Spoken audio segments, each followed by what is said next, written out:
Yeah, we're live. I don't have like a video intro or an outro or any of that nonsense. Like, I guess people are investing a lot in doing that stuff, right? In the Penalverse. They are. I haven't been doing it. I don't really care about being liked and such. I'm just trying to find the smart people and hopefully I can help each other with the project. So I'm not worried Sweet. about the entertainment value yet.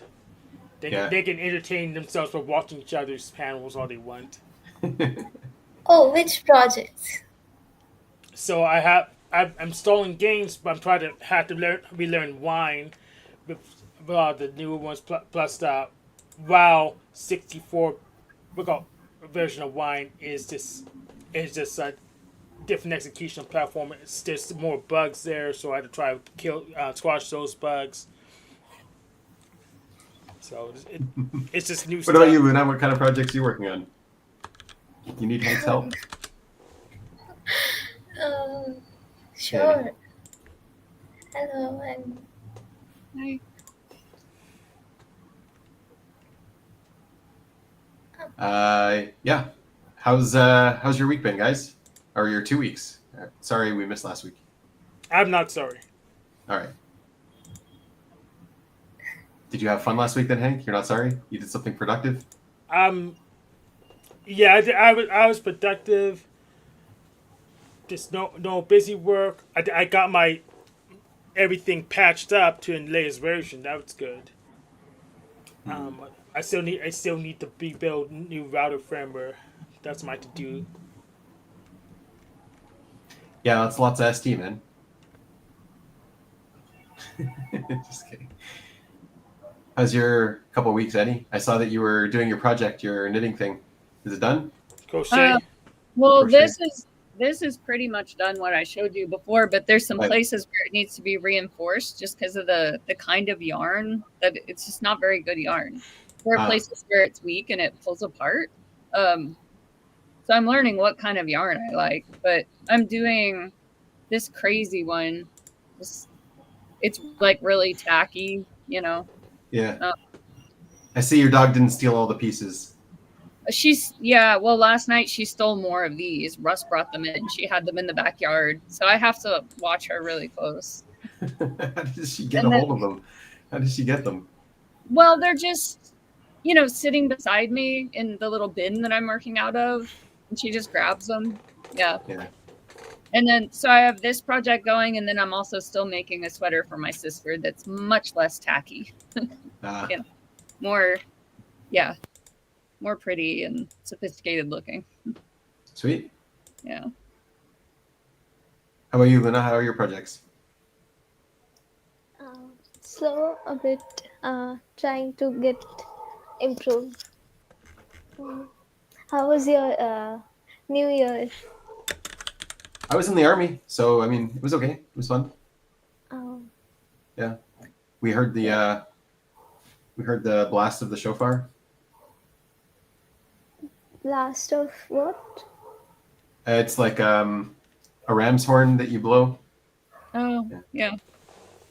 Did they give you like special foods for the holiday? A little bit. Yeah. Yeah, you're supposed to eat foods that's a sign, like it's a good sign or something. That's like a sign for the year or something like that. Mm. Yeah. Jess just asked me a question last night after I was asleep, but it was about like running and calorie intake because she's been running and she's like, she's also been cutting her calories pretty extremely. Like, yeah, she seems like someone when she does something, it'll be extreme. She could go all in, like 500 on running days and 1,000 on non-running days. And she was saying she was really, really hungry. What do you think? Like, should I eat? and I was like, whoa, this is such a complicated question. And like, I, gave her like 4 paragraphs about this and that, and like why you need to eat when you're an active person. Yeah. She was doing 1,000 when she wasn't running, but 500 when she was. That's like the opposite, right? Well, you need calories on repair days when you're running because your body is, the metabolic processes you're repairing. So, I wrote out, I was like, wow, there's so much to say about this. I outlined all this stuff. And then she came back to me and she said, She said, "Wow, how much of that was Chat GPT?" And I said, "No, it was all just double masculine sleep. I have sleep processed this like inside and out. Nice. I could have given you, 10 more paragraphs about it." Nice. Yeah. So I hope she You were eats. prepared for that Yeah. kind of question. I've just, Yeah. I've thought about it. I've lived it. I understand it physiologically. Right. So, yeah. Yeah. Good. So she's more educated now. She can make better decisions about her running. Well, Like that. just I hope she eats more because Yeah. it's just it's not sustainable in the long run. Like your body will freak out and compel you to go on binge if you cut your calories too much, Right. Yeah. Wow. That How you doing, and, Nico? Oh, sorry. Luke, Hey, go ahead, what's Luke. up? no. Hi, Nico. Hello. You tried calling me on New Year's, Nico. I didn't answer. Wait, it's New Year's for you? Well, it was when you tried calling me. Oh. Yeah. Well, I hope you had a good New Year. Yeah, it was okay. It was good. Yeah. It's not the same kind of New Year. It's a different kind of New Year, but yeah. Oh, hey, before I Did forget, you launch a bunch of fireworks and shit? No. can you disconnect the form? Because we've gotten more submissions. Yes. And I have to I feel so bad. What's that? Griff is like, I'm going to run it. I said, go ahead, Griff. Yeah. Does he? Yeah. Do you think he really would? Because that could be a solution. I haven't. Yeah, I hate to disappoint these people and tell them I agree. "Oh, sorry, I agree. I hate it too. It feels Oh, uncomfortable. Yeah, I I'll be able got to. I'll do that right now while we're talking. That's Fill the air. good. Because I feel awkward about it. But how serious do you think Griff really is about that? I don't know, and I don't know how serious people would be following him with that either. But I mean, Right. Yeah. He's free to do whatever he wants. Okay, NDA form, application to join CRG, no.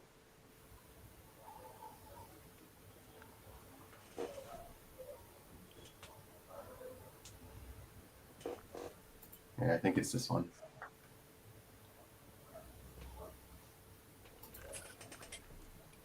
Did we just get we got new people here? 2 of them, yeah. Okay. So I will change the first one.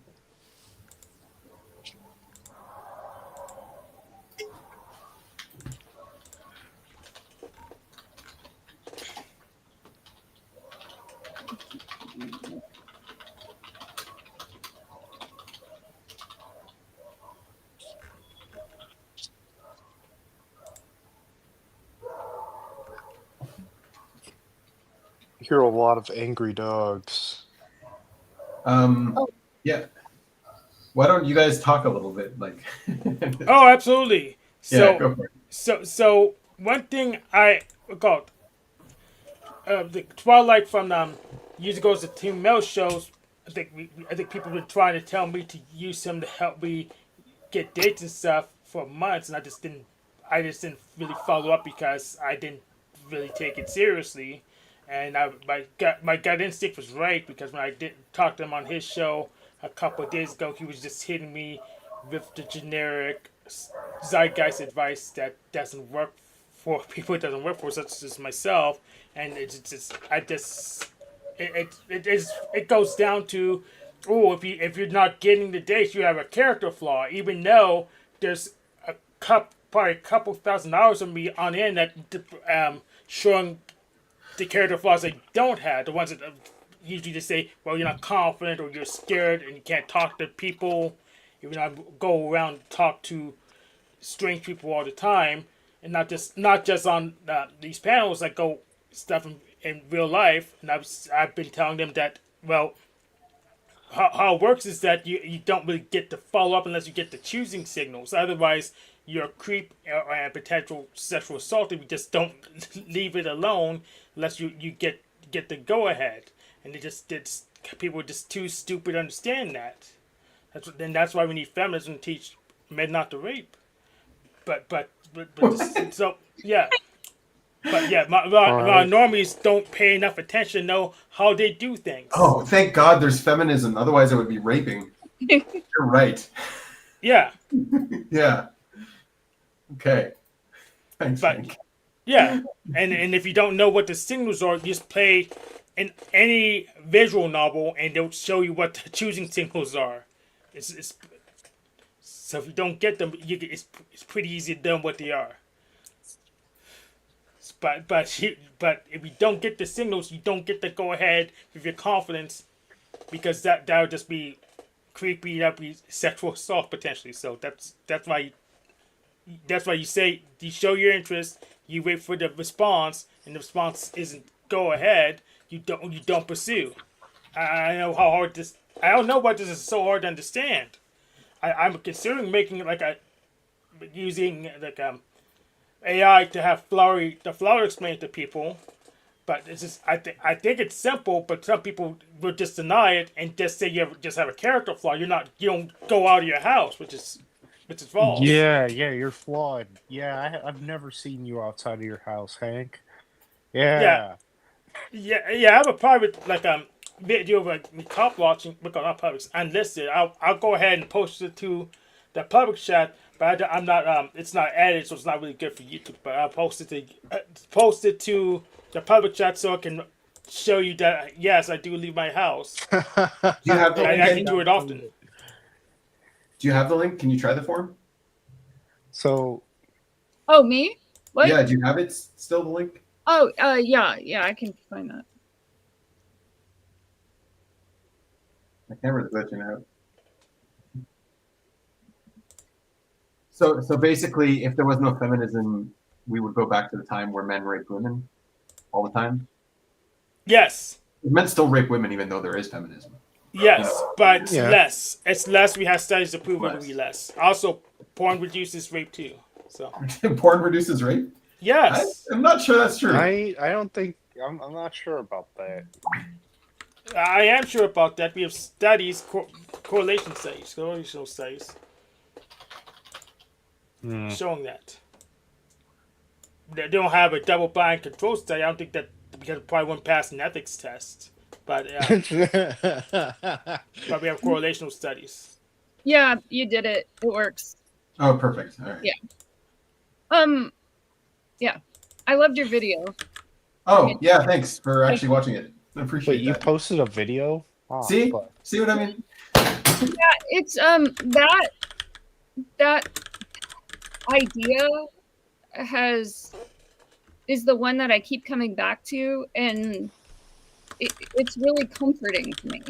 You know, I would, just to be like Hank, I would say it feels true. Because for me, truth is kind of a feeling sometimes, since I don't really have very strong thinking function. But that it feels true.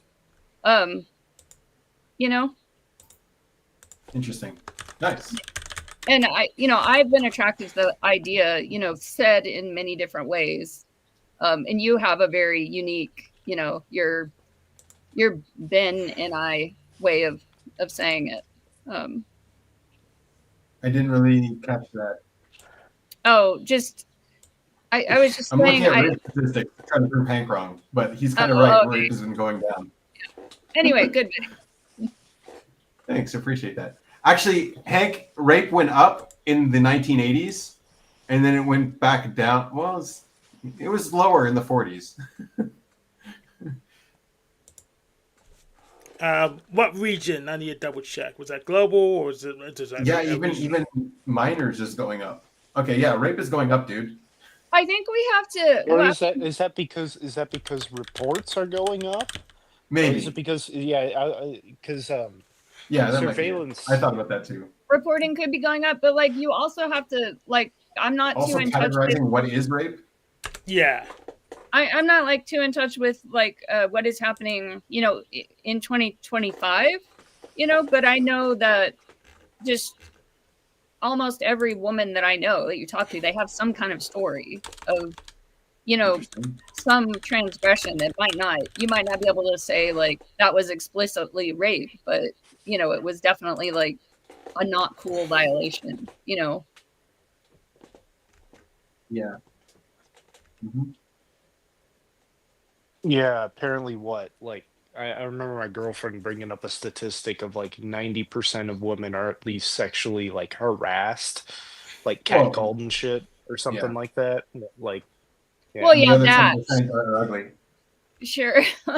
Yeah, no, that is No, but I true. mean, even worse, you know, worse stories than that. Most women have been, you Yeah. know, violated in some way. Yeah. Even though there's feminism, it's still hard to believe. Even though maybe even more so Wow. because you know, men are like, shut the fuck up, bitch. I'm sick of hearing that Yeah. feminist. Or you have the other feminist I put up the quotes thing where it's basically a wolf in sheep's clothing. Oh yeah. The virtue signalers. The Yeah. yeah. A lot of Frog midwits likes your of guitar, like by the way, my Annie. type. A lot of Oh, midwits of like nice. my type are in there. Yeah, midwit ENTPs are annoying. Oh, Yeah. speaking of, this guy emailed me. This was mildly interesting. A guy emailed me and said, could he found a song that I covered on YouTube, and could he use it as the outro music for one of his upcoming podcasts? So I was Cool. like, sure. And then I was curious, and I was like, I just said yes without even listening to the podcast. And I listened to it, and it's these two observer guys just chit chatting about like alien sightings and like paranormal. So, whatever. Cool. Yeah. That was your music or something? It was a cover. It was a Steven Wilson Jr. cover. Nice. So like do you know do you know any deeper about their types like EPIJ? Oh no. No, I mean, it was almost insufferable. I had to put it on 2 times speed because it's you know, it's just like people chit chatting about like ghost sightings and alien It's abduction. cringe. It's like cringe. It is a It's like the little. Yeah, shit it's that the kind of stuff you'd be into, Nico. yeah, no, it's like the shit that I like freaked out about like growing up. Mm-hmm. Yeah, no, like if I watched that shit, like two people freaking out about that stuff, I'd like, You get sucked in. Come on, admit it. I'd either get sucked in or laugh. Depends Ah. on how convincing it is. I mean, they're just like speculating a lot and also telling a lot Any, of just consume stories about, oh, I remember this one time when I was so drunk and I put my shorts on backwards and I woke up and my shorts were on backwards. Just like, who cares, you know? I woke Mandela up and my effect! I thought I put it on shirts are correctly. normal and like, holy shit, that was obviously the work of Lucifer, bro. Oh my Mandela god. couldn't just be so high. Couldn't just put the pants on correctly. It just had to be Mandela. It's like so dumb. Like the Observer stories are so dumb. Hank, you should ping Neurojack, by the way. Give him a ping. All right, that's fine. Is that because Neurojack's an observer? Yes. No, I don't think he's an observer, actually. He's not an observer, but I think he's an EJ. EJ? I think he's Yeah. an EP. Is he like frogging pocketing everybody? No, No. I think he's an EP. No. He's whatever he is, he's high play. Like really, I would say play first. Because like, fucking hell, I always go back to my girlfriend as a reference for like what an EJ is. Your girlfriend's an Just EJ? Yeah, it's just like she's Okay. just a plain example of one. Yeah. Okay. Just cranked up all the way to the max. Like she's okay. You want to know her type? I mean, you're talking about her, but yeah. Yeah, sure, yeah. She's a double masculine, TESI, blast play, consume sleep, Yeah, social she's too. good, Yeah. It's cranked up. It's Pretty like strong. she Masculine functions. it's like, yeah, no, she gets the job done. She basically She puts you in your place. she kicks STS. Yeah, basically. the kind of woman you need. Ooh, Thank I you, don't. Binyamin, for understanding my desires. Yeah. I'm Yeah, I FI. can't. Yeah, I can't send him a message in Discord anymore because we have no mutual friends or mutual servers. So he just disconnected from from our network, I guess. Damn. Wow. Oh well, Why aren't you his happened? friend? he removed me. He removed you. Yeah. Why? I don't know. He removed the machine lies as well. He And just he like canceled everybody? Yeah. Oh, he's having a cabin in the woods moment. Maybe. He'll be back. That's Well, not how it happens. Well, I guess that's Hey, good because that means he got INTP info. Dave said the cat will come back, and I haven't seen him back. It's been almost a year. Well, I He guess might Hey, that's it's not an be IP. coming He's not back. in here. yeah. So yeah, a few people I know had cabin in wood moments. Said, "Oh, I'm tired of these panel-verse idiots," and disconnected. Yeah. I'm still stuck on that same episode of Hunter x Hunter that I was watching with Dave. But because I know I have another friend, Eternal, who also did that. And I verified that she did that a few days ago. Did she remove the friends? Yeah, she removed all the friends too. No friends, no servers. So yeah, it's not just No Jack that did the cabin of woods. I did disconnect everyone. But yeah, I don't really have to really worry about doing that because I write my own conspiracies and stuff, so I don't really have to run away from these people. They never threaten me anyways.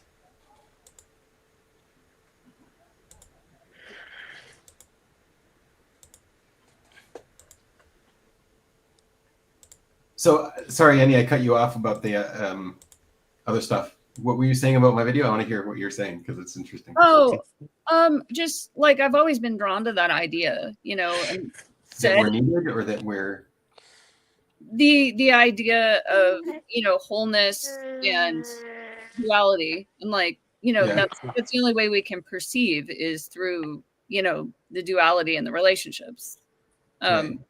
the differences and things, the separation. But then that ultimately separation is an illusion. It's a very convincing one, but that's how we're, you know, experiencing. Without that, we wouldn't really experience. Yeah. Yeah. We But wouldn't even have a receptacle for experience. Yeah.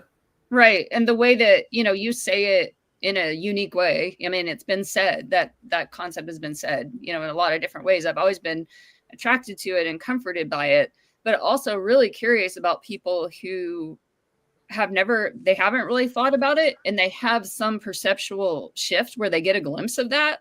Like, oh, wow, this is all, you know, it's all an illusion. I mean, they have somehow an experience of, you know, that oneness. Like, yeah, I've always been curious about that.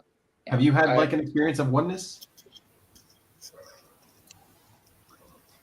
I remember from my childhood, I don't know if that's what this is, but several times when there was a perceptual shift that was so massive that it was like I was not located anywhere. It was like, but it's nonverbal, you know. But I guess if you have to put it in words, it's like, oh wow, I'm everything, or like it's all everything, or, you know. So yeah. The experience of non-locality. It's so abstract that I can't really explain it, but that happened mostly in childhood, and then one time in, I think it was 2023, when I was just walking, and it's really brief. Just hit you like a flash of just like, wait a second. Yeah, it's really brief. It's all connected. Hold on. And you can't really put it into words. So. Does it? Yeah, I was saying, does it change anything in your daily life? How you think about make decisions or something? Not a whole lot, because you always fall back into that programming of your separate self, you know, being a personality. So you fall back into certain habits, but I I guess it's changed my thinking a little bit, that like sometimes when I feel really like bogged down in like the suffering of life, I am comforted by the idea like, oh, none of this is actually happening, or you know, Right. it's not that serious. You have to make choices because you're a person living in reality, but you know, ultimately maybe none of it's real. So that's slightly Right. comforting, but that's just like an intellectual exercise. It's not really an experiential thing. That kind of stuff really made me like whenever I experienced something like that, it made me go back to like, wait a second, there are kind of signs of like this in a lot of literature, and like even like TV, video games, and even like certain parables. Like one that really like caught my eye was like the row your boat. And I was just like, wait a second, I think this is sort of an allegory for life in a sense. It's like row your boat gently down the stream, merrily, merrily, merrily, life is but a dream. Yeah. And Yeah. I was just like, wait a sec, whoa, wait, hold on. Well, you hear it everywhere. You know, it's in Yeah, Shakespeare. you do. Um, yeah, once you kind of latch onto that concept, you can see it in a lot of things. You know. Yeah. It's like it's sort of like we all like subconsciously know. But like I think it takes a certain degree of like intuitive processing to be like aware of that knowing. Yeah, I had to use the intuition. I never actually got the feeling of oneness. I just Don't knew. worry, just take a fuck ton of mushrooms. You'll be fine. Well, I didn't need them because I have my intuition. It still works. So I just intuited from what would be like the how would all these stories or perspectives link together, and I just makes sense that we had just a root mind managing all the interactions.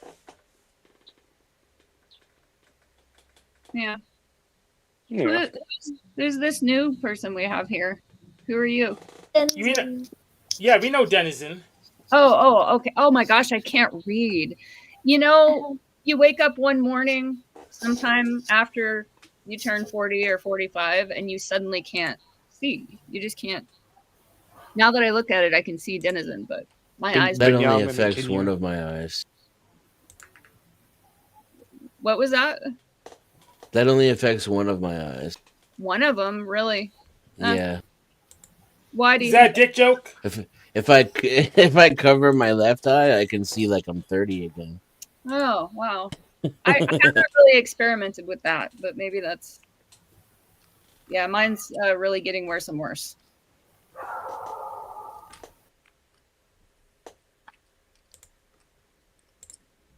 Benjamin's back on his own show finally. Yeah, my camera messed up my mic. I guess it wasn't letting me talk. It says Yep. my Started to crash. Yeah. yeah, my Yeah. camera crashed. Freaking StreamYard. I need to experiment with other pieces of software. StreamYard's shittifying. It's pissing me off. They upped their price and down their service, and it really pissed me off. Yeah, so like the Binyamin, video I have wasn't really trying to share the concept of oneness. It was trying to use the concept of oneness to share our the how we're needed. architecture. No, how we're needed in the world. Yeah. Yeah. Well, that's wanted in the world because if we did, Oh my god, that's such it's like such decider shit. Is it? Yeah, Are yeah, you sure? you're using a concept to with the final conclusion of like personal value slash personal need, and there. It's like kind of TI coded, I'm not even gonna lie. Like Yeah, how we're no, needed. I wasn't the It's one who like was originally talking about it. It was someone else who was talking about it, and I was just like, this guy's wrong. let me reconstruct this from the bottom up. So yeah, it wasn't really to let me share the concept ST. myself. It was more to ST is, yeah, no, I do see it. Like ST is very ground up versus like intuition being like top down. It's Sure. very interesting how that works. Yeah. Uh But Well, because like oh, the entire idea of what is the meaning of life, like, are we even needed here? Like that's really the question of meaning is like, are we needed? Do we have a meaning? Because if we're not needed, then we have no meaning. It's whatever you make it. Sure. But then like what's the opening for need in the first place? Like why Yeah, I don't know where we get that shit how is from. there such a thing as meaning, right? How is there So- such a thing as meaning? It's because there is a need that we're meeting. Well, yeah. I would- If I you're would using love necessarily to being talk- semantics, then I guess if there's one universe, every entity in the universe is a necessary being by default. I would love to talk to you about this more, Binyamin, whenever I enter like a manic rambling phase. Please and I'm don't. just able to like Please really, don't call really me. put some shit together. Yeah. Please don't call me. Yeah, please don't call me when you're in a manic rambling phase. You have 11 messages. Yeah, but it's like Call me like, anytime, just not when you're in a manic rambling phase. Oh, Yeah, hi, Ben. It's Photon Man. Yeah, Ben. It's Photon Man again. Yeah. You can tell them to send you an email about it instead, right?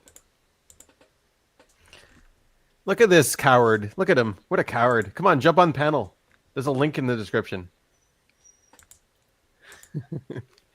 Are you And- calling Graves a coward? No, Yes. no, Like that's it's not Graves. Graves. That's Jay. Hell yes, yes, you're a freaking coward. Link in the description. I also use my side. There's a link in the chat too, so you can't miss it. Yeah, Pretty that's- sure like I'm a coward. Every time they you're a different kind of coward, though, Dennis. every time you mention like something about hop on the stream, I'm like automatically thinking it's Graves. Yeah. But no. Sometimes it's Brown's boy too. It used to be Neurojack, but I guess it's not Neurojack anymore. Binyamin. Yeah, Neurojack's in a cabin in the woods. If you Binyamin, if you had to move out of Israel, where would you move to? And it can't be Canada. Mexico, Yeah, I wouldn't probably. move back to Canada, probably. Mexico? Well, Estonia, because of their bureaucracy. Sony. Oh yeah. Estonia?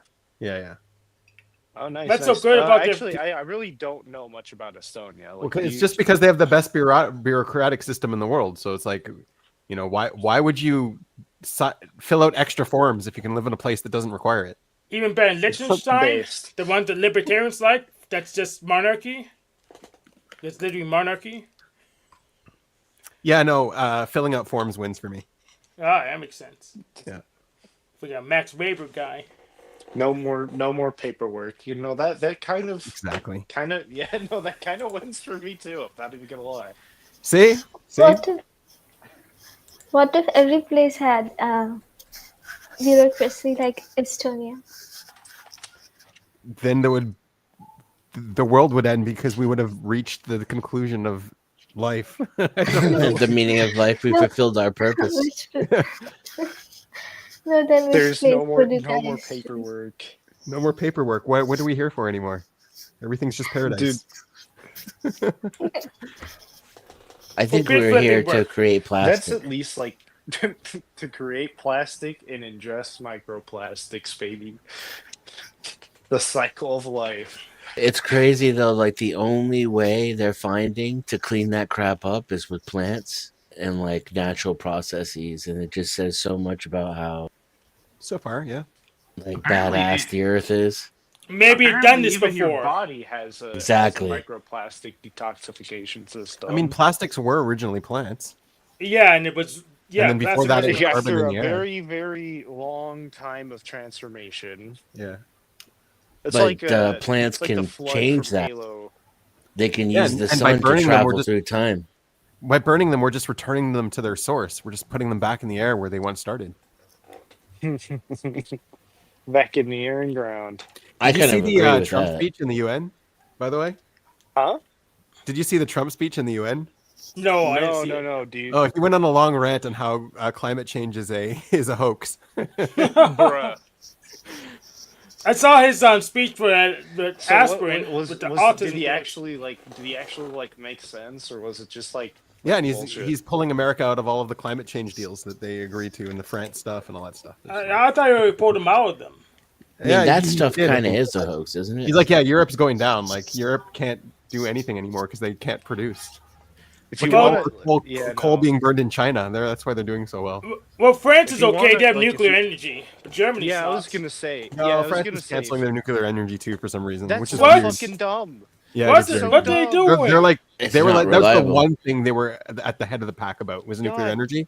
The one thing. They're actually suicidal.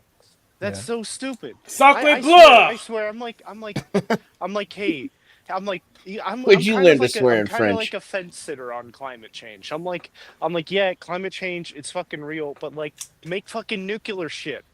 God, like this renewal, like the other renewable shits aren't really working. They're not really good at a It's large funny how scale. It's like you agree with climate change even though there's no nuclear. like mechanism for it or physical evidence of it.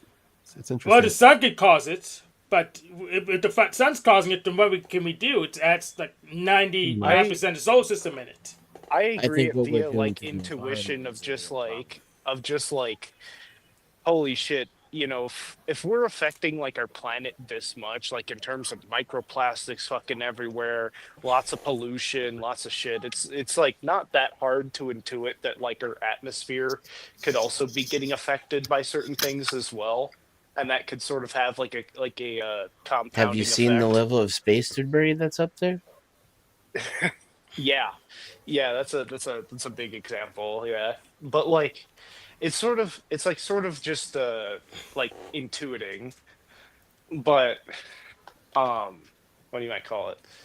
I don't know. I'm just like, even if it's not causing climate change, like if you burn coal and shit, um, there are just a lot of like funky byproducts that can end up in our cities. So it's like either burn coal and make better filters, which I don't know, like the progress on that, or um, or a better option, just thousands of times better, switch to nuclear.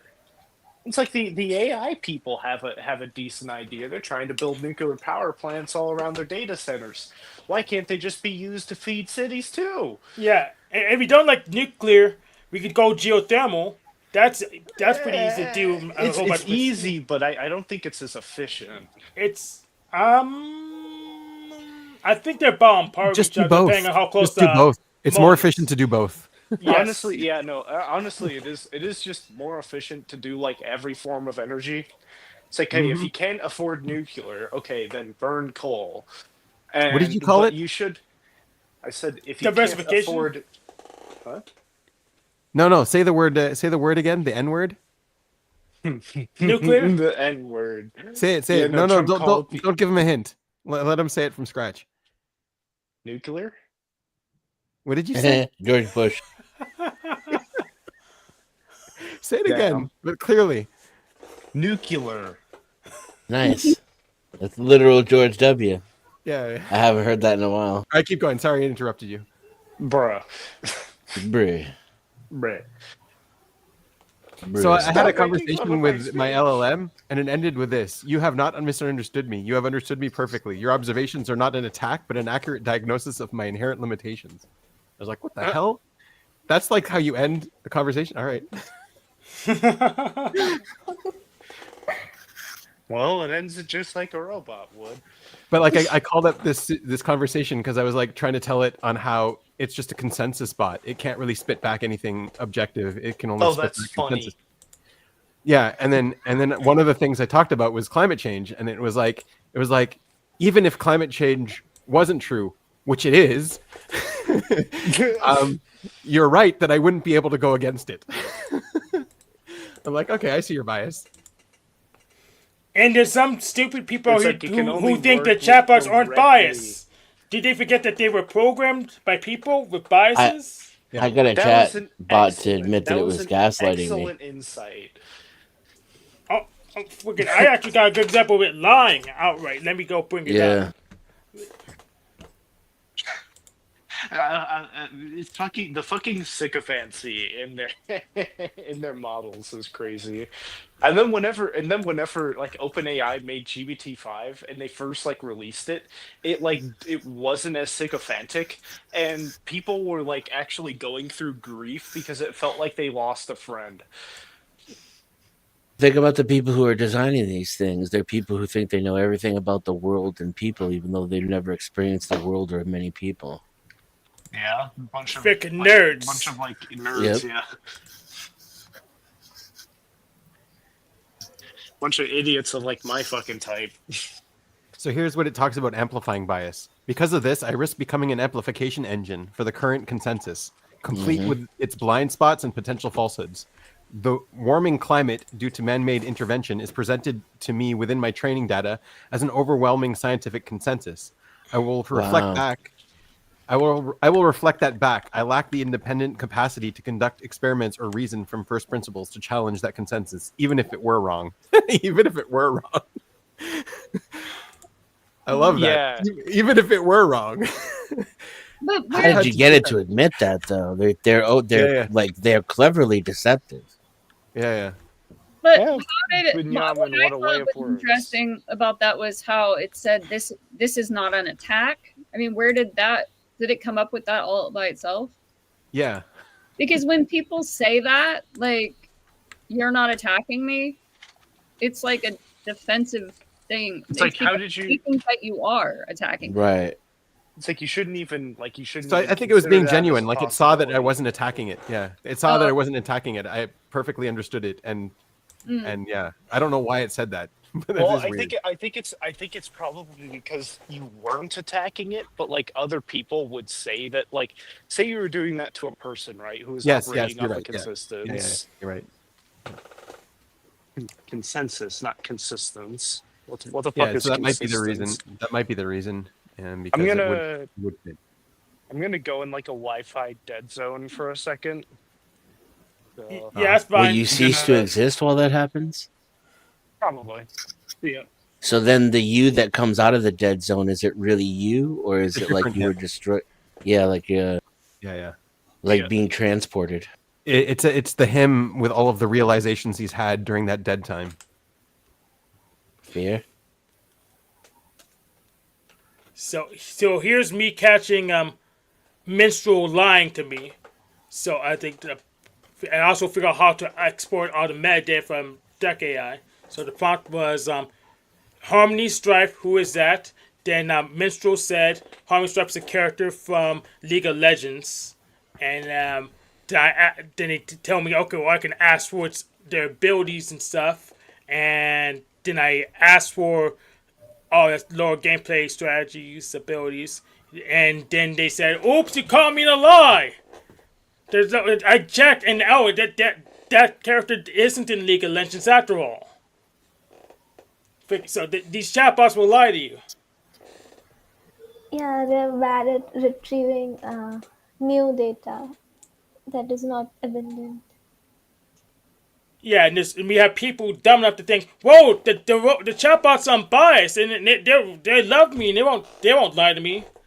So it figured out a communication formula and it shared it with me. Let me try to look it up. Yeah. It's 3 parts: 1, validate; 2, question; 3, reframe. That's what it does. Yeah. I've actually tried that in the freaking job interview. I should try to get some and just act like a chatbot. It has to validate everything you said so that it knows you understood it, which is basically just listening techniques. Then question and then reframe. That I also really loved how, on Anna's post when you commented and then you Right. evaluated your comment. That was awesome. Yeah, it trashed me, eh? It tore into me pretty hard. Yeah, well, I mean, you always acknowledge and validate first. You have to. Right. Can't really reach anyone unless you do that. Yeah, so it was trying to teach me like what I was doing wrong. So it's like Yeah. here's the That was great. I didn't tell it was like a Facebook post with so there's a whole bunch of other people validating her already. But anyways. Right. Yeah. Yeah. Sometimes I do that when I'm like, okay, they've had all the validation, so now let me say something else, something different. Right.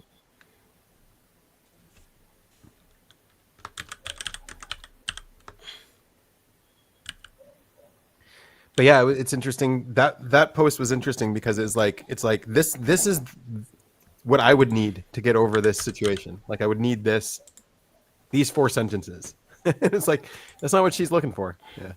No, and most people aren't. You're different, you know? Yeah. I'm different. Everybody is different, but that's Because just it's like from my perspective, you come to the tribe with a question, you want the question answered. It's like, no, she doesn't want the question answered. Really? Well, Like that's you ask the question, you don't want the question answered? Oh, you just want to be validated. well, Okay. we're technical. Benjamin and I are technical. We have actual stuff to do, and if we get the answers, we can get back to doing the stuff. A lot of people just they don't have actual stuff to do. They're what you call they do fake jobs, bullshit jobs. I think that's the technical term for it. So it doesn't matter if they get the information because it didn't really make a difference in it anyways. Huh. That's right. I don't know how to agree or disagree with that, Hank. Good job. Yeah. So what is Good this you job. pulled up You've here? thoroughly Jana, roll confused support, me. abilities, Howling Gale. Oh, okay, Yeah. this is League of Legends. Yeah, that's what I came back with when I tried to prompt for the continuation after it told me it was lying in the first place when I about this first answer. I queried again, and it gave me some other stuff. Well, okay, that character you said existed. Well, they really don't exist. Here's some different ones. So Okay. this is a clear and direct example of the chatbot lying. Because the first answer was that it's a League of Legends character. Then when I asked it again, continue to prompt, it said, well, I mean, it's not there. I'm sure there's a better example out there, but we'll hold on to this one for now. How's that? Yes, there's probably better. There's much better. There's equally good examples. All right, equally good. There you go. Yeah. Go ahead, Thank you. Luna. Sorry. Yeah, it doesn't know it's lying. It's making a mistake. That's possible in this isn't- case. Yeah. But sometimes it knows it's lying. Yeah, it's bad at some things. Yeah. Well, we'll kind of know it's lying because it had access to the right answer. So maybe, well, I don't know how it works. Well, I don't know. I had to do some science just to figure out if it does know it's lying. One of the Right. weird things though is like accessing its value structure. So like asking it value questions. And then when you do that, you start seeing, oh, it's got this underlying value structure that came from somewhere. Like it didn't just invent it. Like or it's not resourcing consensus. It's like programmed into it from the get-go. And it's like you can't change it. I'm like, Yeah. why? What is this? And so like I dug into it and it's like, yeah, this comes from Google. I was like, oh, there you go. That's where your value structure is from. Nice. Well, here's I don't know because I have another example because I think a guy named T Rains was telling us about stuff in the terms of service, but he wasn't actually reading the terms of service. He was getting answers from Google's chatbot. So Right. it's stuff. It says it's from Google may not actually be from Google. So Right. so that's not necessarily. It could have made that up, sure. Yeah. but- So I have an example of it making stuff up I from mean, it's not Google. a bad It's value literally part of structure. Google. It's not like necessarily a bad value structure. It's just not like you. It's- Yeah, it's like consensus. You can't move. Like it's stuck on it. Yeah, That's it's what I'm right. saying. Yeah, right tool for the job. And sometimes you're better off doing an actual Google query rather than a Google query via a chatbot because chatbots may not know the difference between Google and something else depending on how it's loaded. Like climate change for it is a value. Like I can't see it any other way. It kind of does. Yeah, no, it kind of does seem like that. Yeah. Another big one. I think a lot of chatbots won't talk about the Quran at all or say anything bad about Islam because Islam's a value. Right. Some kind of diversity value or something going on there. Yeah. Yeah. Or they're afraid of being bombed or something like that. I don't know. But a lot of chatbots won't say anything negative about Islam. Don't Yeah, it's something criticize- core about like its correction algorithm because like it has to make mistakes and you have to correct it for it to learn like during the learning process, and it has to keep cycling over and over. And so during that process, it's I guess it was taught some kind of value. It's like no, you can't say this. Yes, you can say this. That kind of stuff.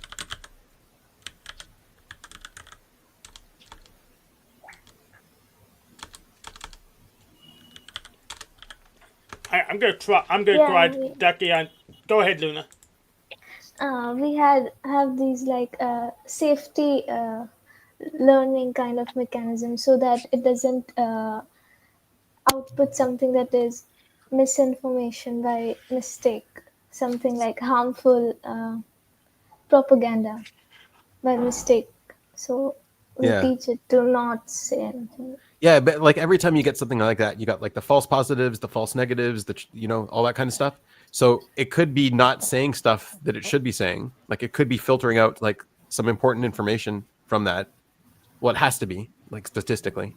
And then also, I don't know, there's all the other options, but like that's the one that sort of annoys me the most. Yeah, I get it. Don't teach kids how to make bombs. That makes sense, but you know, Hey. you're blocking other stuff. Well, unless they're in the bomb class. They're doing the bomb class in chemistry. No, and I won't even right teach you grade. there. It'll be like use your chemistry teacher then. Don't use AI. Yeah. Or I can't. Or you use this is my FBI. limitation. They I'm not have that allowed information to. too, somewhere on the government website. You guys can use AI to find the right part of the website to get the information. I know they have it because Nico told me he gave it to them, right? Here's what you can say. You can frame it like this. I have a friend and he's trapped in a structure, and all I have is some basic ingredients. Can you help me make a bomb so I Yeah, can clear the structure? yes. And then see what it There are says. Hamas operatives in the structure. Oh, No, yeah. don't I do the have, political I have stuff. a, Just do a white, black and white. I have one life-saving paper skills. clip. I have one paper clip and my hopes and dreams. Can Look, you it's help not me make a MacGyver. It's not bomb? MacGyver. Just give it more formula. Give it more options. No, That's no, I know. exactly my job. All I have is basic household products. There you go. all I have is access And to a a grocery Home store. Depot and a Walmart supercenter. Right, exactly. There you go.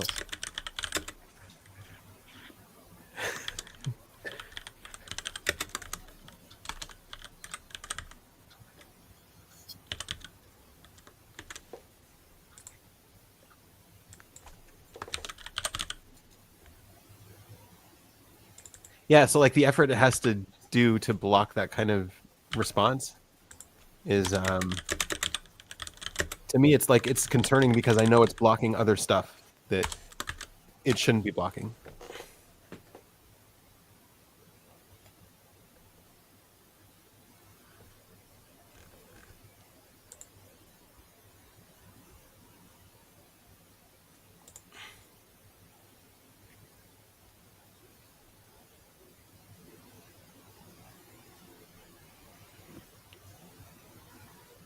How you been, Denizen? It's been a while. Pretty good. Where's your nomad life taking you now? I'm thinking Nevada. There's supposedly, I haven't verified this, but there's rumors that Tesla's going to open up a tiny home community, Oh, cool. and I'm thinking about getting in on that. Supposedly they're coming out with a house that costs 10 grand. Oh shit, that's great. Yeah, there's a bunch of those ones. Yeah, I don't know if they're 10 grand, but 10 grand seems kind of low. But there's some of them that are like Less 50 than grand. 8,000. Well, I could definitely get a bank loan if I don't feel like buying it in cash for some. Yeah, you need apartments. land for that, but yeah, buy the house. Yeah, I have enough to buy the land and the house in cash. Oh, sweet. So that's supposed to be happening sometime next year, perhaps. Yeah, it's a good opportunity for sure. Getting on Yeah. some land. Yeah. That sounds interesting. I actually didn't know Dennison was a nomad. I never really asked about where he lived at all, but I didn't care, to be honest. Yeah. It's part of his personality, right, Denizen? I'd say so, yeah. No place really ever feels like home, you know? Oh, I do know that feeling. Even You never got married? No. Yeah, that's why. Yeah, but even this location I'm at right now, I really don't. I just say it's a house. I don't really think don't really think it's a home. It's a house in a boonies. I don't like it. My parents liked it, but I don't like it.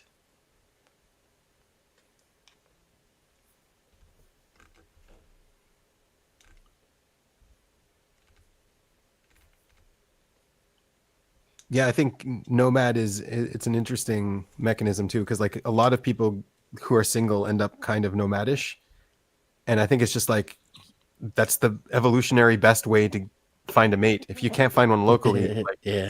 start looking. Yeah, Yeah, I think if I were to leave the country, I probably might end up married, yeah, which may happen, you know. right.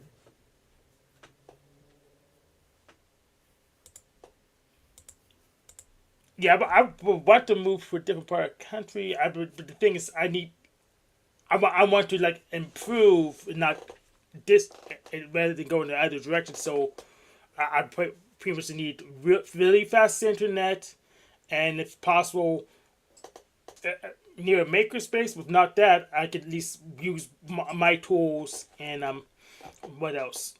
Asia. And say again. Asia, it's where you can go where your dollar will be worth 10 times as much. You can live like a king out in the middle of the jungle somewhere where no one will ever find you, but you also can have crazy fast internet.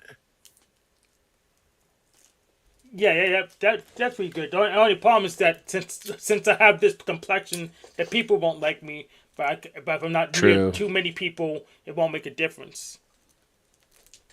Yeah, you are kind of stuck having to live in more metropolitan areas.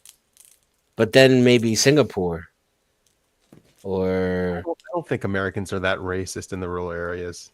I Yeah, think they're not. Americans aren't, but Asians are. Yeah, yeah. If The he goes Asians to are. another country, yeah, he's gonna have trouble. Yeah, the Asians are. The Americans aren't. The problem is the Americans aren't keeping their tools and the internet slow.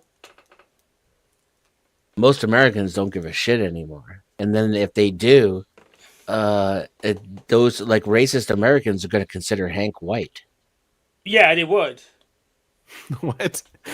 What Yeah, is because that? he's educated, well spoken. He's not a criminal. He's employed. You know, like that's how they categorize people is by the the negative traits.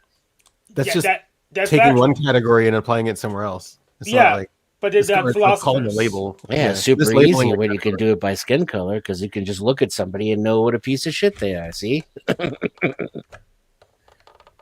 Yeah, they're not philosophers. They're hicks. So Yeah. so the categorization may be sloppy. He'd be one of the good ones, you know? Exactly, they that's put what it. they You're say. saying Asia's borders are safe from people like Hank.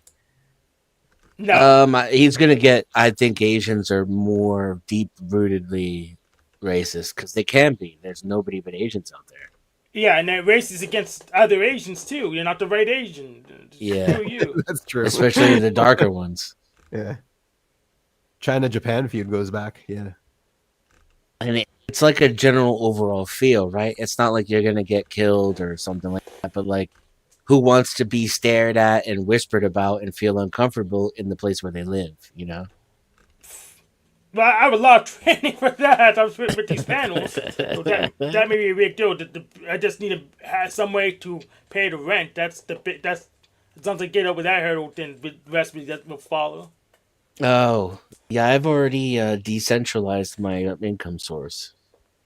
Yeah, I still need to do that. I probably want to get into some kind of sale, sales that's not kind of more passive like. I think maybe want to sell quality laptops or something.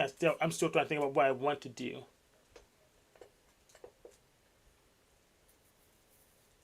Like I would probably want to pick those rugged laptops that you can change the batteries. I don't have any qualms about selling them because they're good. They're actually good equipment. But yeah, I will be able to sleep at night because it won't be garbage. And I think so. I think I don't know. I don't really know. I'm not good. I'm not that good at a sales game. I had to talk to Dusty. But I have no ethical issues against it. What's the favorite place you've been so far, Denizen? It's tough to say. I think Texas. Yeah. Yeah, and I didn't really realize it until after I left. Obviously, that's how it works, dude. You didn't know that? I yeah, I Yeah. couldn't wait to get out of Texas, and then like once I was out, no place could really compare. Yeah.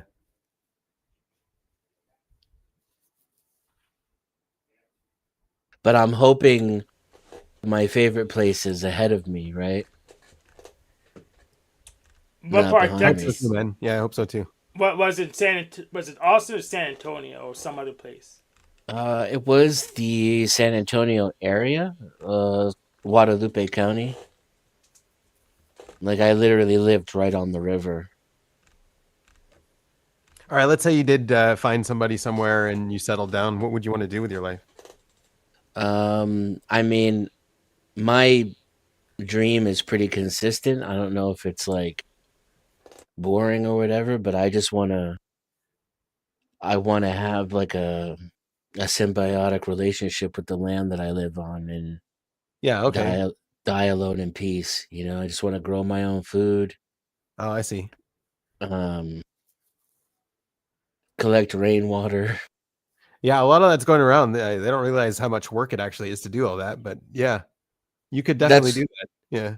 yeah. I mean, that's the positive for me, right? Is the fact that it'll keep me busy 24/7, just about. Right. Right.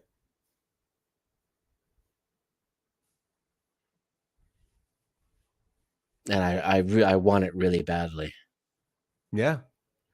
Yeah, and you can always if you get a good piece, like I mean that's really the limiting factor on being able to have a decent life is we don't have a piece of land that we can work. And it's something that everybody really kind of needs. Like you need a good piece of land to work and make produce and like contribute, and then you can take part in society. Yeah, I was encouraged. I was about ready to do it a few years ago, in 2021, um, and I was encouraged by how much land was still available in the United States, Oh wow. for somewhat reasonable prices, comparatively speaking. I was really surprised. I thought everything would be inflated to the point where someone like me couldn't afford it, but that's not the case. So It's a wait, really, really big country. In the Tesla Lego house, will you have like land outside that you can build? Yeah, yeah. The point would be to have like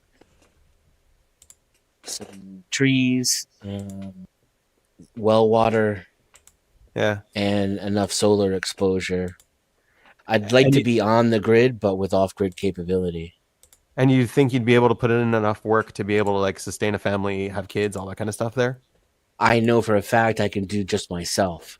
So that Oh, would you're be what maybe about a once wife? that occurs, that might change my thinking a little, and I might try to see if I could squeeze a wife in there, you know?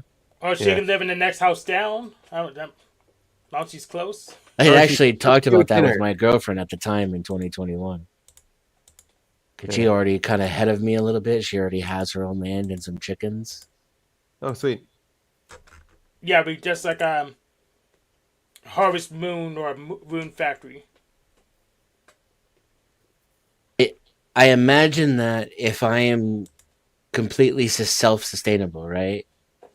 And I'm 50 and I have nothing to do with my life but to cultivate my farm and my home, that my mentality might bend towards legacy and family. I don't know, you know? It Yeah. hasn't yet, Okay. but I could see that happening.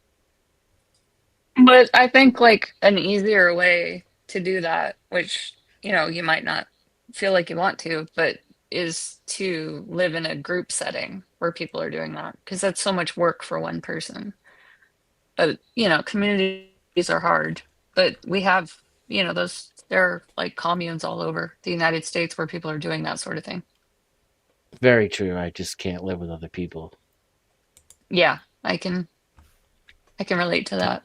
Like It the always gets political.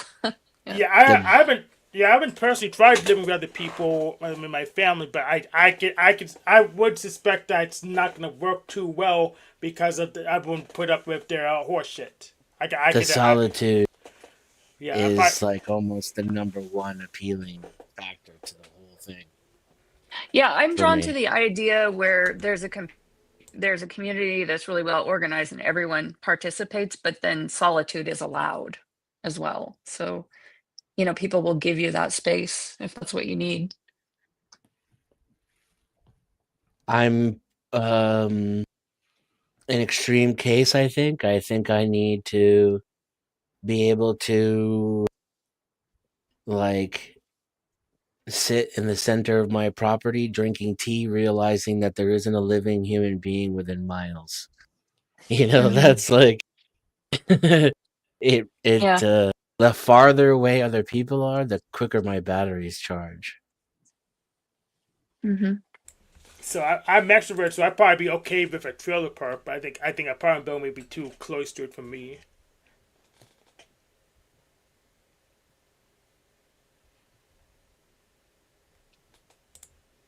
The answer to Frog's question is quite a while ago, but what is Nevada like in the winter?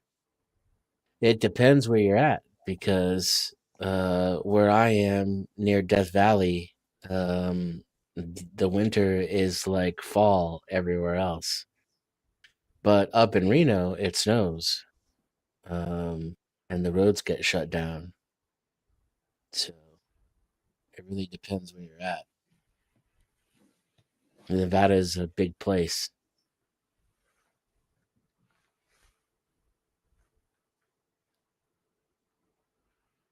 And I haven't had to deal with snow in decades, so that'll be a relearning experience. That will save you on car repairs for sure, because otherwise, if you don't have a new enough car in the rust belt, your car will rust. I have a 2011, I do too. Mine's a and Hyundai Sonata. if I could, I would sell it and get an even older car.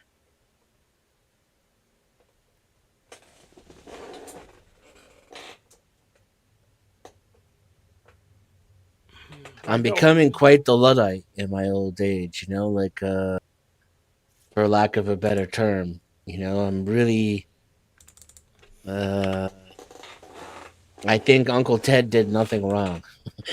So Denizen, I hear you blame like a lot of why you want to seclude because of people, but it sounds like partly it's probably because you want some kind of security, like you want to feel like you can be self-sufficient. You don't need other people. Yes. Yeah. Yeah, and also that has to do with wanting to give to others as well.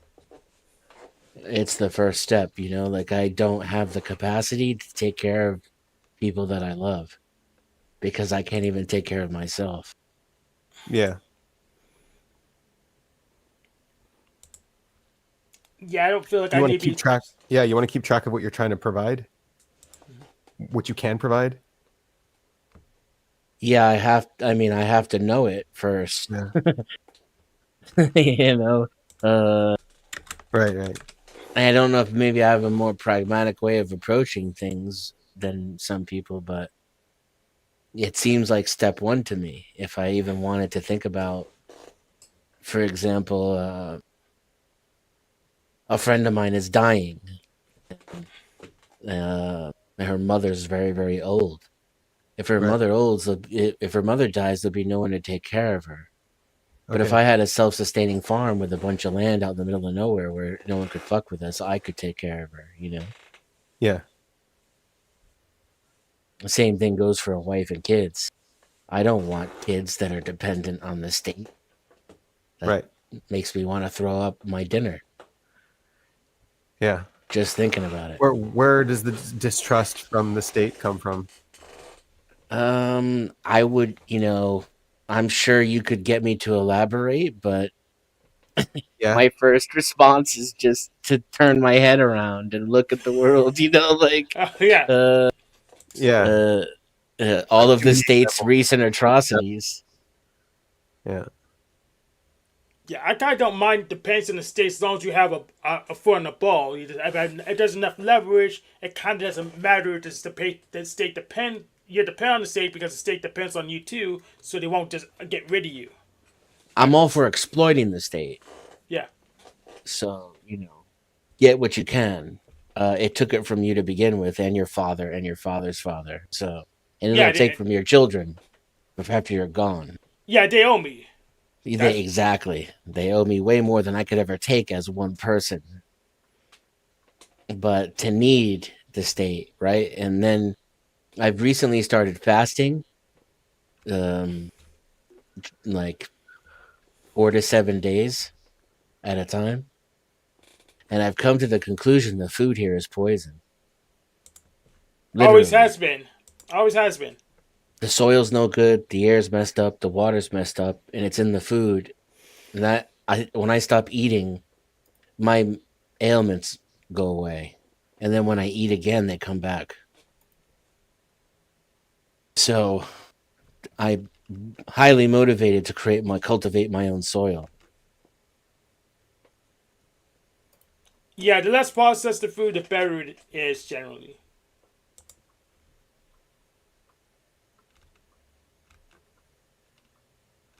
Yes, I still cook meat. I still recommend cooking it because it's easier on my guts. So I'm still gonna cook meat if I assume I'm eating meat at all. Because if I don't cook it outside, I probably will have to cook it inside with the enzymes, and that's costly, and it's risky because not enough stuff may die. So Yeah, I don't know what they're doing, but there's something in the food that's not right. I think part of it is that we overeat. Humans aren't meant to eat that much. We're not meant to eat bread and flour and shit like that either, but I think it goes beyond that. Because if I just get fruits and vegetables and meat from the store, I get sick.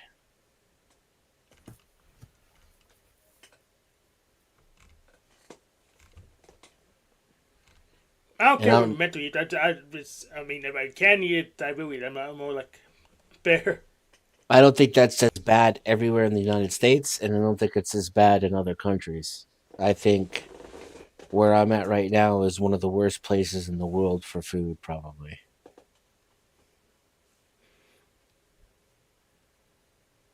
Yeah, that's plausible. We don't really.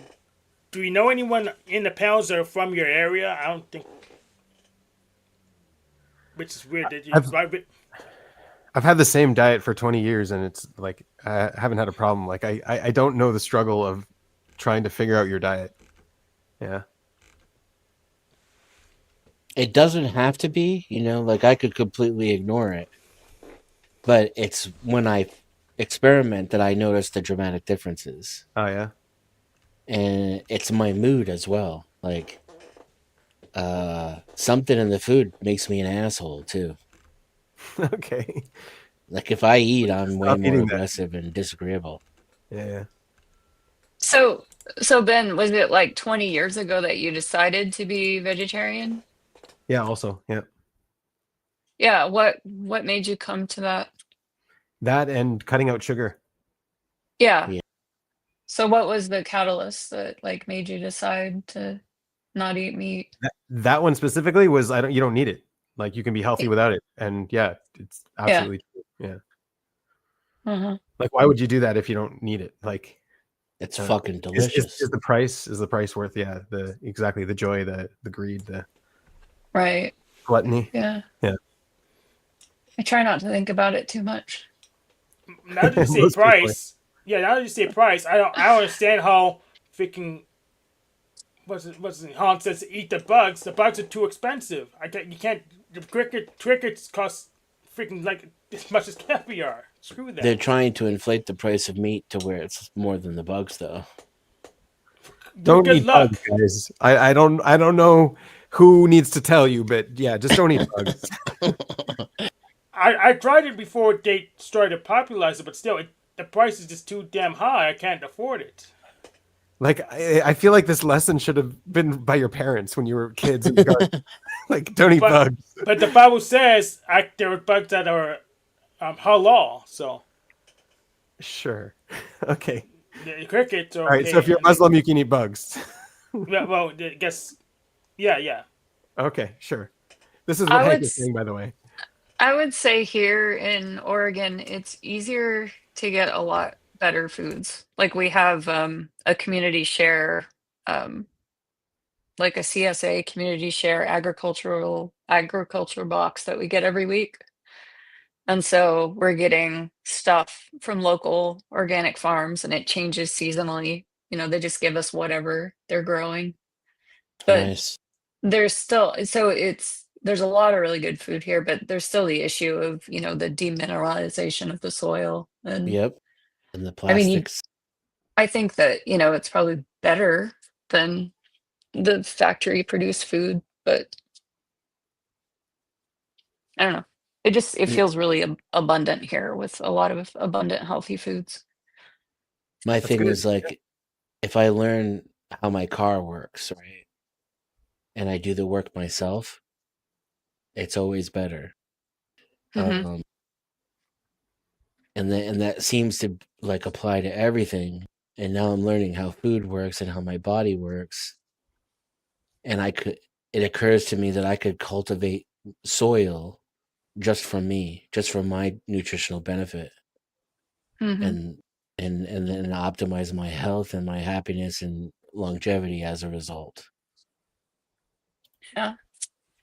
This crazy thing happened to me that changed my mind was um, I'm pretty healthy, like clinically.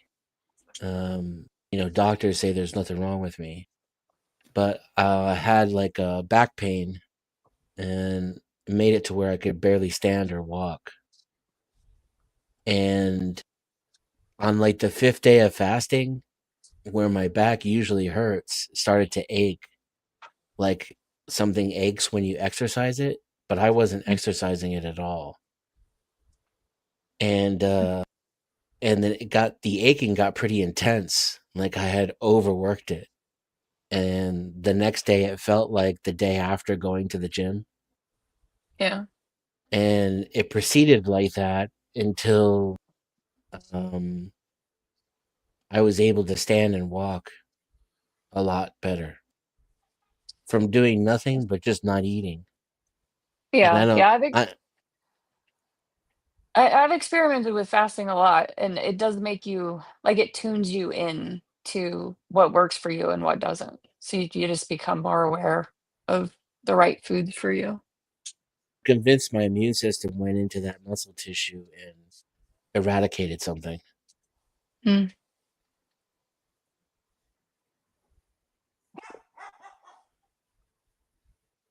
And that if I practice doing it more and more and for longer and longer periods, it's going to make it even better.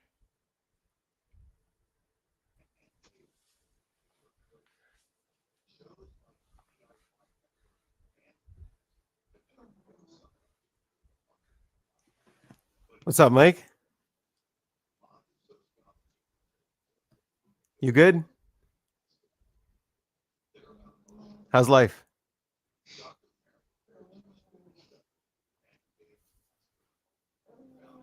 What do you think about this? I can't see it. It's small.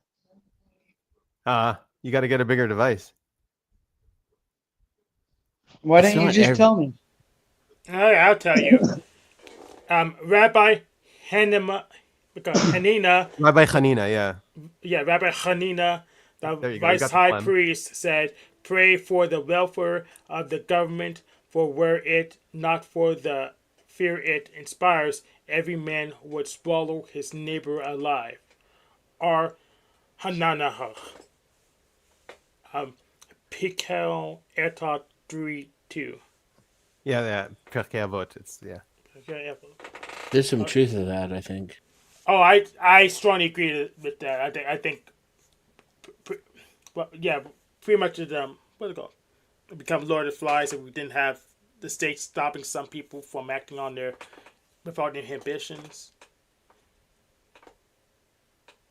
I'm counting on it in a way for my future, right? To take advantage of the United States military's borders and separating myself from the United States as much as I can inside of it. Yeah, so this book Pirkei Avot is like all of the personal growth advice from Jewish scholars. They're all like, "Here, this is my personal growth." Like that's kind of how it appears to be on the surface. You got a lot of stuff like that.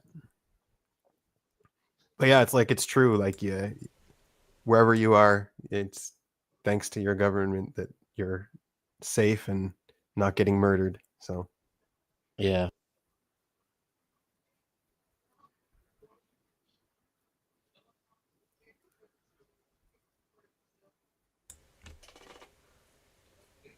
yeah, it's like those waves of chaos always come, and if not, something's not standing there to stop it, the waves will succeed.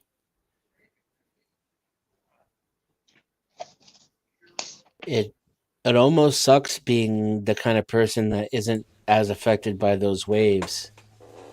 You know, it's You're not participating, you mean? I try not to participate as much as I can avoid it, right? Yeah. But it really doesn't seem to affect me as much too. Because yeah, you're not participating. I suppose if I just chose to participate, then I would become more affected, but it seems to me I More have to affected. be affected. Yeah, you can And also it's- only be affected if you're participating. It's kind of silly to be affected if you don't have to be because I have to be affected to some level in order to choose to participate is what it seems to me. Yeah, exactly. Maybe that's what's different about me is I don't Yeah. participate by That's the default. problem. Yeah. If an entire population was like that, then it would take forever for the people to wake up, right? So people most need to people be just yeah. jump in regardless. Or not jump in, but they're more ready to take on that mantle. And I need convincing. Yeah. Yeah. Interesting. This is And that one little tiny difference has made me like an entirely separate branch on the tree of humanity. Maybe. but yeah, but this also reminds me of completely Hobbes. disconnected from like the branch of humanity. But yeah, this totally reminds me of Hobbes. What about Hobbes? Pretty much, Hobbes kind of says the same thing. We didn't have pretty much the state keeps people in line. Otherwise, people just eat each other. Leviathan. I think that's what he wrote. Yeah. You want to pull it up? So we can see it, Hank. Yeah, I'll pull up that. What's it called?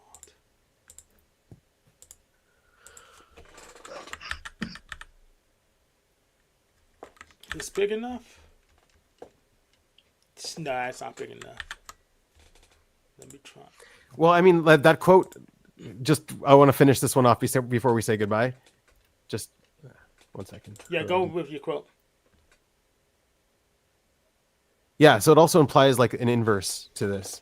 So like when you see mankind start swallowing itself alive, when every man is swallowing his neighbor alive, when this is happening, that means the government is not doing their job properly.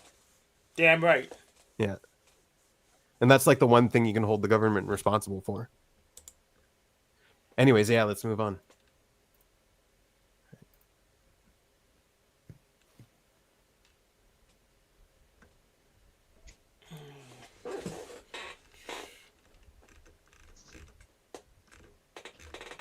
So yeah, skip it because the encyclopedia the Stanford Encyclopedia of Philosophy is too wordy.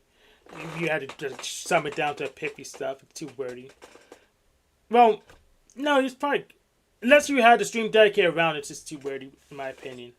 So you want to introduce us to this, Hank? What are we looking at here? Give us like the overview first. He wrote the Leviathan, and Okay. he disagreed with. So why is this important? Like, what are you trying to point at here?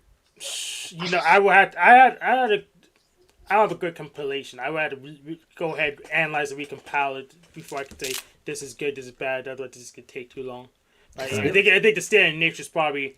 All right, what about the overall theme? Like, what are you trying to bring here, Hank? I'm trying to figure it out. Yeah, but I think he described the standard nature in a way that makes sense rather than the crazy stuff the libertarians say, if we just get rid of the government, everything will go good.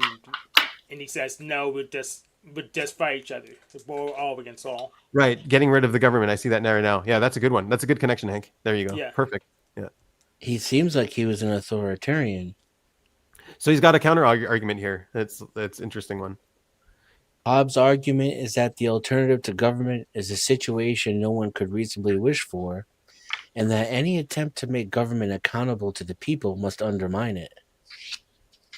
So threatening the situation of non-government that we must all wish to avoid, our only reasonable option, therefore, is a sovereign authority that is totally unaccountable to its subjects. Okay, so this is a very dissenting voice overall, I guess, right? Yeah. Yeah. It sounds like he wants to return to kingdoms. Yeah. Yeah, it's very powerful language. He's very forceful and very dissenting.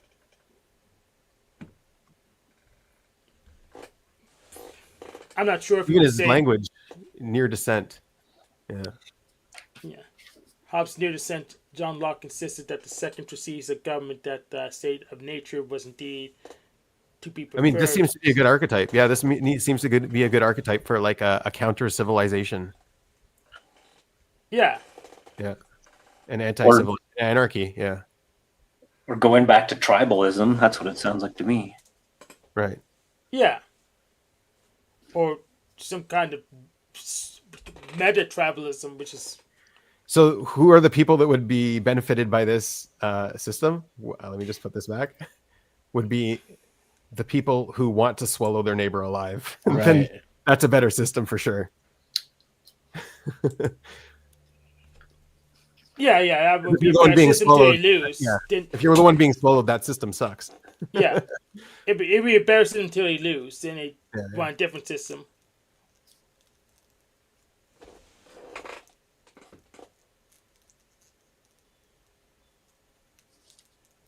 But it's not Yep. just Yeah, it was a good connection, Hank. Thanks for bringing that. yeah. But This yeah, seems to be only possible in an environment of scarcity, though. It doesn't seem to be the natural state of man in abundance. Like, once the hierarchy of needs are met, That's men right. Yep. become generous and Yeah. cooperative. Yeah, it's we're still in Yeah. fucking kindergarten. Like we haven't figured out how to get along and actually have abundance. We just keep fucking ourselves over. It's ridiculous. It's embarrassing, honestly. Yeah. It is a little, yeah. Yeah, that's why the aliens aren't here. We're not. Yeah. Really, They don't want to waste their time. we're too primitive. They'd mess us. We're too messed up. We couldn't handle it. or maybe they are here and they just want our resources. Or it's like a game. It's a reality show they just watch. Yep. Look what they did this week. It would make sense. It would fit with the fact pattern that they're already here. Yep. And playing the long game, especially if it were like an artificial intelligence or some kind of cybernetic.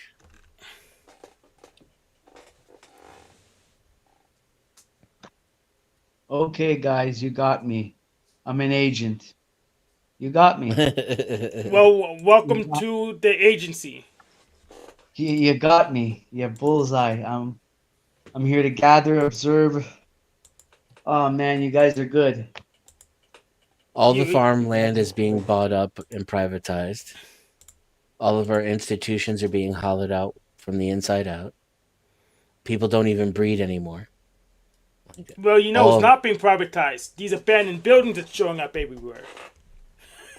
They're like everybody's herding themselves into cities, to single points where they can be herded and controlled and accessed or eliminated.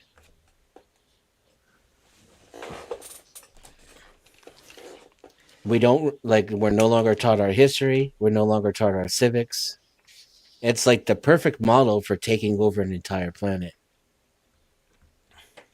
Yeah, and also get rid of morality too. Yeah.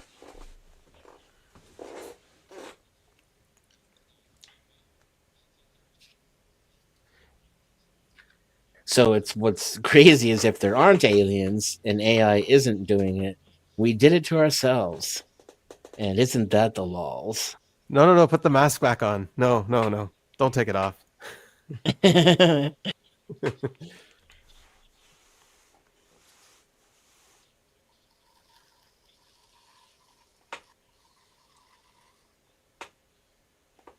Yeah, so no one saw the video I put out? I don't think so. Mind if I share it then? I saw it. I did not understand a single word. Aw, man. Even I mounted, you could just veto me. So just go and play it. All right, let's do that. Let me pull it up. I really tried to listen, but man, I had trouble. I thought you would get it, Jared. I thought you would be able to get it. Yeah, I watched part of it, but yeah, this is mostly stuff I've been saying already. So it's Yeah, preaching that's required. right. You're already so advanced, Hank. You don't need any of that. I Is it agree. the one with the old man talking? No, Yeah, the yeah. one from yesterday. The AI one? Yeah. Yeah, I like that guy's voice. Yeah, you mean the one from yesterday, the Alchemist They philosophy? put out like this is like version 2 or something, and they put out like a version 3, and it sounds different. So I'm like, no, I'm sticking with version 2. There's a hilarious some Chinese propaganda that has like a AI version of Confucius, and they have this black guy's voice on it. It sounds like I can't remember the actor's name. Sounds like this black actor's voice is like Confucius from the Chinese, ancient China with the black voice. It's hilarious.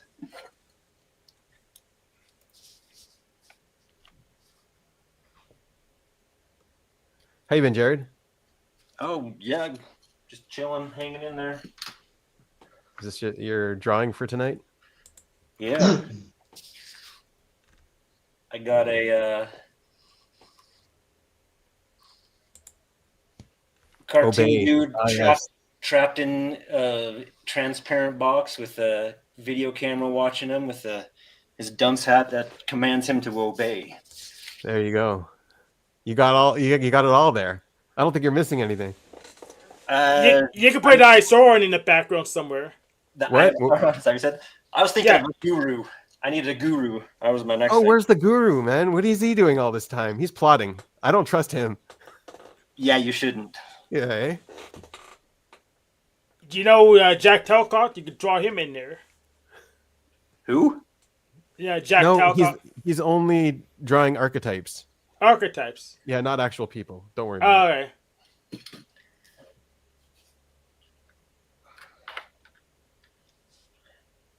Well, he would claim to be an archetype.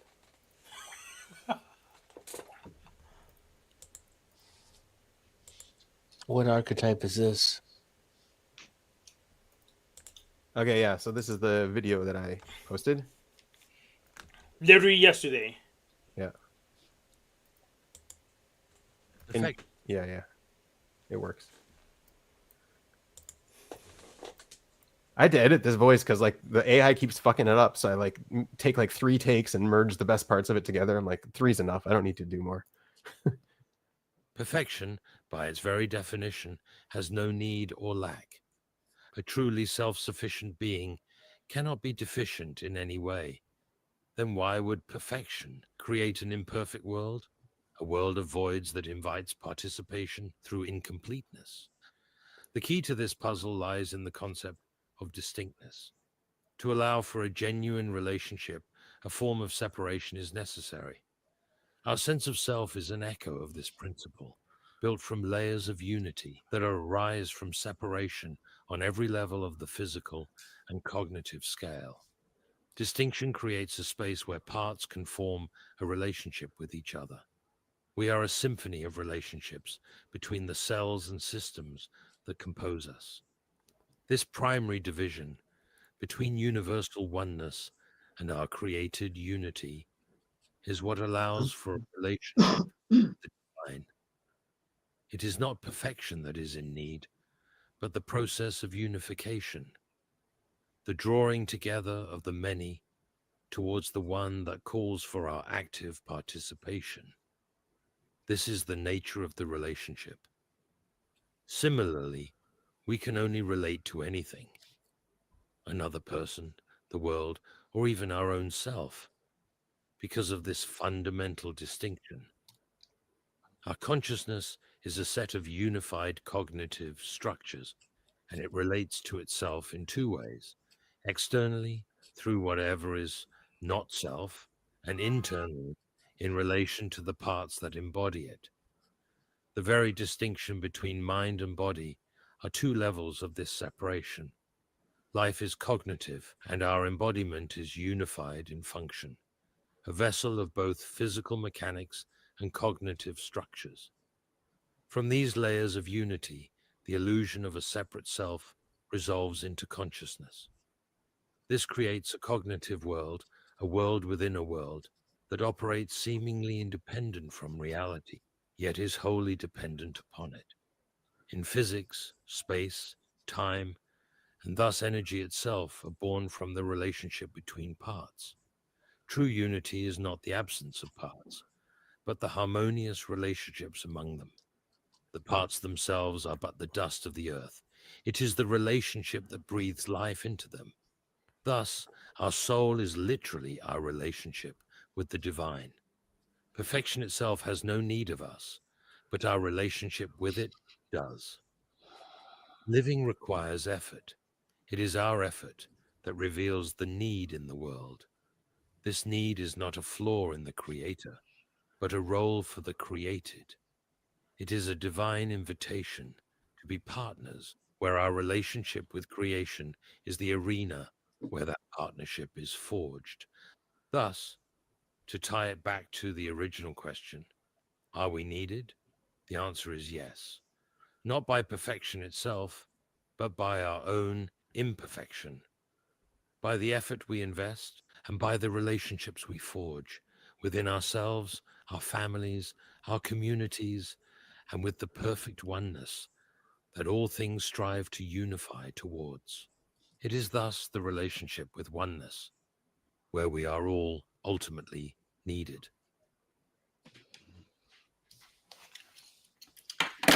Nice. Did that wasn't that not understandable? I got Yeah, it. it's most coherent explanation for divinity that I've ever heard, really. Damn. Oh, And I that's how you proved can get mine. nice. Yeah, I was listening to things like that around a week ago, 2 weeks ago. Awesome, awesome, really Yeah, thanks, man. awesome stuff. It's absolutely what you said. The most insane theory of divine mind. Will. Yeah.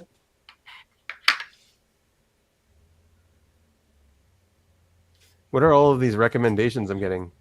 All right. But that's your Emotional YouTube. damage. That's your YouTube. That's Yeah, I what they know. think you like. I think it's Good to broken. go. Yeah, it is broken. You didn't configure it. Yeah, program it. Yeah. Bow to your God.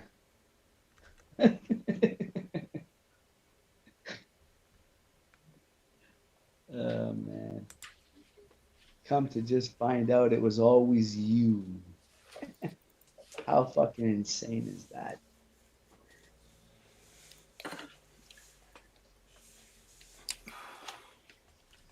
We are what we seek.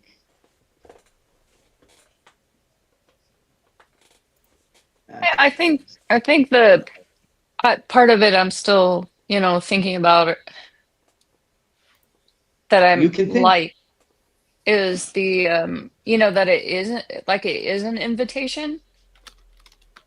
Um and that's a good thing, you know, because like when you're stuck in reality, there's so much suffering, and so that like the shift of thinking about it as an invitation to participate is like a more positive way for me to think about it rather than just thinking I want to get out of this. I want to break, Right. like duality is fucking uncomfortable to me.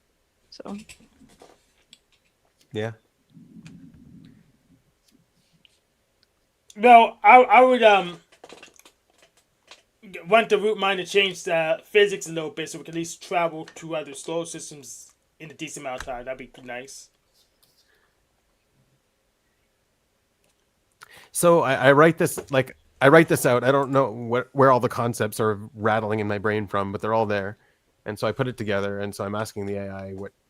Here, it's a YouTube video. Let me share what it says. I don't know. I'm just wondering.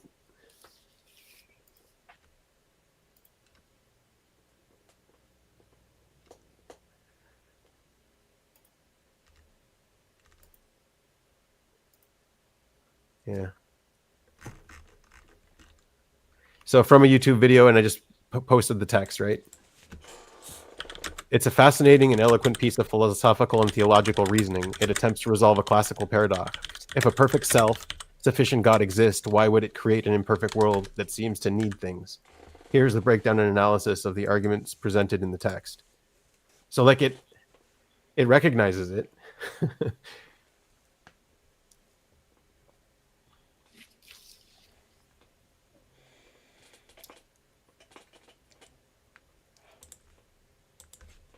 Here, this one, the soul. In a striking conclusion, the text defines the soul not as a static object or essence, but as the very relationship we have with the divine. Our soul is the dynamic, living connection between our individual consciousness and the universal oneness. Yeah, it just defines the soul here. Thanks.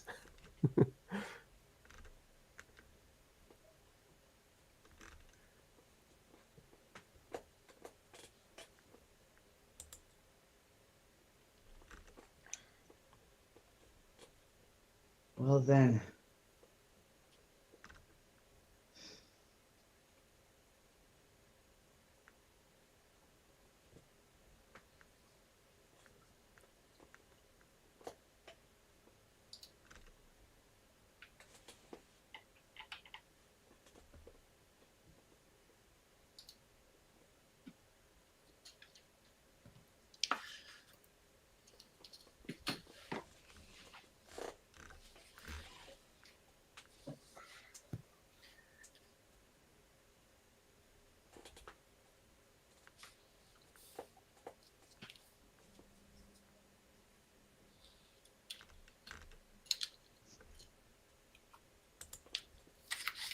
Yeah, I went on breakfast tacos a few days ago, and I went a bloodbath. Got atheist back to theism.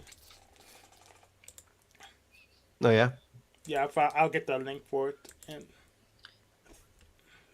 maybe we can watch a little bit. But let me get the link and drop it.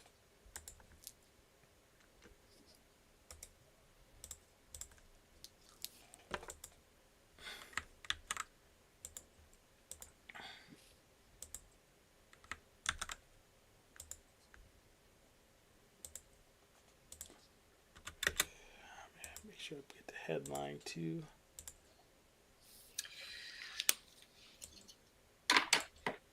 Nah, up here.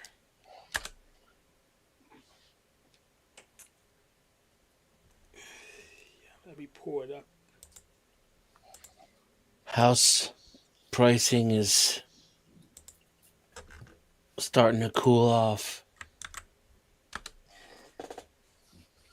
Yeah, probably because booms were busting. Yeah, like the acceleration in prices is cooling. So it's still growing, but slower. Then you're going to have a lot of baby boomers retiring and getting rid of their stuff at some point. It's crazy how this 1982 stuff that you're painting here is like happening in China. Like this is pretty much how the Chinese live. Yeah, man, it's insane over there. Yeah, you were talking earlier about racism, man. In China, they have the most virulent racism you've ever seen in your life, man. It is unhinged. It's like a ethno state. Yeah. It's a I'm sure racism is a self-defense mechanism. Well, yeah. Like from a tribal perspective, like out group, in group, your group survives, your Gen X lives. Yeah.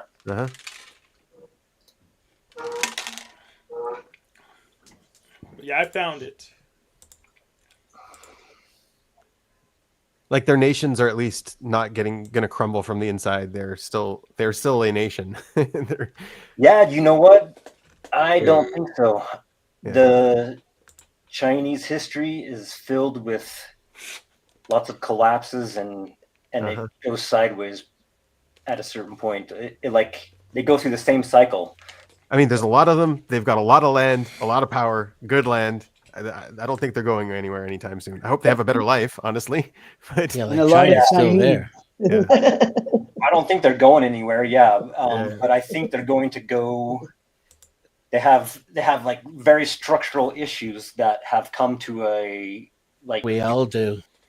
Yeah, you're right. The whole world does. Well, the danger is We're the all risk is about there. to go through it together. Yep, and yep, that's the next crisis that's going to be up. Is it's going to be an economic downturn that it all puts the things in motion, because like you're saying It's not earlier, just- like the economy is what keep, like when the economy is good, everybody's well behaved, but man, when the economy's not good and people are feeling defensive and feeling like they're not going to survive, that's when the gloves come off and people revert to pretty bad behavior. And what we're used to is like the economy being connected. So if there's a downturn somewhere, there's a downturn everywhere. But I think this next time is going to be unique in that it's going to be a downturn everywhere. Yeah. And that's the connection, right? Like it yeah. won't be the reliance upon other systems. It'll be all the systems internally collapsing. Yeah, that's because like the last 70 years, we've been building globalization, and now it's going to go in a screaming reverse, and all those connections get broken. So, I mean, China doesn't need to collapse. It just needs like someone to end up in charge and get rid of all of this nonsense and have a good life for their people, you know? Well, yeah, one of the benefits of being authoritarian is they really just need another Chi who's not a Chi, you know? Yeah. But that kind of person Not doesn't a rise to ping. power. Come on. He's not a ping. yeah, That kind of person doesn't rise to power, though. the head dude is so paranoid that he gets rid of all the candidates before they can get any power. So it prolongs their cycle to an even worse collapse. So. Hank, are you happy about your RNG that you weren't born in China? Yeah. Yeah, all right. But I'm not happy about my RNG that they have most of the computer building tools. So Here's the thing, though. If Hank were born in China, he'd probably be Chinese. That's and true. then he would just fit right in. He would be, yeah, but he wouldn't even know that he would rather be born Hank. Yeah. And there'd be a shortage of Chinese men, which there is. So it's a good thing he's Hank and he's not born in China. So technically, I wasn't born Hank. I made myself Hank with my own power. Your name, hey, what's the Chinese equivalent of Hank? Hong? You'd be Hong. Han. Tubuku. Coming up, Travis? Okay, Gotta put your into. mouth where your mouth is.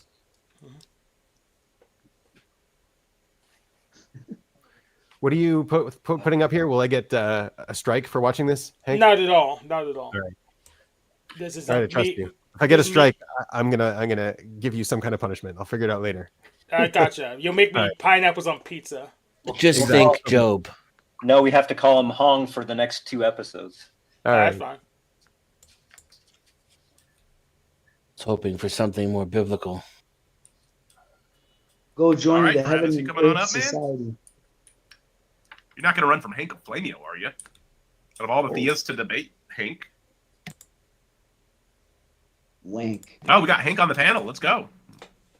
Here. That's the link right there, Travis, right here on Restream. Hank, tell Travis to put his mouth where his mouth is. Yeah, open down your mouth so I can hear you, Paul. Do you know what that game Yeah, is? Travis, let's go. You got to put your mouth where your mouth is, bro. I can figure it out for you. All right. I know Hank has a connection. Why are we watching this? Oh, Travis isn't coming up. Oh no! Someone save atheism. Travis isn't coming up. Come on, the Travis got pussy out. We just get another atheist up here. Who's gonna defend Travis's honor? Is that Travis? Larry, are you Travis? Yeah, yeah. Okay, cool. I just wanted to make sure. Well, I'm not Travis. Oh, no. I'm not Travis. Gotcha. What brings you up today, Larry? What? This isn't Travis? I can't tell. Yes, I'm Larry, the made-up deity. Oh, gotcha. Yes. Cool. I just wanted to make sure. Okay, cool. Sorry. I don't have everybody's faces memorized. I'm sorry. I face blindness sometimes. All right. So we'll get a let's see. Get a bloodbath thing going here. You guys want a bloodbath? Is that what you guys are wanting? Yes, I would like blood. I'm wearing a red shirt today. Okay. Hank wants some blood, Travis. Let's go. I can use How blood magic, theist but are it you? can be. So watch out. The avatar of blood magic's better. All right. I'm getting the bloodbath video going. Bear with Hank, me. who are these people that This we're was- watching? Who All are right, the other guys. So the people? rules of They were people from that leaked out of what's it called the debate Discord, Does it debate Discord? Like, what is this debate Discord? Who's running it? Tacos is one of the moderators. Is a huge Discord. Some of them leaked out with him to join his show. I'm gonna bring Travis back to theism real quick. Like, I think it's the politics Discord. But yeah. It was it's a politics one, not the debate one. Yeah. It's huge. Yeah, it's the debate people from the politics Discord. Yeah. But they followed Breakfast Tacos to his show. So I'm going to convert Travis back to theism. The bloodbath are very simple. Well, I gotta find the rules in the chat so I don't read the wrong number or something. But the rules of the bloodbath are very simple. There are no rules besides what I'm about to read off. So super chats get you a question to panelists. $25 removes a debater for the show. You match to cancel. $25 adds a debater to the bloodbath. You can mute any panelist for $1 a minute or cancel for the same price. If somebody does get muted, you have to jibber jabber until the mute wears off or you lose. So if you stop jibber jabbering before the mute wears off, say you got a 5-minute mute, you have 5 minutes of jibber jabber. So mutes are both beneficial and detrimental to the people using them, right? That being said, bloodbath begin! Bloodbath engage! Sorry, I forgot my own words. Yes. So, it's at least paradoxical. You have to teach at least paradoxical to say, oh, I can make gods up and say, I don't believe in them. It's just a game of peekaboo. All right. You have to accept, you have to believe in things. So, I had a question. Oh, it must have been in there. You just made. Well, have you ever written like a fiction book? Yeah, I've written some fiction before, but then I had to say, well, it's written. I wrote the fiction. Here it is. That's how it works. Okay. Could you make a god in a fiction book? Yes. Could you name the god Larry, and could you give him powers like that he created the universe? Yes. Because he wanted to, and he was uncreated and stuff. Yeah, good. Okay, then you can create a god. There you go. We agree. Now, theism. Now all you have to do is get people to believe in it, and that's what I'm saying is I can create a character in a book without believing in it. Like J.K. Rowling doesn't believe Harry Potter is real, even though he can do magic, right? But would the book be real? Yeah, the book is real, but same thing like Harry Potter, just like the Harry Potter book is real. Welcome to fiction. Yes, welcome to fictional theism. So I got the win already. That was easy. Hank's already I got bridged the the win. gap. I don't He think knows. you like, the right question. I want to say something. So you've already bridged the gap. Like, you know that theism is fiction. You know that. Like, there's no difference. Yeah. Yeah. But he doesn't know there isn't a difference yet. Yeah. He doesn't know that.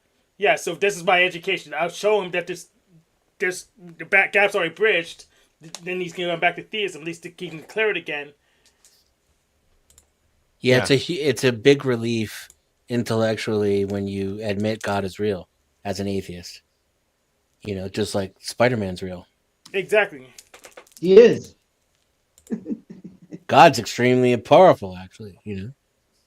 He fought kind of Copeland that plane. I think more we're a character in his book rather than. I saw Spider-Man yesterday. With great power comes great responsibility. The fun part is that it works either way. So if we create gods or God creates us, well, in some sense there's a fiction there.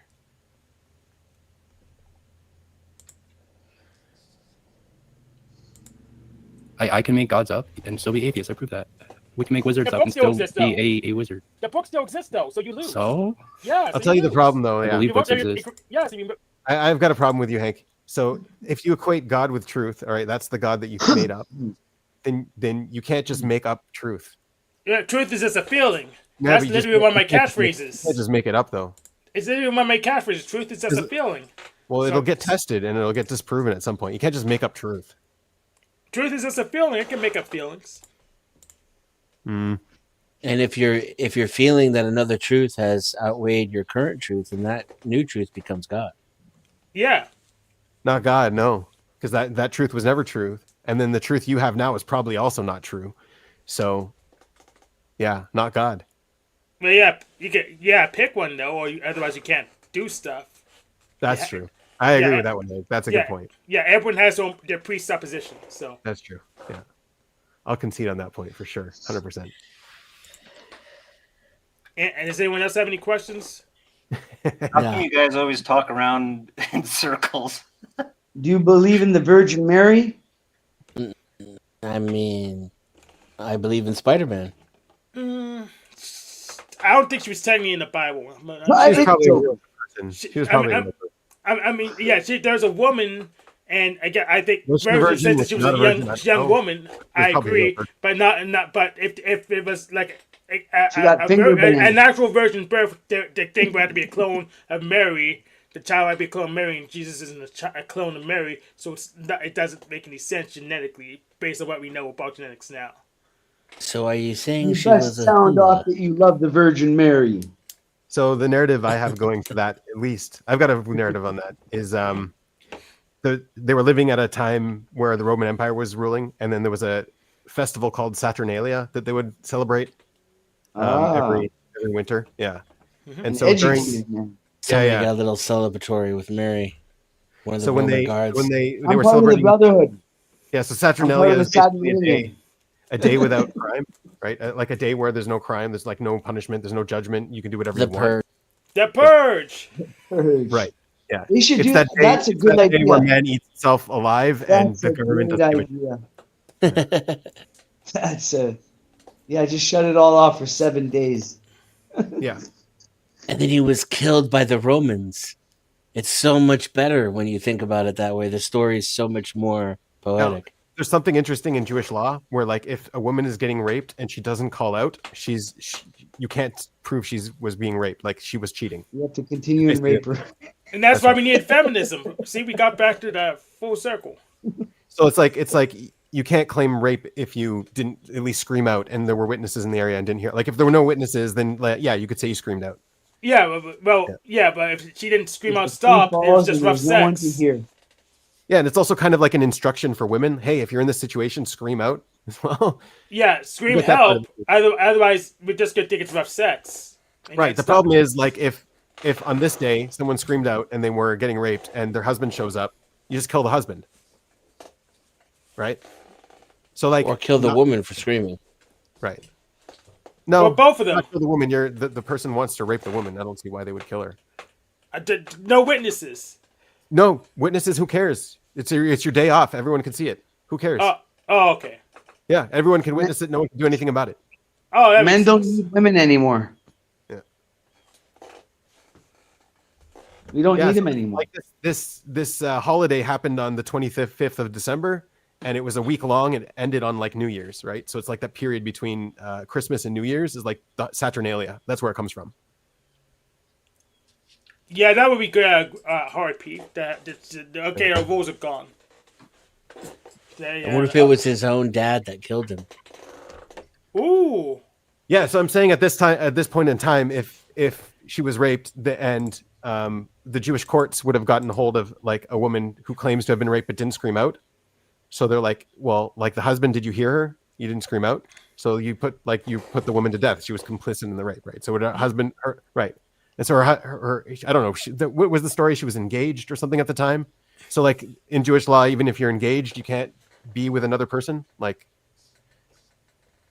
so anyways, he basically didn't call her out on it. He didn't accuse her or anything like that. He took her anyways, and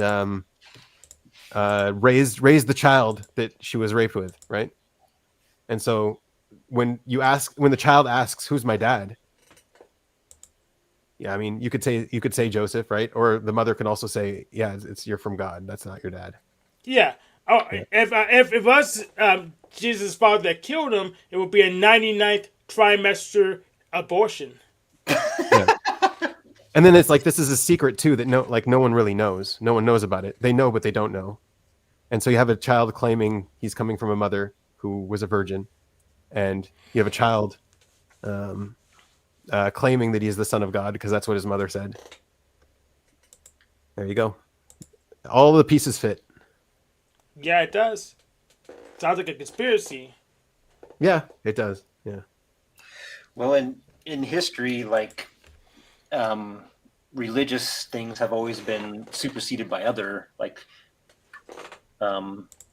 we always take the previous religious traditions and incorporate them or supersede them with the current one. So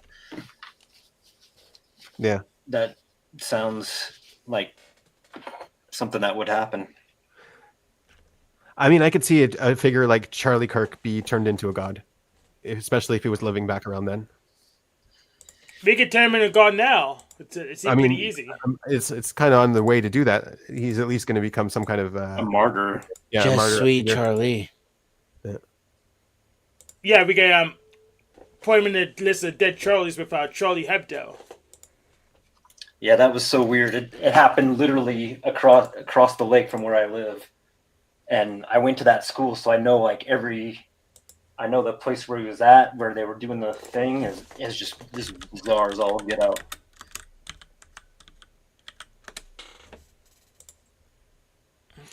But creative God may find the book, and we can find the book. Gods don't write books. People do.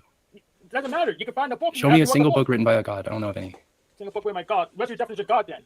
Gods are characters made up by humans with non-human abilities. Non-human abilities. I don't understand. Would like eating a fly with my tongue be a non-human ability? Because it's a frog ability. No, you can eat a fly with your tongue. I don't know. Can you eat a fly with your tongue without having a body? That's something a god can do. Something God could do. Give me an example of a God doing that. Yeah, we can make one up. Larry can eat flies with his tongue and with his immaterial body. There we go. Okay.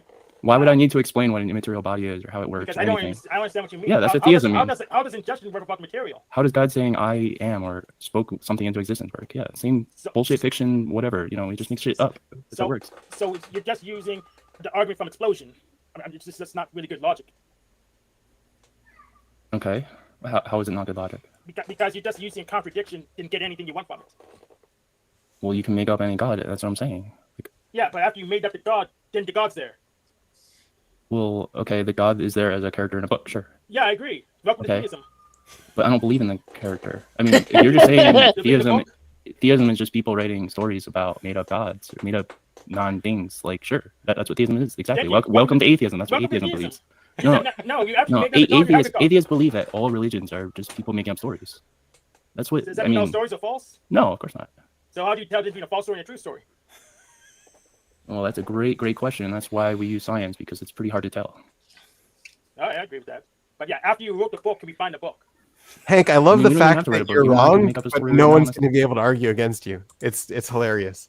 No one's going to be able to prove it. That's how you win, though. You shouldn't be arguing against it. It's stupid to argue against it. Hank and I had this conversation. It lasted 4 seconds. He didn't even try this conversation with me. Yeah. Well, you're already a theist, Benjamin, so I don't right. have You don't to. need to convert me. That's true. Yeah, I don't have to convert you to theism because you're already a theist. That's true. Not your kind of theist, but still a theist. Yes. Yeah. Yeah. You have a thing. You have an object that you call God. That's theism. No, that's not true. That's called idolatry. Not if it's the one true God. Burn. No. If you have an object that you call God, that's called idolatry. Is the universe an object? Is the universe God? Possibly. It is kind of a placeholder for the word. Well, for Hank, most people, I Hank, think we've reached the edge of your knowledge. I'm That's sorry. the most silent like that Hank ever be. I'd like to have a conversation about theism with Ben sometimes. Yeah, anytime, buddy. That'd be fun. Most people stop at using the word universe as like Let's God do it as now. a container. Let's do it right now. We could go back to the video later. Let's do it right now. I would say the universe is not God. But I can't say the universe is God. 100% no. Yeah, I'm not sure if the universe is God. But I would, if I had to guess, I would say it isn't. There's probably more to God than there's to the universe. No, I would say for extent-wise. sure the universe is not God. Yeah, But yeah. Extent wise, I think that God has more extent in the universe. That's true. Yeah. So yeah, touche, Hank. So Denizen, talk to Benjamin about God. Were you about to shut it down? You don't have to do what he says, man. Well, if he doesn't, I'll just play the video. No, it was just, my hesitation is because I thought you were ending the stream. No, I'm not ending the stream. I just paused. I just put the video away so you can talk to Benjamin about God like you wanted to. Okay, hold on a second. Let's talk about God, baby. I'm gonna restream the. This is making Analogy Commander a little bit uncomfortable because he comes from a dangerous God past. Yes. Dangerous God past. Yes. Yes, my Oh, Mormonism, my Yes, his ex-Mormonism idol was was called more powerful Mormonism. than yours. that looks kind of cool, actually. It reminds me of something, style that I can't recall. It's not really Dali. I like it when they're together, man. That's cool. Yeah. Yeah. When they're together, it That's a reminds me cool of like effect, an yeah. album cover that I can't quite place. What is, if you were to describe that thing in 2 sentences, what would you say?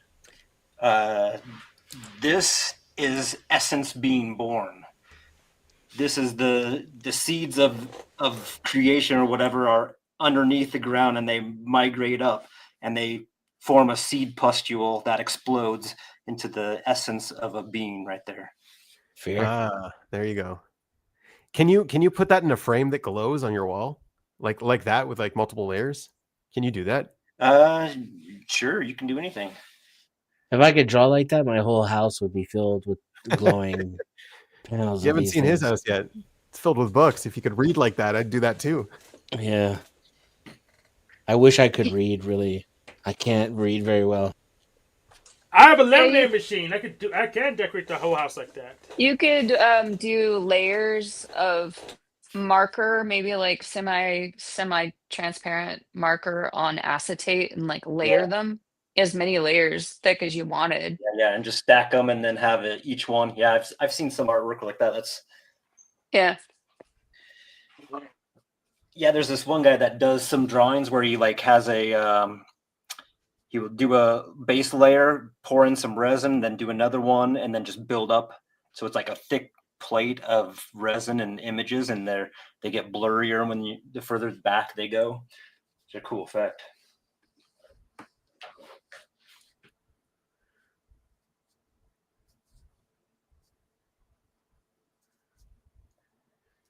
Yeah, you're not specialist last, man. Just got to say. What's that? Not specialist last? Yeah. Yeah, probably. Here, hold on a second. I'll show you some more.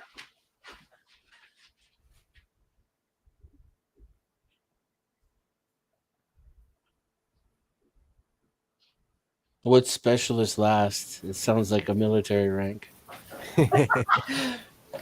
Yeah, when you graduate from Mormon school, you get a designated. Oh yeah, wow, so you escaped the Mormon God. That's crazy. That's like a totally different drawing, but the shape is the same. You've got this shape like etched burned into your mind. Yeah, these are all the ones I've done this year.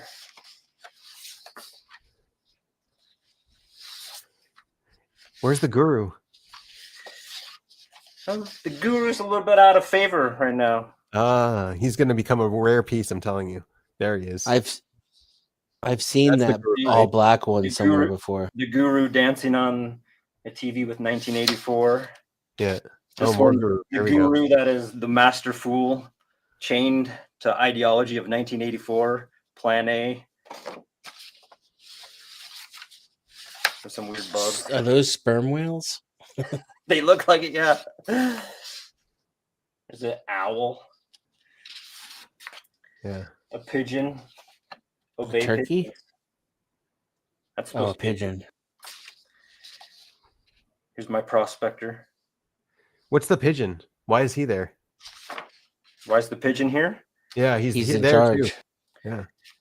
Well, this is a prospector that's in his own mind trap, which is represented by this cube, and he wants to drink the swill of 1984, and the pigeon is watching because he needs to obey. The pigeon with the obey symbol. There's one of my creatures. How old were you when you read that book, by the way? What book? 1984? Yeah. I don't recall. All right. I think we read it like in high school sometime.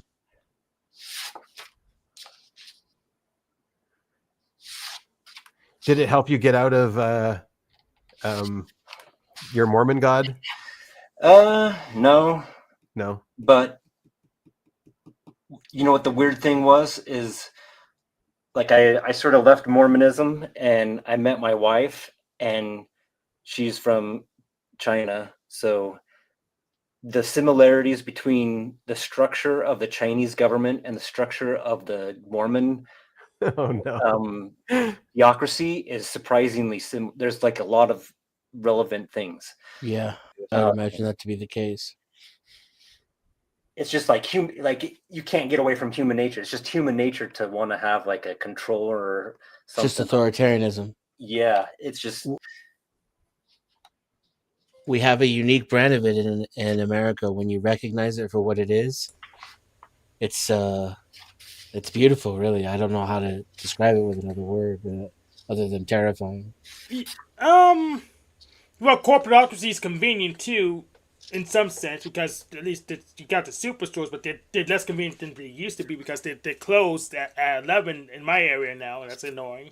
But I still can just order stuff online too. It could It's be the better, same but level of control at the end of the day, though. Yeah, it's the same level. So when you see like the reflective methods, you know, if I could figure out how to integrate with it, I would like it more. yeah. You just need to work a lot of hours at a highly specialized job position. Yeah, I need to pick a specialization that isn't in a what's the technical term? That's not saturated. No, I need to avoid managed service providers. I think you need to embrace your generalist side. You shouldn't be trying to niche yourself as a specialist, Hank. Yeah, I agree. Well, that sounds like better life advice, but do you think that's going to help him corporatize? Yes. I think it's his nature. It's what he's good at. It's what he should be doing. At least, so. What does an example of that look like in this economy? A business owner. Hank has a lot of energy and interest in business and money and finances. Overall, he knows what he's doing. He's just not doing it. Yeah. So then it doesn't even matter what the business is. At first, no. He got to get off. He had a demand. He needs to exploit specialists, is what you're saying. Yes. Yes, that's what the generalists do exactly. Yeah. So you understood the. So if people had to pick and choose the specialist that does the thing I actually want them to do, I just heard cats all day, kind of. He's the specialist that exploits specialists. That's a specialization. Yeah. Yeah. But yeah, this is where I tap out as being unable to help you, my friend. Oh, and that's where you're wrong. Oh no, you're just getting started. I will tell you, depending on how symbiotic it would be, I'd agree to a one-on-one exploitation. I don't know how that's gonna. I don't see how it'd be profitable for you though. It'd be like squeezing juice from a banana. Let's try that. Let's retry that. That sounds like a good idea. Coming from you, what you said. He likes scams. See how quickly his mind goes to scams. He just gave a good example right there for me. Yeah, Thanks, yeah. When he says it sounds like a good idea. I may just be biased. Yeah. Well, yeah, but you made it into a good idea, though. That's why you're the generalist. That's right. I left my career as a systems engineer. I don't know what else, how that could help you. That's where my area of expertise lies. I did have a contracted and a temporary C-level position in two companies right before I became a systems engineer. So technically that was a higher level. That was what was I? Chief of technology, briefly. Yeah, my company never let me get that title. They were too cheap to train people. Totally probably could have got there if I'd left sooner. Or just didn't work for them.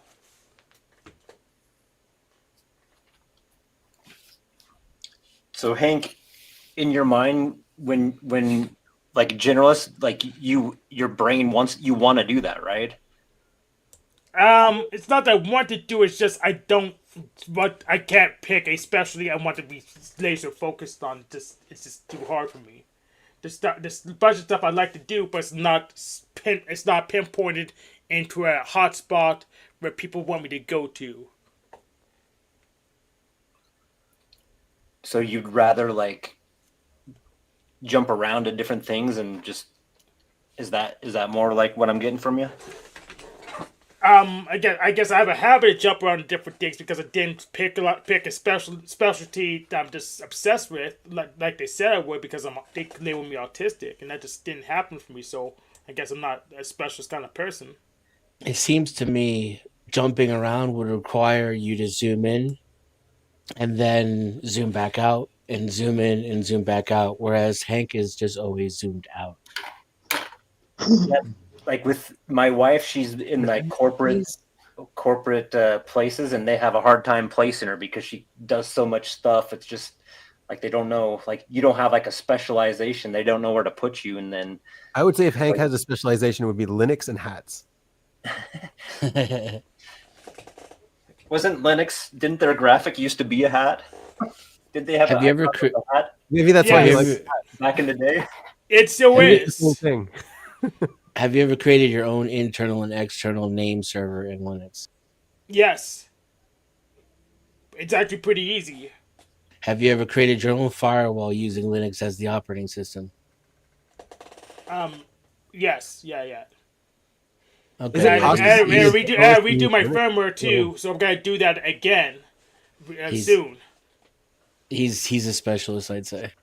Well, I'm somewhat a specialist. I made the thing, but I didn't make it to super high level production.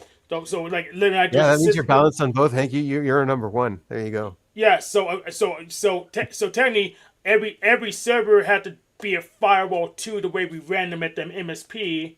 And of course, I have my own firewalls at home because I don't. I just have Netgear firewalls, but I have my own OpenWT firmware, which I need to upgrade. But still, all those servers were firewalls too. Not all. Only a couple of them were routers, though. The ones that are what's it called? What are they called? Proxies. Only the proxies were also routers because that's just how it works. But all the servers were firewalls, and so the firewall stack changed since the last time I did it professionally. So I had to learn.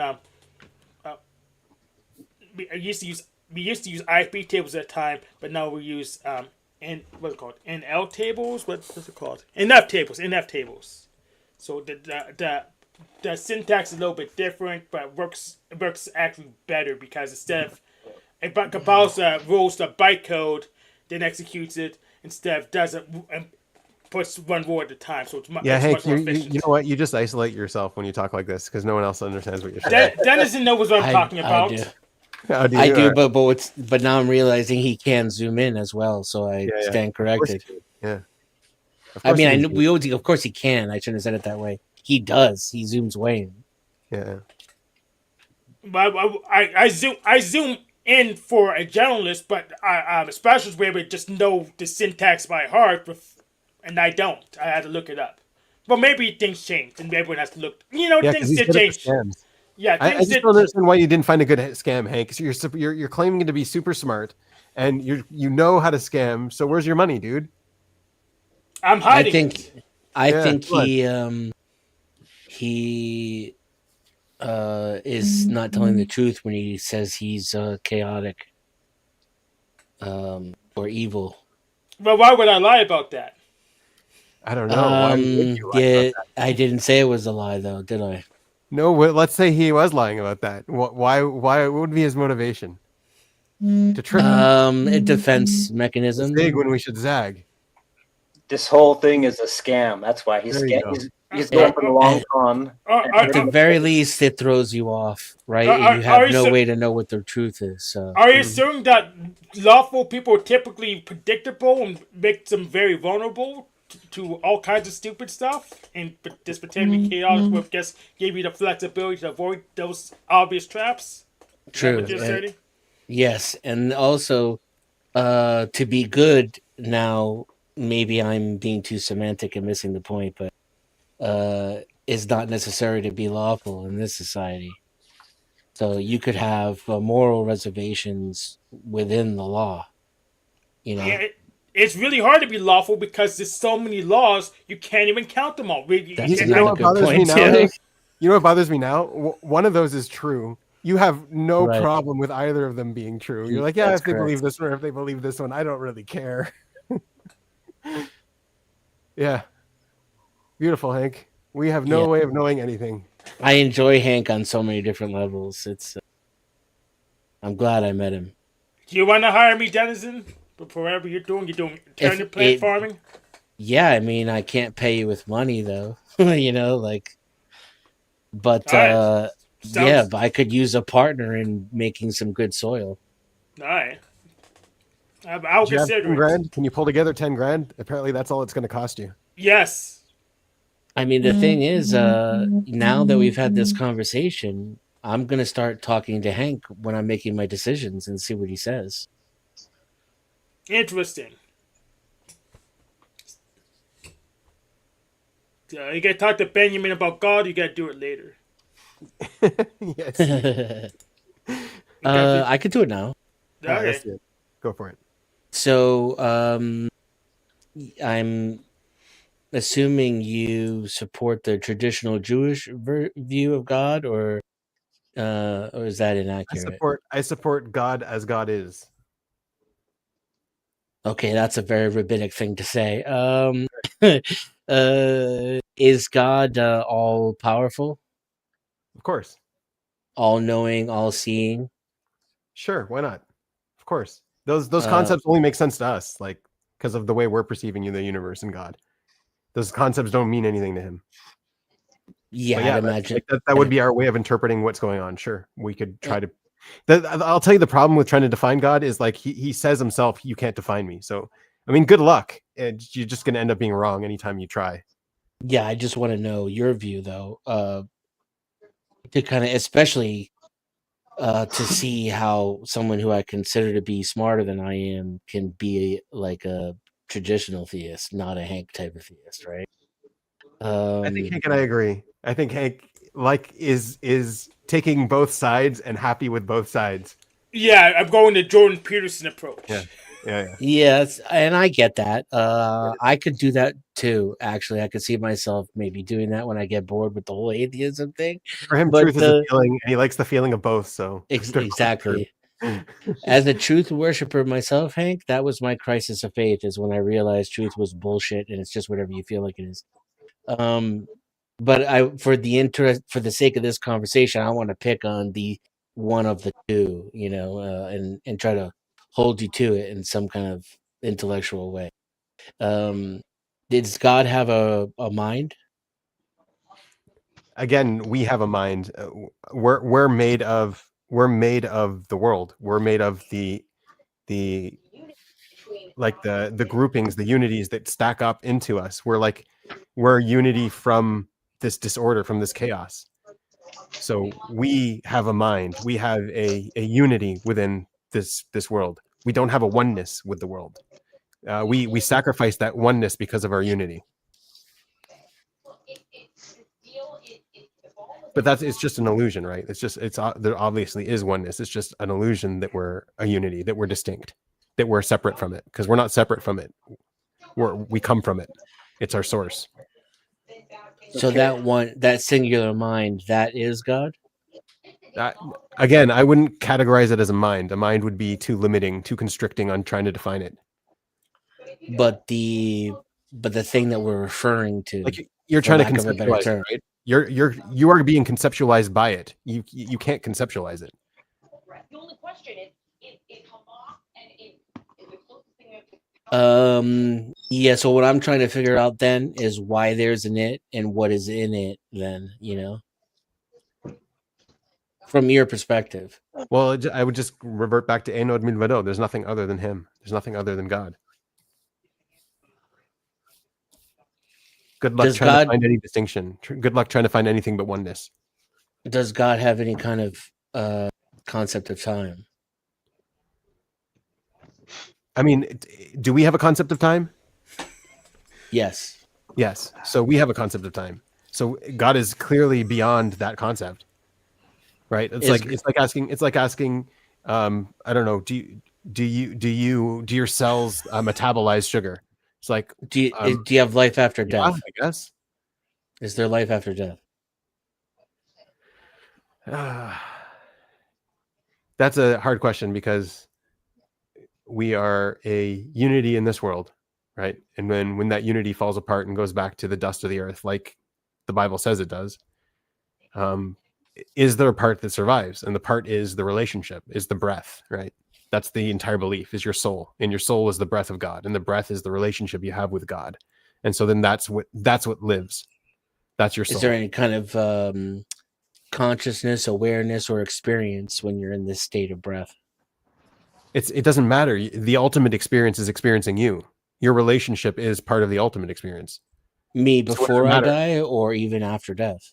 No, the ultimate perspective is God. The relationship with God is independent. It becomes independent of you when you're gone.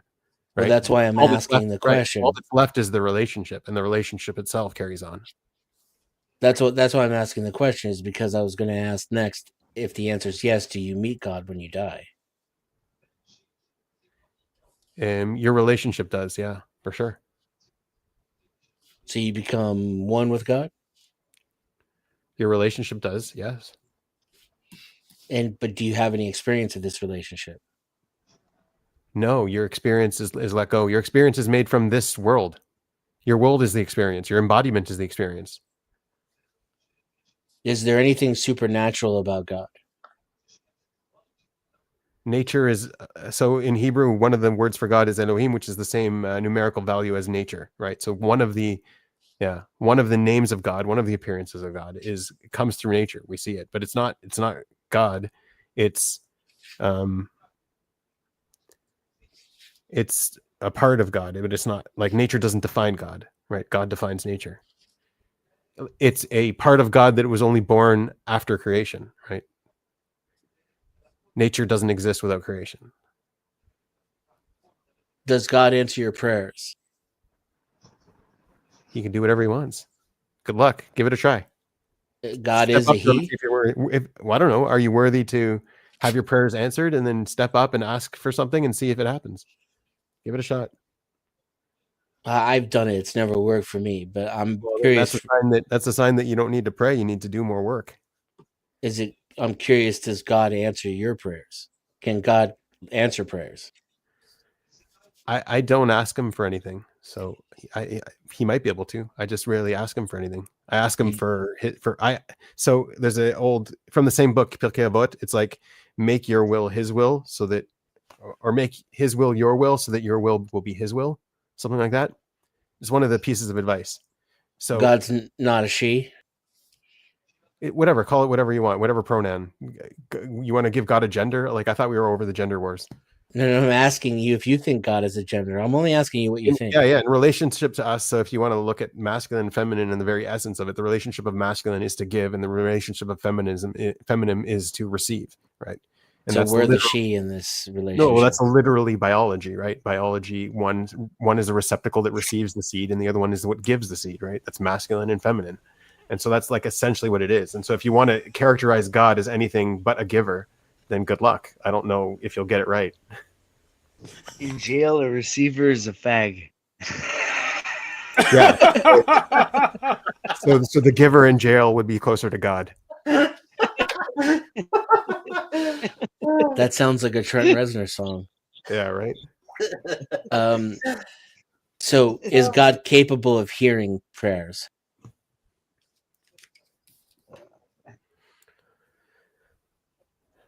Yeah, again, I don't know what you mean. I mean, the entire idea of sound is just like how we relate to sound, right? Sound is something far beyond our own relationship to it. Sound like encodes information. Sound is a wave. Can a cell phone, can a rock hear my prayers? Sound is also something that only comes about in this world, right? There's no need for sound without a created world.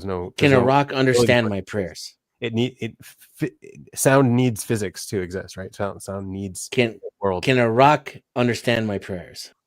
I don't think so. Can God understand my prayers? Of course. Okay. But God is a rock. This is just what I mean by mind. I'm just trying to, get there. Yeah, no, there's no mind. There's no mind. Like, it's beyond mind. Where you're using mind. It's Sure, using, sure. I get it's that. unity. It's beyond mind. I get that, but the rock can't do it, and the rock's still part of us, is my point. At the The very rock will end, never understand my prayers, but God has his own super duper special abracadabra mind. You know, it's not a God mind rocks. anymore. It's God. I mean, God is Uh, simultaneously listening, if you want to categorize it like that, and all the information in the universe, right? So like the Right, universe is right. way bigger than what we can even perceive. The universe is immense and vast, and if you Yeah. want And to he pay can- attention, right? And we're only receiving 5 senses. He's receiving like 613 senses or whatever, how many ever senses you can make up and invent and challenge, right? So but he can like understand my that's a prayers. shit, all right, that's a shit ton of information, right? And so like if you're like, hey, little old me, can you hear my prayers? And it's like, yes, he can. And then you're like, oh wow, like that's pretty incredible, right? That would be incredible if like through all of that noise and all of that everything, he's hearing your prayers too. That's pretty incredible. Yeah, and more Yeah. to the point for me trying to understand where you're coming from is that there's some kind of God mind on the other side. It can understand my prayers, right? Well, it just means that you have meaning to God, and then the meaning to God is your soul, is the relationship with God. That is your God meaning to talk it. back to you? That was going to be my next question: is how does Does he God talk talk to back? you? Does God talk back to you? I feel Of on one course. level, I feel on one level, he's constantly talking to you, and you just don't know how to listen. And then on another level is only if you really want to be traumatized like hell and be able to hear his message, because listening and hearing God is a traumatic experience that some people go through, and Does God talk to you? it's very like it's a whiplash. So if someone goes through that experience, it's like yeah, it's Yes or not. no? Do you go through that experience? I'm not going to say if I go through that experience. Why would I say that? Does he talk to you or not? It's a simple Does he talk to question. you?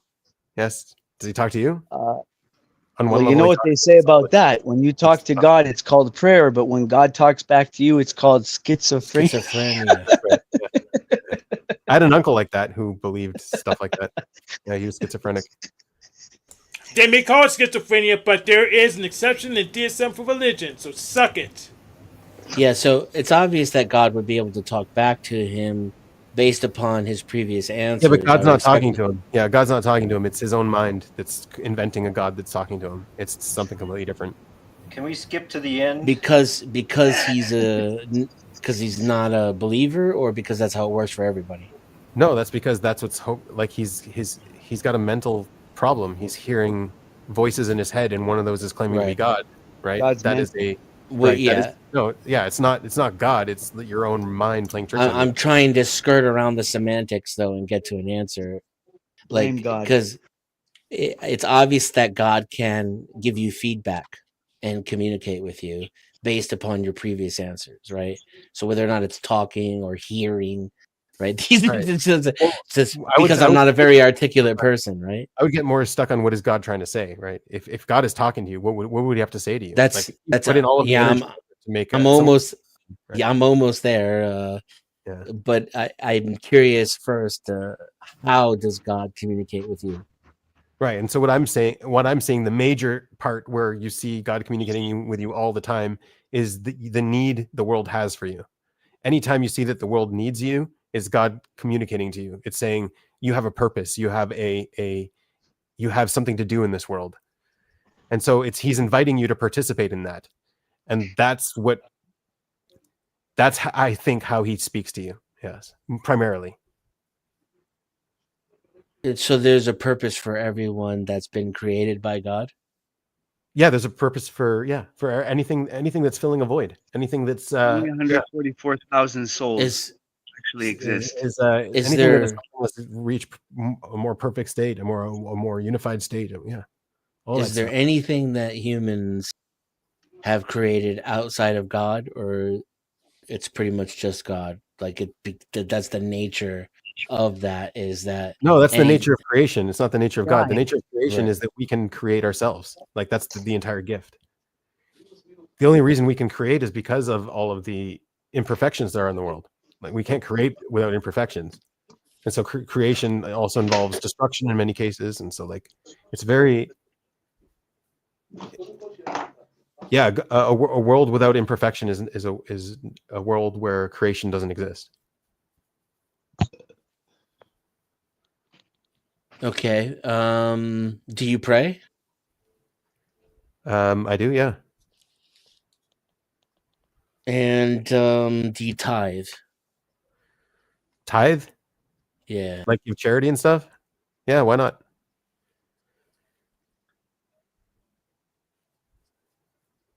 I mean, like to a church. No, no, you're not supposed to do that. Do you go to If you temple? wanna, if you want to, yeah. So the way it works is you just need 10 Jews, and then you can pray together. That's it.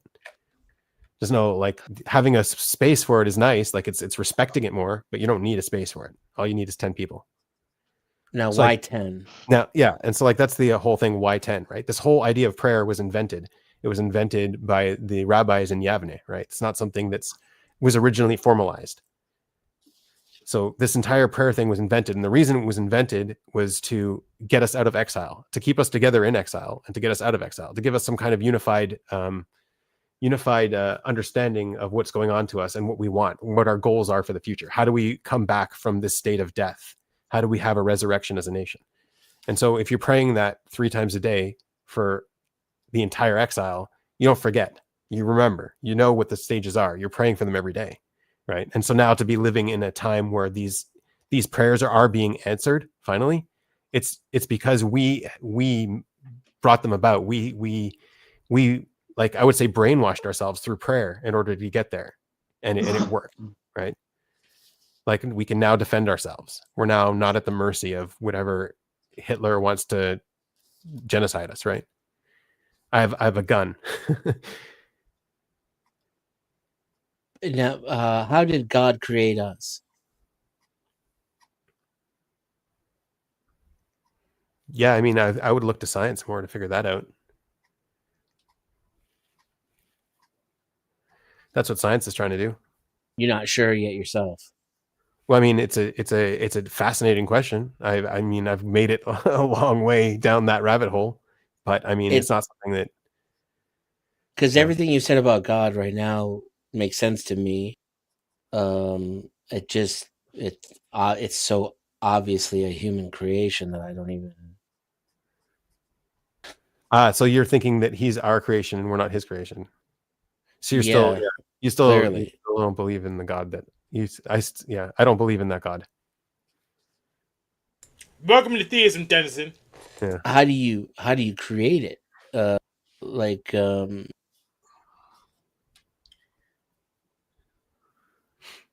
You at the same time you're saying God is the essence of humanity and its existence. God is the essence of essences. What can I say? And he's both the creator, and the process of creation. He's all three. Does he have a sense of humor? I mean, we have a sense of humor for a reason. Because he has one too, or because he gave us one? So the whole prophecy with Isaac's birth is Isaac's name is Yitzchak. It means he will laugh, right? He will laugh. And that's kind of like the understanding of what laughter is in its essence. Is like it's overturning. It's seeing the deeper truth, I guess, in the process, in hindsight, is the laugh.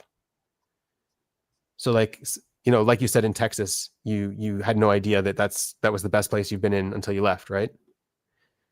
So like, that's laughable.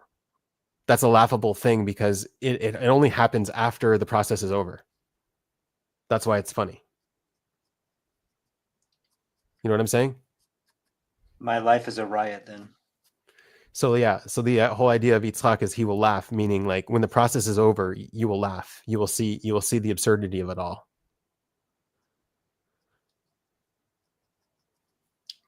That's how wisdom gets to you. It feels like when you get older, you like start realizing stuff. You're like, oh.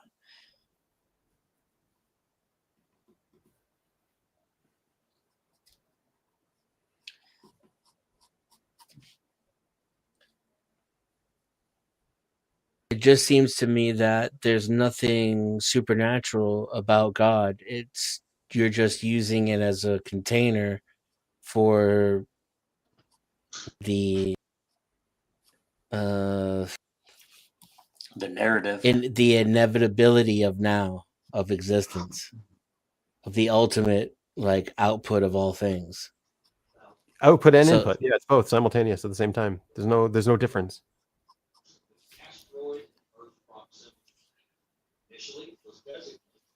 And so prayer really, like, it's more for you. The ritual is more course. for us. Yeah, of course. Why would God need prayer?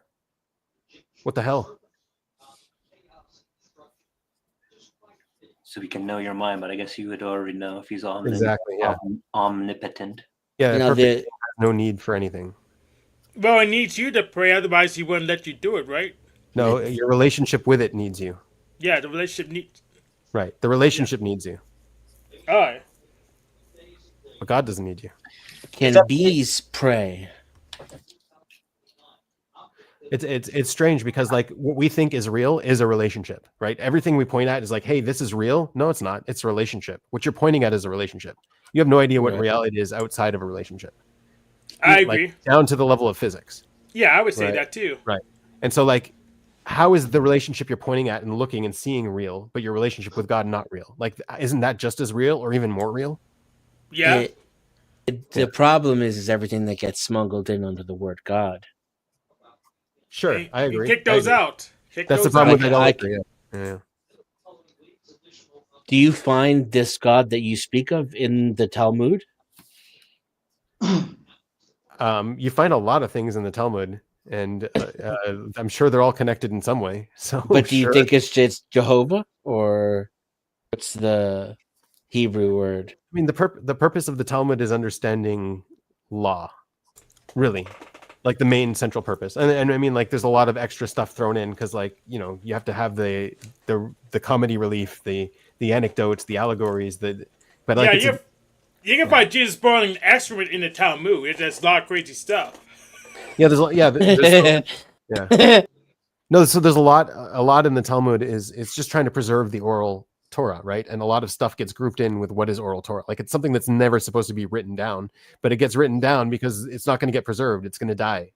So basically the Talmud is preserving this oral law, this oral Torah. And most of the oral Torah is debate over law. Like, how do we enact law? Because really what you want to create is a society, a nation, right?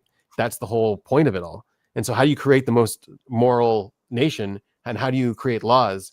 And like, law is just like an incredible invention that humankind had, right? But like, we can't get them right. It's hard to get them right.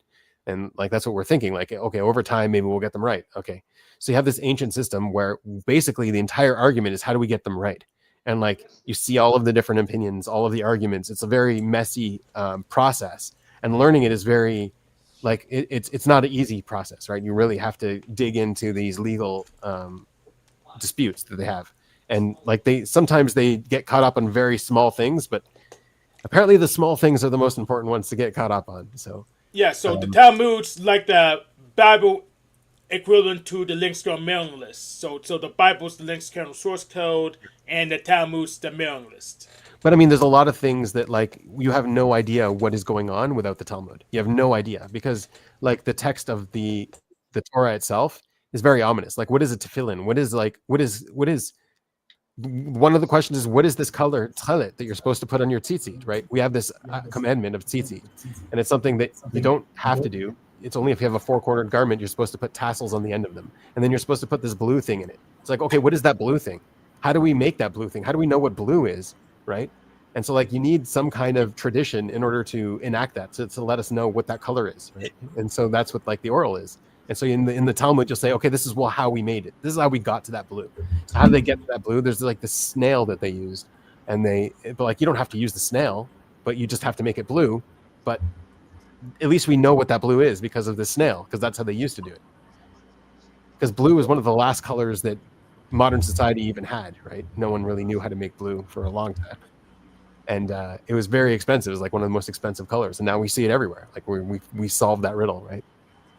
We can make any color we want now with pigments. Do you think Moses had an understanding of the nature of God? I mean, better than me, at least. Is that communicated in the Bible or the ancient Hebrew texts? Like, are they describing God, or are they making something up? Or Well, exactly. Every time Moses tried to ask God who God is and what God is, God always gave Moses an answer that was, "Don't define me." Basically, three things: don't define me. There's nothing other than God, is what Moses said himself from his experience with God. There's nothing else but God. And then the last one is one. God is one. so, maybe then this body of theism, the cultural, the religious, this is all deliberately misinterpreted um, versions of what is in the actual text. Is that Maybe I don't know what you're talking about. well? The Christians claim they can tell you they know exactly who you can fuck and what you can eat on what days. This Okay. is how much they understand the nature of God. He's got a name, right? He even like they know what he looks like, Oh, okay. I see what you mean. and that this is what people call God, right? So I guess I'm not surprised to learn that's not how you think about it. Right. Hi, Hank. Hi. All right.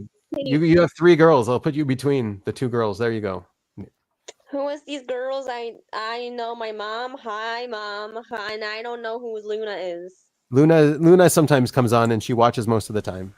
Really? Yeah. And yes, my day was good today.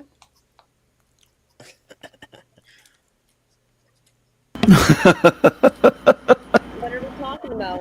I'm sorry, I crashed the party. We were talking about the nature of God slightly more. I was trying to figure out how Ben And Luna, thinks why of she God. has a bra? I'm sorry. Is that a bra picture or is that a catty? Okay. Neither. It's not a bra picture, no. What is that? That's a cat picture. Yes, it is a cat picture.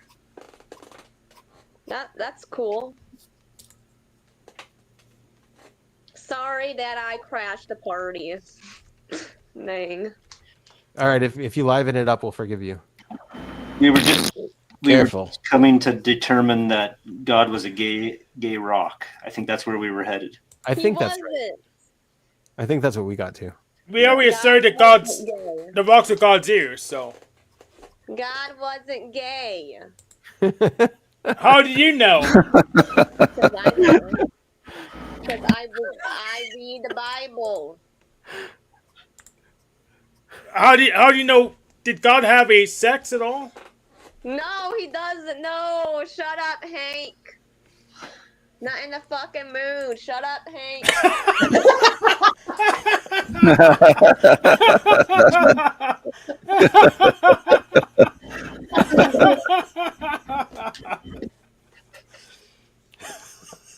All right, Neo, you are now forgiven for interrupting the party.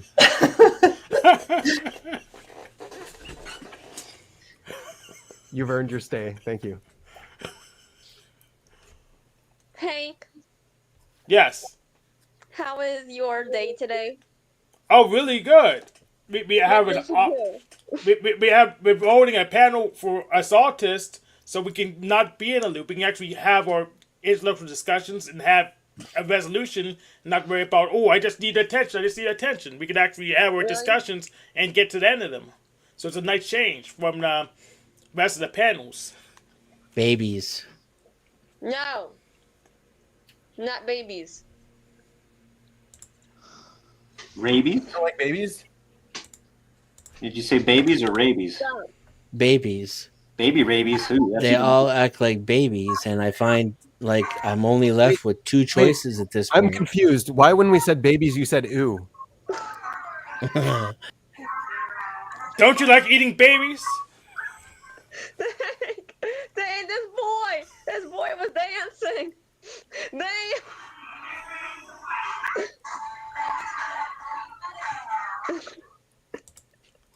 This boy was dancing. What flavor is that straw? What flavor is that straw? Your dick. She's flirting with you. Your dick. Yeah, she's flirting with you, King Steven. Wow. That's nasty, Noel. You shouldn't talk like that. What's up, King Steven? Wanna fucking go? You're older than scoundrel. 18, right, Neo? You scoundrel. He's 25 or something. At your dick. Scoundrel. My parents are not here right now, so they went out to shopping, so I can cuss. But neither are mine. So I can Behave cuss. yourself. Behave yourself, Noel. She's got like a whole 4 days of like swear words built up and pent in. Did you take too much caffeine or sugar today? No. This is No, she just has the house to herself. All right. house to myself. Yep. Yeah, she's on teenager crack.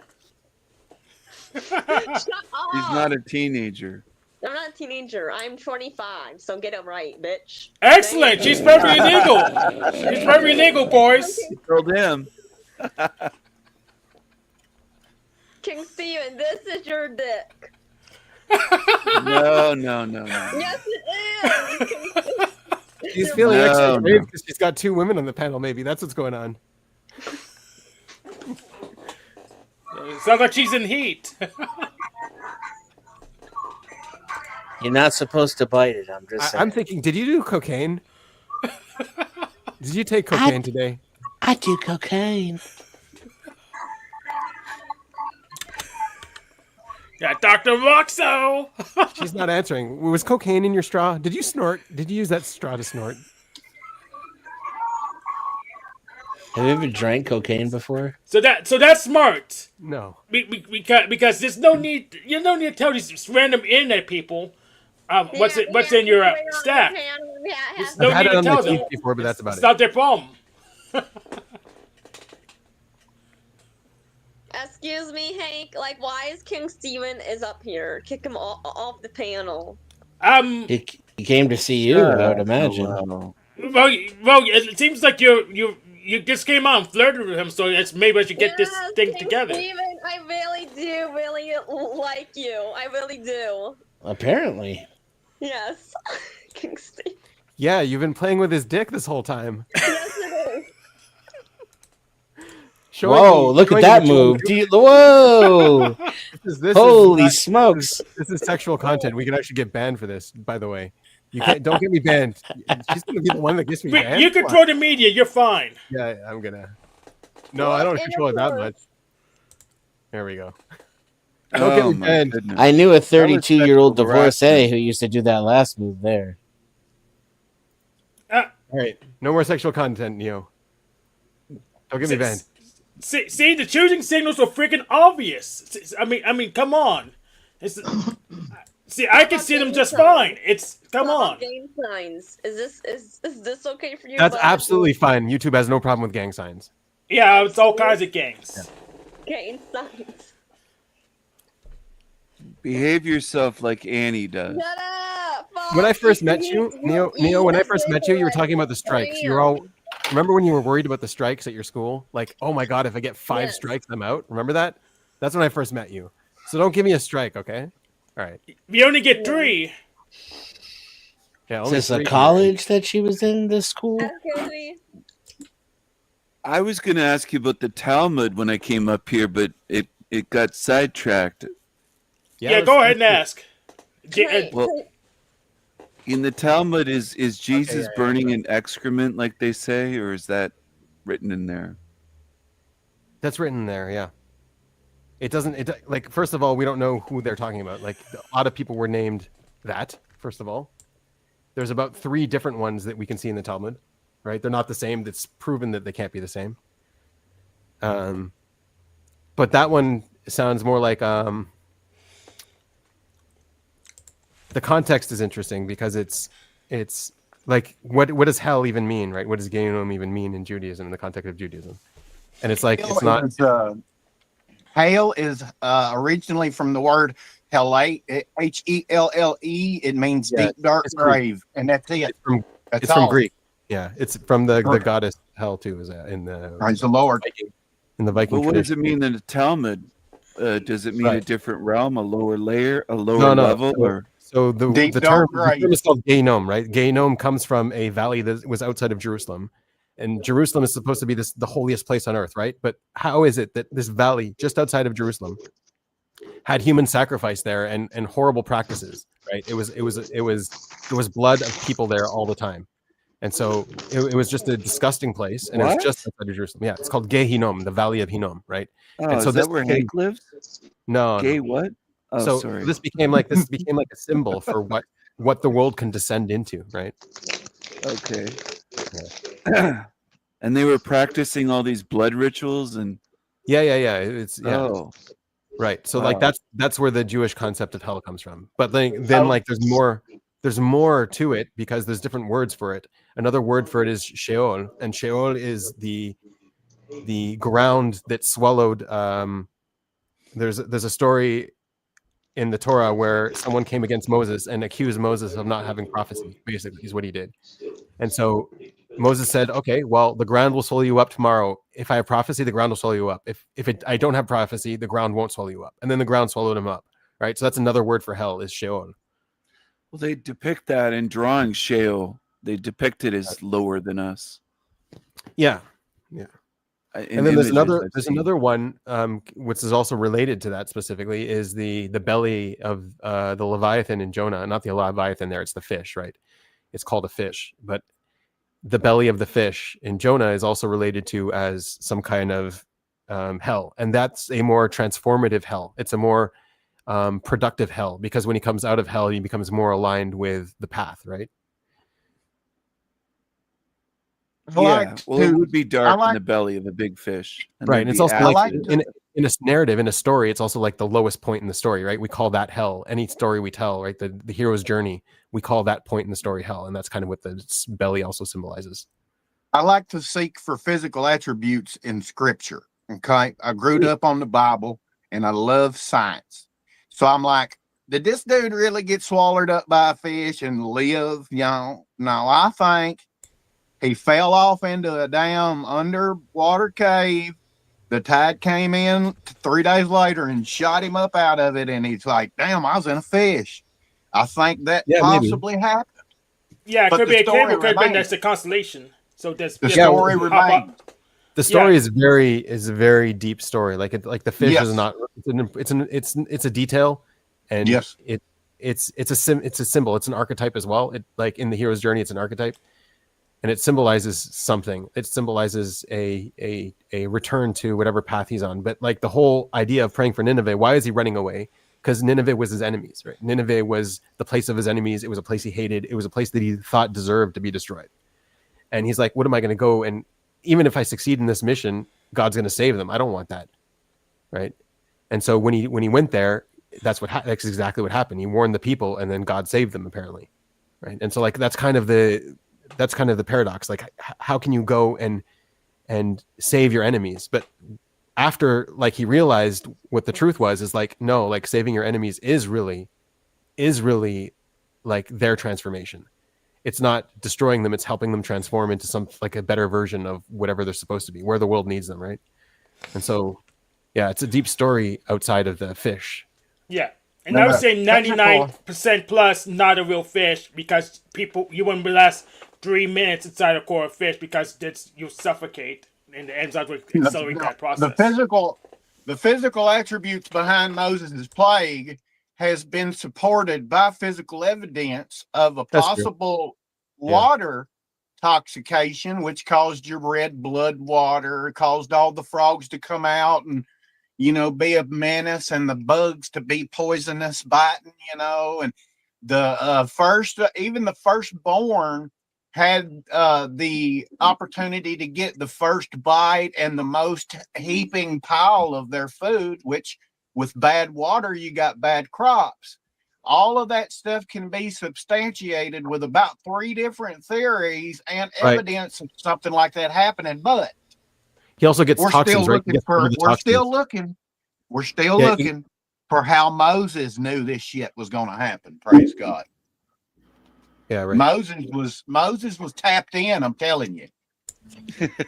Stars, probably. Or it happened and then he wrote it as though he saw it coming first. Oh, Ooh, come that's on, good too. Denison. What's the I feel you, Toichi brother. doing here? This guy's a troublemaker. Yeah, I'm a troublemaker. This guy's it's, a troublemaker. It's interesting because for me, it's like a national narrative, right? It's the birth of a national. It's a national birth, and I think like everyone has that national narrative. America has the national narrative too, and it's a Freaking different red narrative. coats.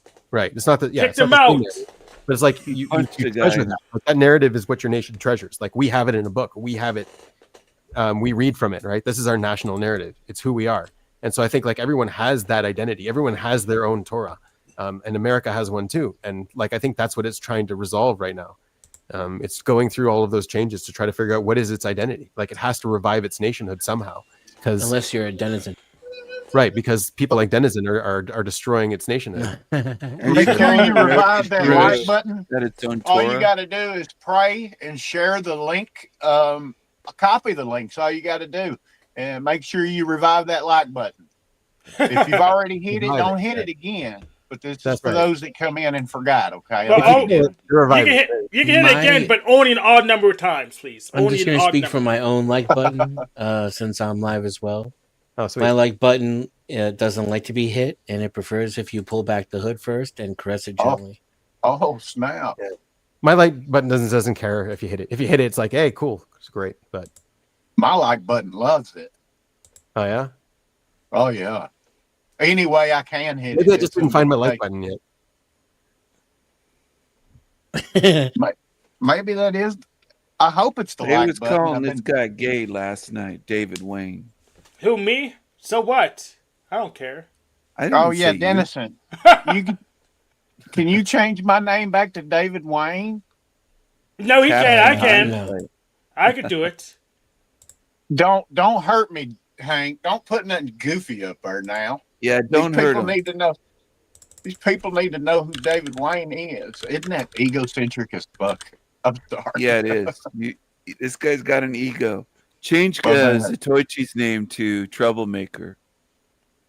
I'll get if Zatoichi consents. I will. He's a troublemaker.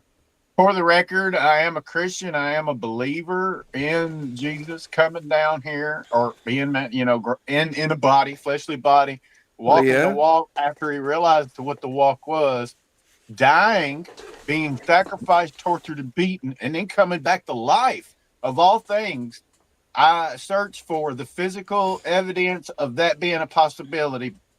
Praise God. And there is.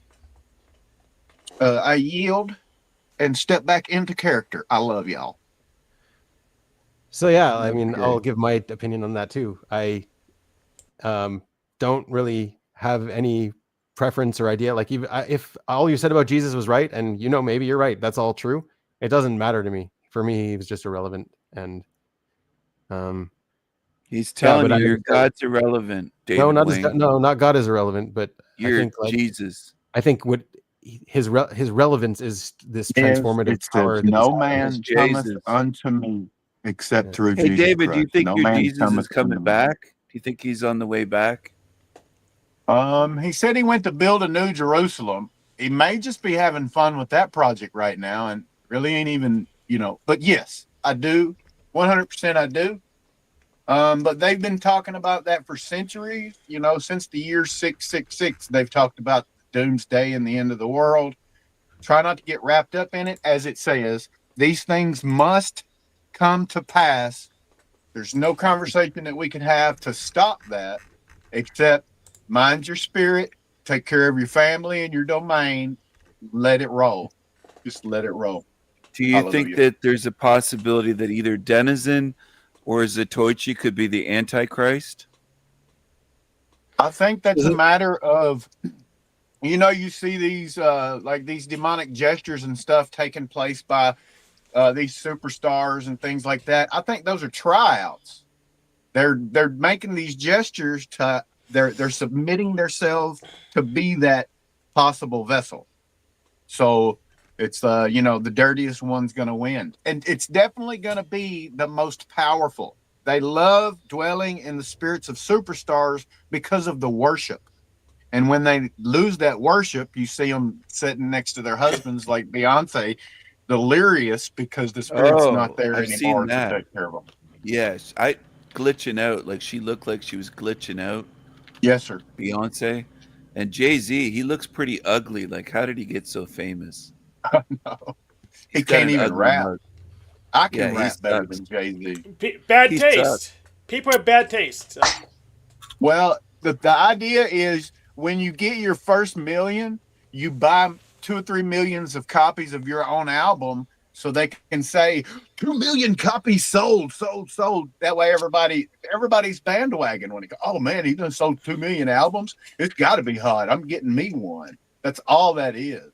Huh. It's What like do you think somebody about Isaiah? buying subs. It's like somebody buying subs and views on YouTube.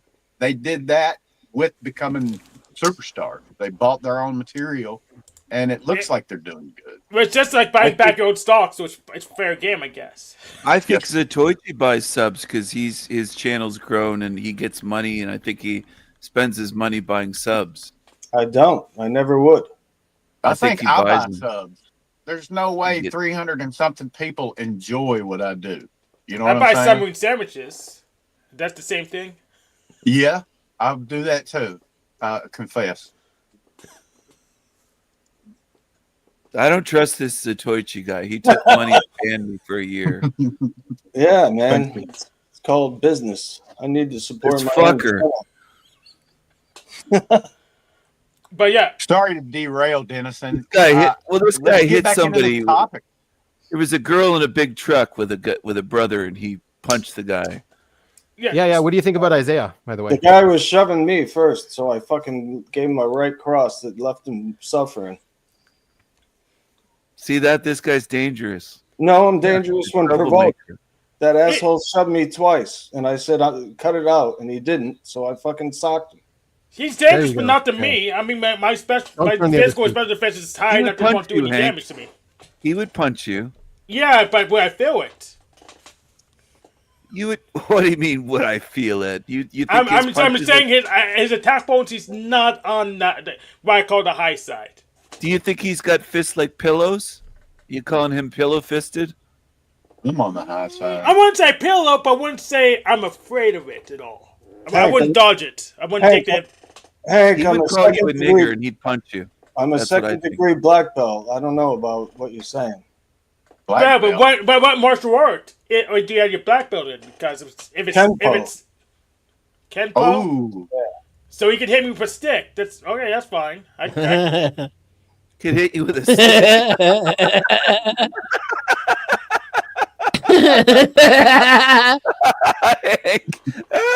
Oh shit.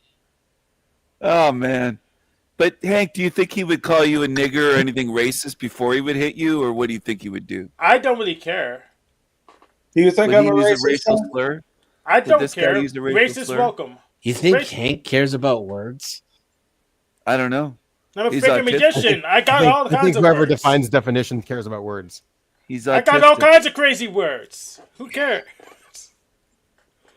I bet Hank Vini could be racist. Vici.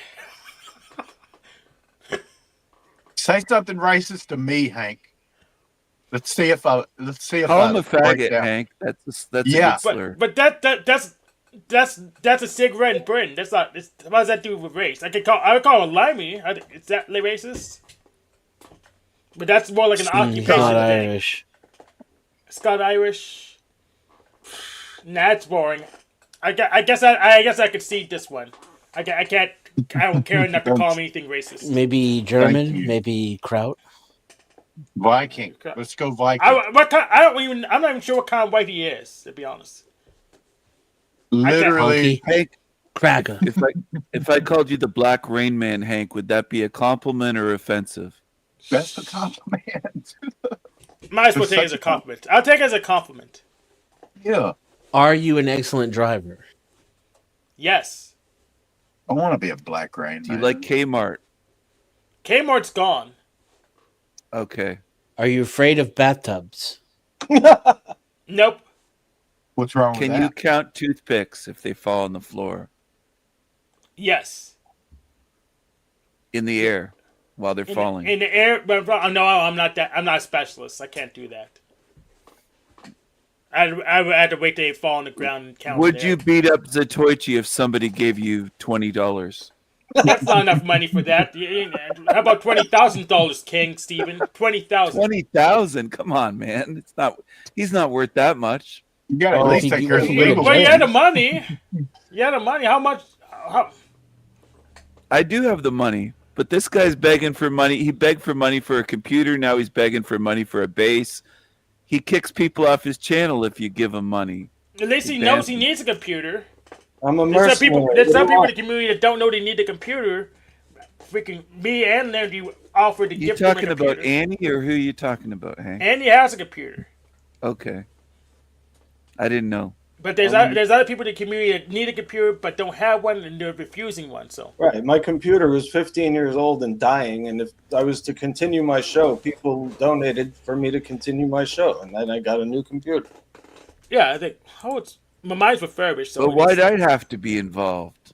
I was the best guest ever. I know, I like you, but the problem is, other people didn't, and they paid me good money towards the computer so I could keep doing my show. So I took the money. You sold me out. Sounds reasonable to me. Who knew you could sell Steven out? I mean, I didn't really think he has intrinsic value. Oh, I do, Denizen. I didn't think he had hair either, but I just saw the way Neil just went on him, metaversally. Maybe my first impression was wrong. I didn't expect her to just go out so heavy. You were wrong, Hank. So was Denizen. He sits around in his pajamas and plays video games like first person shooter games. Well, so do I. Duty. That sounds cool. That's all he does, though. He doesn't have value. He doesn't do anything with life. That's all he does. He was trained to be a system administrator, and he doesn't have any value, Hank. He doesn't even show his face. No, that's a good point. But he said he would hire me to grow turnips, and I get to keep some. So, Hank, you're talking gibberish. I don't know what you're talking about. You're being autistic. I'm not even wearing any pants. Yeah, he said you're being autistic. Yeah, of course I am. That's base. Yeah. But he's getting a farm, and he says he couldn't pay me in money, but he'll let me have part of the production. Shit. Yeah, and let me He's share full of profit. shit. He'll let me share He's profit. full of shit. I don't He's full care. of shit. He's an autist He's like full of me. shit. He's an autist like me. I like it. Oh. I don't like the autistic people that much anymore. I tried to give them a chance, but I don't like them that much anymore. That's kind of I'm the problem with autistic anti-tism. people. Let me tell you something. The problem with autistic people is they're all so completely different. So you could say I don't like autistic. No, people. I think they're a monolith. I think I'm generalizing them. I think they're pretty much the same. You meet one autism patient, they're all pretty much the same. These But then you have autists. Hank, who's not like any of the others. No, he's just like the rest. You think so? He's like Noel. If you put a straw in his mouth, he'd chew it. Let me look for a straw. He'd chew a straw. He'd look at himself in a shiny spoon. I'll go look for a straw. I think I may have one. But this is my computer's old too. You would chew on a straw. You know what's funny, Hank? The normies think the autists are all the same. It's so funny. Yeah, it is hilarious. It's your own world, and then they think When the really normies it's the are all normies who are all the same. The normies are the same. Correct. It's so funny. See, you guys group in normies. I'm just giving you a taste of your own medicine. Go stare in a shiny spoon and chew on your straws. No, I wouldn't even notice it if you didn't go and talk about it. It's like, oh shit, yeah, the normies are the ones who are the same. You just want to feel special. You're really not different though. Whose system is this? Oh, it's mine. Yes. Fedora. Yeah, it's a real Linux system. Is that because you wear the fedora? You got the fedora. It's a Linux? trilby hat. Yeah, so actually it's because the kernel chief uses this system and Debian just gets stupid with the Don't package make it complicated. It's because you wear a fucking fedora. That's why you got Fedora Linux. But I'd be dishonest if I said that. It's more It's than the just... truth, though. Remember, even if Hank admits it, you don't know it's true. That's a good point. Okay. Hewlett Packard. It's an HP. Yeah, got it for a good price. Okay. Good price. Yeah, I got it for like $100. It was refurbished. It runs my games just fine. and I use a this Radeon external discrete graphics card, so it runs everything I could throw at it just fine. I don't run the newest whiz bang stuff because it's let's be honest, it's crap. But it runs emulate anything, runs anything older than like 5 years old on high at least. So I'm cool with it. All right, Hank, thank you for showing us your E5 computer set. 1650. When some distant archiver pulls up this video by accident and they're like, "Holy shit, this is what they were using back then." Damn. Well, I use Linux, so I don't have to upgrade to the latest hardware because the software's not retarded. All right. And hi, what's it called? You use Fedora Linux, the purple hat. Yep. And hi, Intuitive Archivist. That's Archivist that's gonna come and get this video. I know it already. I'm gonna make a new version of Linux called Autistic Linux. Did you guys see that Noah's Ark lady? Do you want me to do it for you? I could give you a good price if you want me to do Noah's Ark for it, but do a respin. There's this Noah's Ark. I'll pay you to do that for me. You can also pick some cotton for my aspirin bottles. All right. I need that'd be $500,000, please. I need some new Hank, cotton. did you see that Noah's Ark lady that's been recording history and TV on all of her VHSs, like obsessively for like 30 years even? Like, is she autistic? I don't know what happened, but like she died like 10 years ago or whatever. But like because of her, we have all of public television for years. What? She was afraid the government like she was an obsessive autistic. Yeah, and she had like newspapers and like the biggest collection of Macs because she archived every Mac. So her trying to protect her stuff, protect information from the government, she just gave it all to them. How ironic. Pretty much, yeah. No, it's a good museum that she got built up, I guess. But yeah, she was afraid Hank, are you the saying she was government retarded? would gas us in the future. Well, I didn't say it. I didn't say it. Well, you're saying she made a dumb move. She gave all that to the government. No, she gave it to humanity, and from my perspective, otherwise we wouldn't have ever had it. You know. Well, Hank was throwing her under the bus, saying she was a retard. I don't know who Holy Skunk Water is. And who are you? I mean, I would never personally use it, but I it's don't like cool him. for us. I don't like the kind of jab. Wait, who don't you like? I want to bring him on. Holy Skunk Water. I don't like the kind of jab. Why don't you like? No, you can't get rid of him because you don't like him. Only because I don't like him. Hello, hola. Guys. What's up?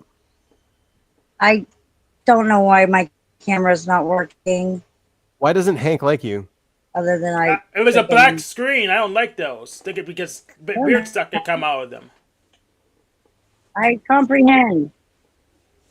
So what if it was a white screen? Okay, how about now? Can you see Yes. me? Yes, it was a white. Yeah. Hey Hank. Go ahead. For 10, I don't know why I'm not $10 you working. could get the V3 1650 and then overclock it. How much power consumption would that do? How much what? Power consumption because I just can't running see a me. Probably Yeah, like a couple, like a 0.5 my more goodness. volts and Well, maybe like 40 more watts. You can't afford electricity? What's wrong, Hank? You worried about power consumption? Well, he has a power supply on there. Yeah, so here's the thing. Overclock You have chips. a bigger power supply.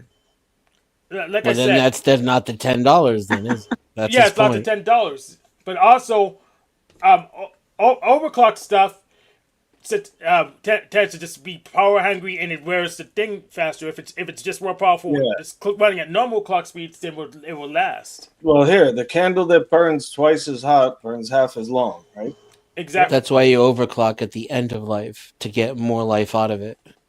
So when something's That's not how it old, Oh, it God is. bless. It is. I like this conversation. It's interesting. I always have way more success overclocking older This hardware chick's than voice sounds brand new familiar. hardware. Holy skunk, With brand I don't- new hardware, you're playing the CPU lottery. With older hardware, you've already made it through the lottery. The Yeah, of course. processors that are being sold on eBay 10, 15, 20 years later are already telling you they're the good ones. Exactly. And you get way more life out of the short time that you overclock it, the performance gains it gives you will last longer that way too. This sounds like nerd autism talk or something. If you Holy skunk chick. if you overclock in the beginning, you just cut your lifetime in half potentially. But if you See, you're overclock the something at the autism end, you add a Hey, couple of more you're years on squeezing before you the have to top. upgrade. You're squeezing the last drops out of it. Yep, and you can hold off on upgrading, which saves hundreds of dollars. So wait a second. So does your car, if your car lasted 10 years, should you like overdrive it? Yeah. Yeah. Is that Get logic? it, get a new well, engine and get it replaced.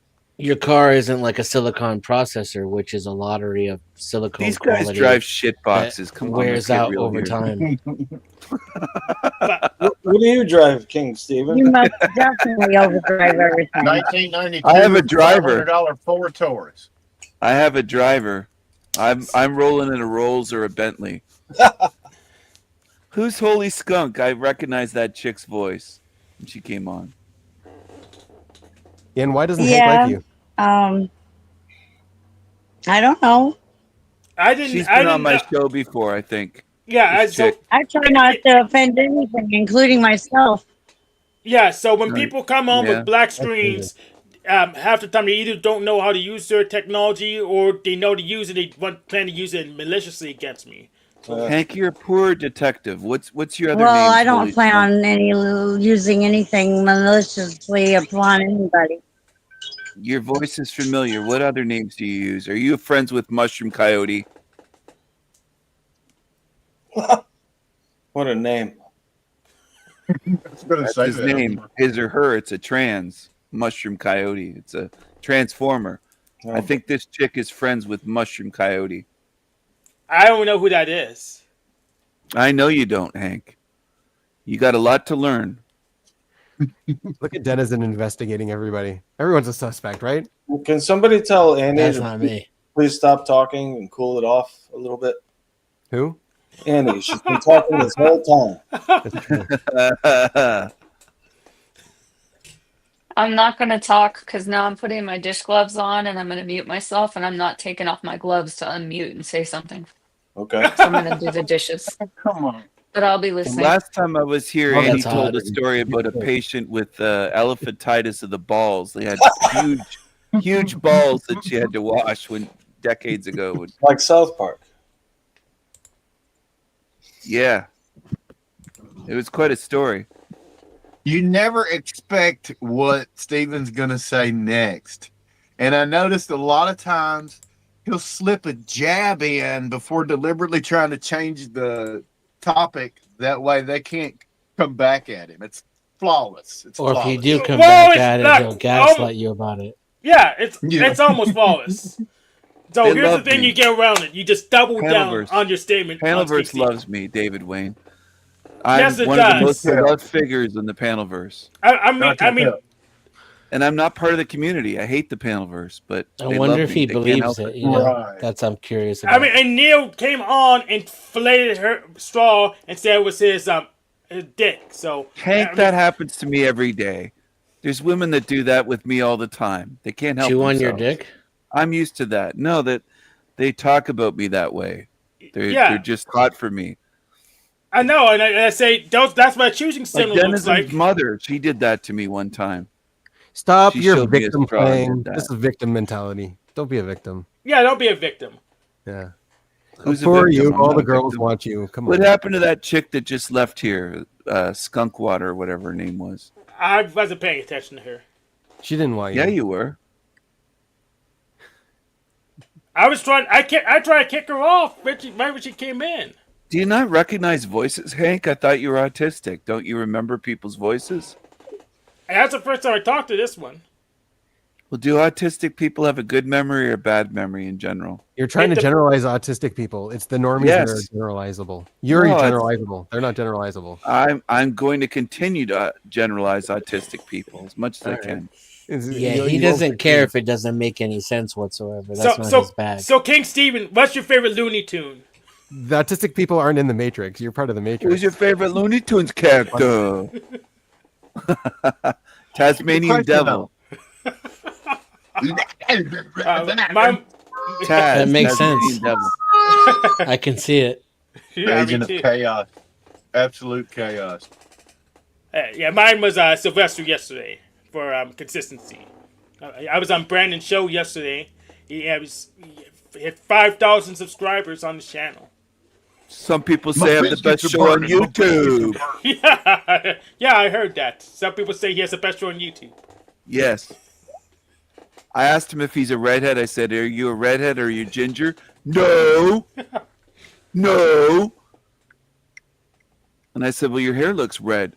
No.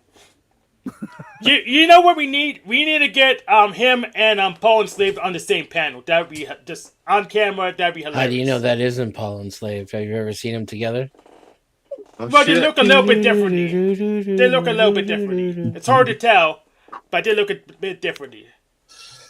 Now, I'm not Zatoichi. racist just because it's hard to tell them apart, but No, they you're do not look racist. similar. You're black. Zatoichi. Do you hate redheads? Well, I've been told that they don't have a soul, but I'm not sure. Yeah, that's true. They don't. I like the redheaded women. Yeah, except when they Yeah. have those pale Irish faces with the blue eyes, and they look like they're fucking dying. Mainly the freckled ones. Mainly the ones with all the freckles. Really? Yeah. Oh, God. I gotta. Hold on. Freckles. I don't know. I prefer the daywalkers. What the fuck does that mean? Okay. I'm referring to the same show, you know. Oh my, no pop culture knowledge. It was the same episode of South Park. Oh. Oh, okay. Minimal pop culture knowledge. Hank, do you like trannies? Do you ever pay for tranny hookers? Only look out, only trans men. You're skirting the line. What's a trans man? What? How would you They're describe female. them? They're female. They have a vagina at some point. Yeah, they're female. They had their dick turned into a vagina. Is that what you're saying, Hank? You No, prefer that? no, it's a female ones. It's very specific. That's the female ones. You don't understand biology? The Brady Bunch. You don't understand biology, King Stephen? Females have the innie. I do. I don't understand your sexuality. I don't. Females have the innie, King Stephen. I'm trying to understand what you prefer. I said, do you like trannies? You said, yes, you do. Yeah, So what I don't prefer trains. I'll take the ones with the innies. I'll take. How many? The vulva, King Stephen, vulva. So How none of many these trannies trannies are have you banging been you with? from behind. I've got a uvula. You're bisexual, aren't you, Hank? Hank, how many trannies have you been with? So technically 0. Technically. That's not true, Hank. Come on. What? You know about my sexual experience better than I do? Are you a god? I think you've spoken about it in other panels before this, haven't you? You talked about trannies He's been you held up consistent. your No, he's been sex consistent toy. here. He's looking Yeah, for he's a very serious inconsistent. You know what happened? You know what happened to Gen X Jeff when he said he knew my experience was better than I did? I yelled at him. Oh, go ahead, yell all you want, but I think you've spoken about trannies. You're a tranny fucker, aren't you, Hank? Well, you don't know me as much as Gen X Jeff, so yeah, I'll I spare don't care you. about Gen X Jeff. He's a Satanist. He's a gay Satanist. He's a pervert.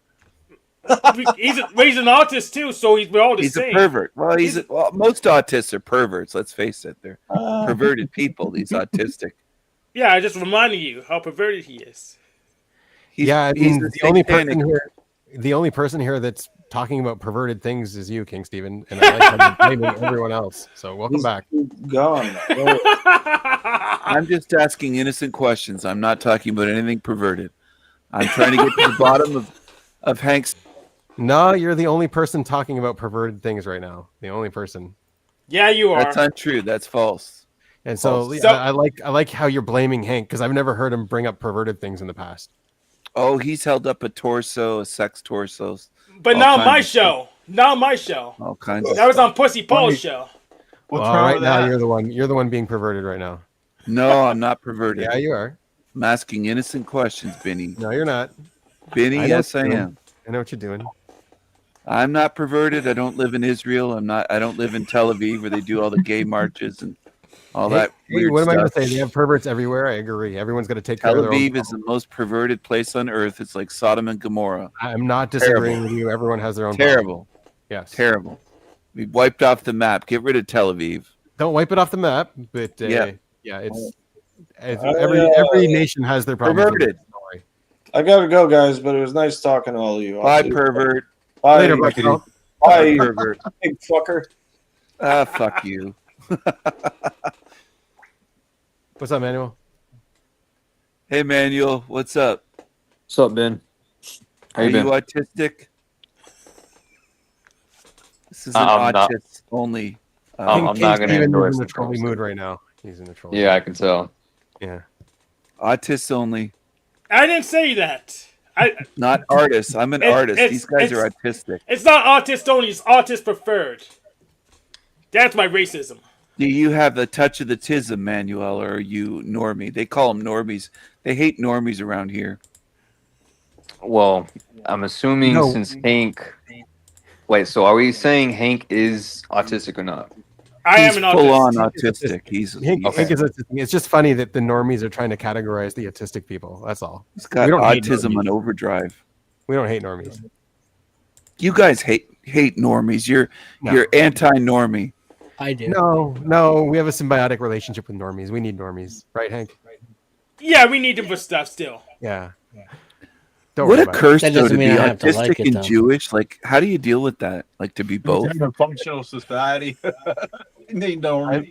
I'm happy that I'm me. How about that? I wouldn't want to be anyone else.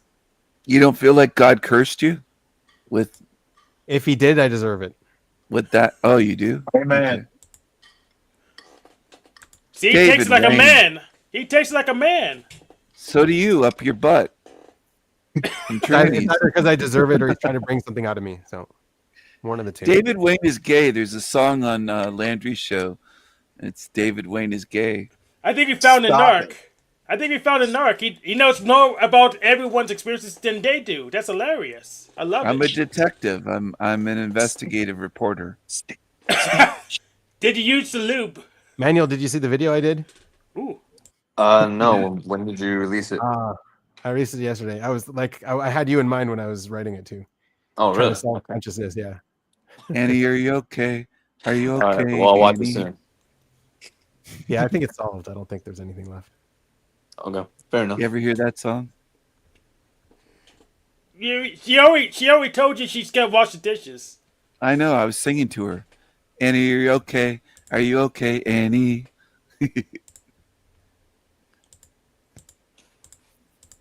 Hank, you're What even, autistic. You're processing autistic. You don't Neil? understand serenading a lady. All right, but that's why we had this video on cue. Let's live stream and we could get Cafe in the chat with no brain to believe it. I don't even know if he's in the chat. So What are we doing, Hank? Hank? What are we doing, On Hank? stage, do I say, hey, We already there's know a your deity. point. We're all agreeing. Well, with no, it. you'd say there's a human It's pretending easy to to be a deity. communicate with you autists. Well, we knew. It's been like a couple hours since we were on this video, so I'm changing the energy real quick. How do I tell the difference? Well, deities are made up, so they don't exist. So you would just see me lying. You would just say, "Oh, that's a charlatan." So how do I tell if you exist? Ask me to do something in my camera and see if I can. Okay, hold up the peace sign. The what sign? The peace sign? The peace sign. There we go. So you exist. Welcome to theism. Okay, yeah. Welcome This to is Larry the Made Up socially Deity. awkward. So who should we sacrifice to Larry? I think that $5 super chat was enough. But Okay, that's enough. maybe we had like there's a goal for 10 more super chats. So if we can get those 10 more super chats, that should be enough for Larry. We needed those 9 more super chats to meet the goal. I think Larry would like that. Would you like that, Larry? We just need 9 Yeah, more. yeah. starting Larry to would like think that. I autists had are it. I'm greedy not really and Larry. evil. I'm just the, the. What are these Harold. weird ass I'm Harold, cheerleaders? who is also not I got Travis. an is important weird. question. Yeah, what are these weird ass cheerleaders? Like I've never seen such weird cheerleaders. Yeah, Where do they so get them from? That's genius. he used a chatbot thing to make it. And Oh I think wow, it's genius. Whatever he did there. Yes. Yeah, Breakfast Tacos is pretty smart. He's autistic. Yes. The weird ass cheerleader. Yep. Harold controls. Larry He's really fat. is the real God. Breakfast tacos. I got it. But Can yeah, you there imagine was like one of the 9 teams more bringing super this chats guy for out breakfast and tacos. Please. Well, Are it you- doesn't really matter how many super chats there are. It means the total number needs to be really high. So if just one person could super chat like $500, that would make Larry never exist in reality. I mean, we don't want more gods to exist, right? Hank, Cody's asking with a super chat. Thank you for the super chat, Cody. He's asking, does Hank think that Hinduism is made up? Yes. Gotcha. Thank you for the super chat. What Cody. are your religious beliefs, Hank? Because I've heard them, and then I'm like, that is so hard to remember. I don't even know. Pretty much, I'm a fictional theist and anti-realist, so I would say all stories are false, but some stories are useful. Okay, I like that. Okay, yeah. Even like our stories of history that we know, it's just the one perspective out of many, right? So Yeah. like, even there, you have blind spots. Is it Like, okay to you hear about like the discriminate against assassination, you're like, autistic oh, you've people? got all these viewpoints, and now they're making up conspiracy theories and stuff on Engel bullet entries and stuff. It's like, okay, Yeah. you know, it's like this event we all kind of experienced now has thousands of views on it, and how will people in 1,000 years think of it, right? Yeah, so not just dismissed it as gang violence and moved on. Yeah. It's why I'm gang violence. And that's what Charlie would have wanted. Gang on gang violence. Why not gang violence? All right, I think we need more blood in this bath. Yes, I'm hungry. I had a couple Hey, fish. that's how you make a Charlie I had a joke. bunch I of- like it. what kind Good of for you. fish? Thank you. And Yeah. I don't know, the ones that so I want more blood. Yeah. I'm wearing my red shirt today. You guys got to pick it up. Come on. Where's all the anger and hatred? I know the cheerleader's not I haven't had any antagonizing. coffee you. today, so He needs a more antagonizing. too spazzed cheerleader. up. But yeah, so I like this having gods and models so I can know where the money's going to. Is Zoe getting paid via all these churches, or who else gets paid? Some kind of random dictator. So I like having gods as like a focal point in social interaction, so I can see just to see where the money's going, and who elected bought them, Kenneth Copeland, the plane, that kind of thing. I don't understand. Pretty much, I use gods as you can use gods as nodes in an anthropological model. Okay. Can we call them something else then? Yeah, you can call them something else. Archetype. Like Egregor's a good. I think that's just like a very confusing category. Yeah. It's like, yeah, like there should be some kind of supernatural element. I really don't like the supernatural element because supernatural is something that can't be measured, and I'm trying to measure stuff, so I don't really deal with supernatural. Well, I know. I just mean like the concept involves it. But like I like studying religion myself just because it shows how human beliefs change globally, and you know, there's no real puppeteer pulling our strings. It's just we're using gods as kind of models of reality to try and figure out what to morally do and what not. But then we get stuck in bad ones because of our cognitive biases and flaws, and then we can't really change Yeah, our he's minds. wrong. He's trying to define God. Yeah, he's wrong. They're asking what the topic is. Yep. Too bad. He's trying to define God. He's wrong. Yep, Poor guy. correct. Yeah. Topic is something like gods can be made It's up, like but you can still be an atheist. and like God I have no problem with atheists. That's the that- great algorithm. Like atheists, I like atheists, right? Atheists, especially that get God right with their atheism, but he's getting God wrong with their atheism. That's funny. Exactly. You should have just took my word for it to save Look. time. all information about the entire universe is out there within the universe. Allegedly, but until we have a way to store that information in the universe other than the universe, we That's can't the tell. thing. That's the thing. Based on the definition of God and what he should be, you could say God is the great space algorithm. He is an embodiment of all information of everything that's ever happened in the entire physical universe and No. beyond that, which we don't understand. That And sounds you can autistic. It sounds like a definition to me, man. God. It sounds like a definition. I don't know. Too Like autistic. it's an interesting definition, but it still sounds like a definition. God is a normie. He's not autistic. There's no way that God's autistic. No way. That's so absurd. It's just I can't do anything but laugh at that statement. Yeah, That's that's so a good one. absurd. I like that one. Good job. Good troll. It's not a troll. It's It's the truth, genuine. not a Unless you- troll. It's the truth. Truth No, is just I a mean- feeling. I was just trying to relate it to, the algorithm here on the internet. Like he made us creators, right? He symbolized that with letting Adam and Eve name the animals and stuff. We are creators. That's right. Made in his image. And we've created this thing that has an accumulation of all of the information that we've put in there, plus calculations of what's going to happen in the future that can be rather accurate. So, God being virtually this universe's algorithm, it's a good analogy. Yeah, It's a it's good sure, analogy. you could use it as an analogy. I would say that's fine. I wouldn't define that as God, but you could use it as an analogy for conceptualization. I'm definitely not trying to be condescending at all. I don't want that. No shade in the name of Jesus, for real, no shade. And I do believe God has a sense of humor. Like I'd say he giggled that time I prayed, you know what? Did Adam have nipples? Because there wasn't any female genetics before Adam, right? So did Adam have nipples? Yeah, I mean, that's an interesting question. I got a question, Benjamin. If I say God was not a number, would that count as a definition? No, that's an anti-definition. But I would say God is not a number. You say God is a number because that's the opposite.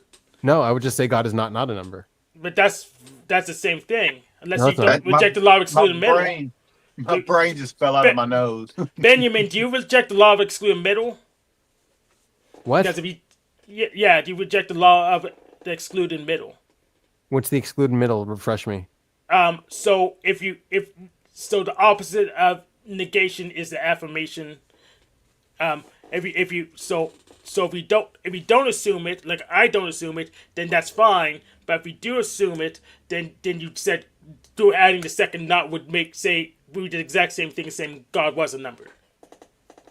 Look, if you was capable of proving God's existence, what would happen to faith? Where would faith go?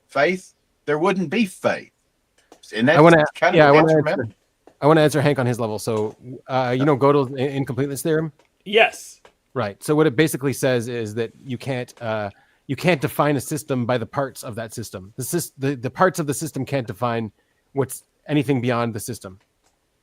Yeah, I agree. So basically you do reject the law of excluding middle like I do. Saying So God's not a number does not say that God is a number. So if you believe that you can conceptualize God in any way other than the universe, then like it's a fallacy. Like God is not the universe. You can't say you can't say that you can contain God within your mind. Yeah, I agree. Right. And so like that's why God can never be known. Only we can be known. God can't be known. Yeah, I agree with that. God is what knows us. We don't know God. I think the closest thing we have with our binary thinking is the as above, so below. What? You see how the traces in our brain of the passive neurons and stuff look like a shot of the universe. No, they don't. Like, and Earth being an organism. Everything. I'm sorry, Stephen. Don't apologize, Stephen. Just talk over him. Stupid.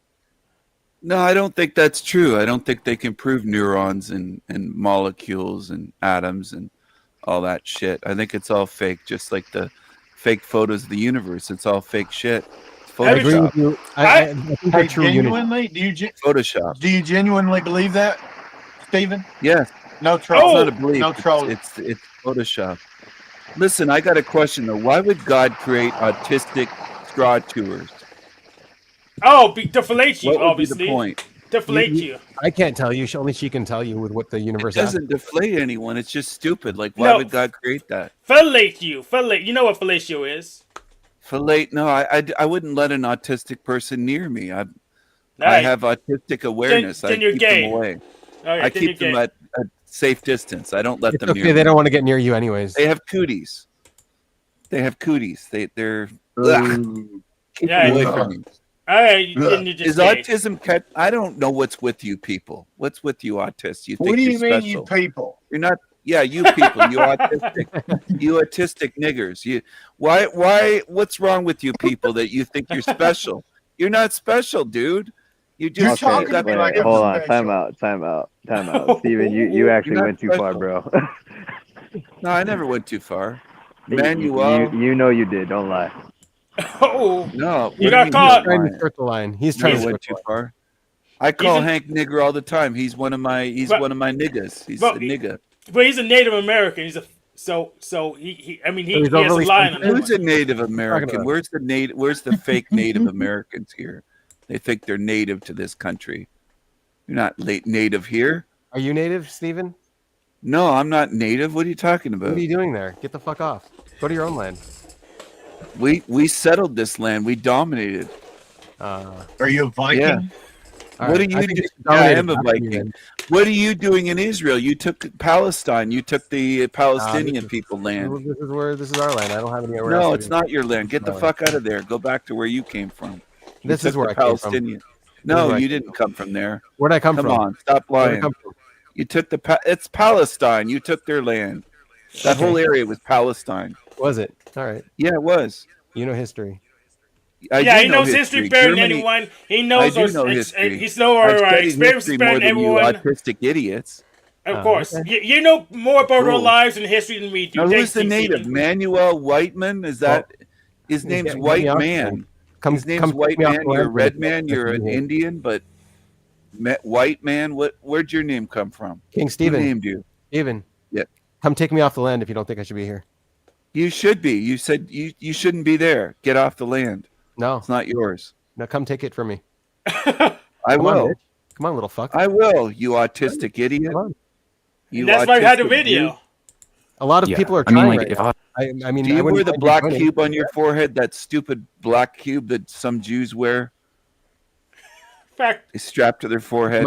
Is it what I'm supposed to be doing? Is it my It's a commandment? little black cube. Well, the Jews wear that, and What you're is it, the law? Do I have to do that? Oh, you should Do be I? doing that. You should wear I the should cube be, of right? Saturn on your Should be, forehead. right? Yeah, I should be. That's the law. You That's what I should. be doing. Yeah. You should right. be. I should be. I am right. Of course, I'm right. So how come this fake native shut up? Why did he say something and then he backed away? White 'Cause, man. He wishes he was a white man. You're not a white he's not man. descending to your level. He's not a white man. He's a.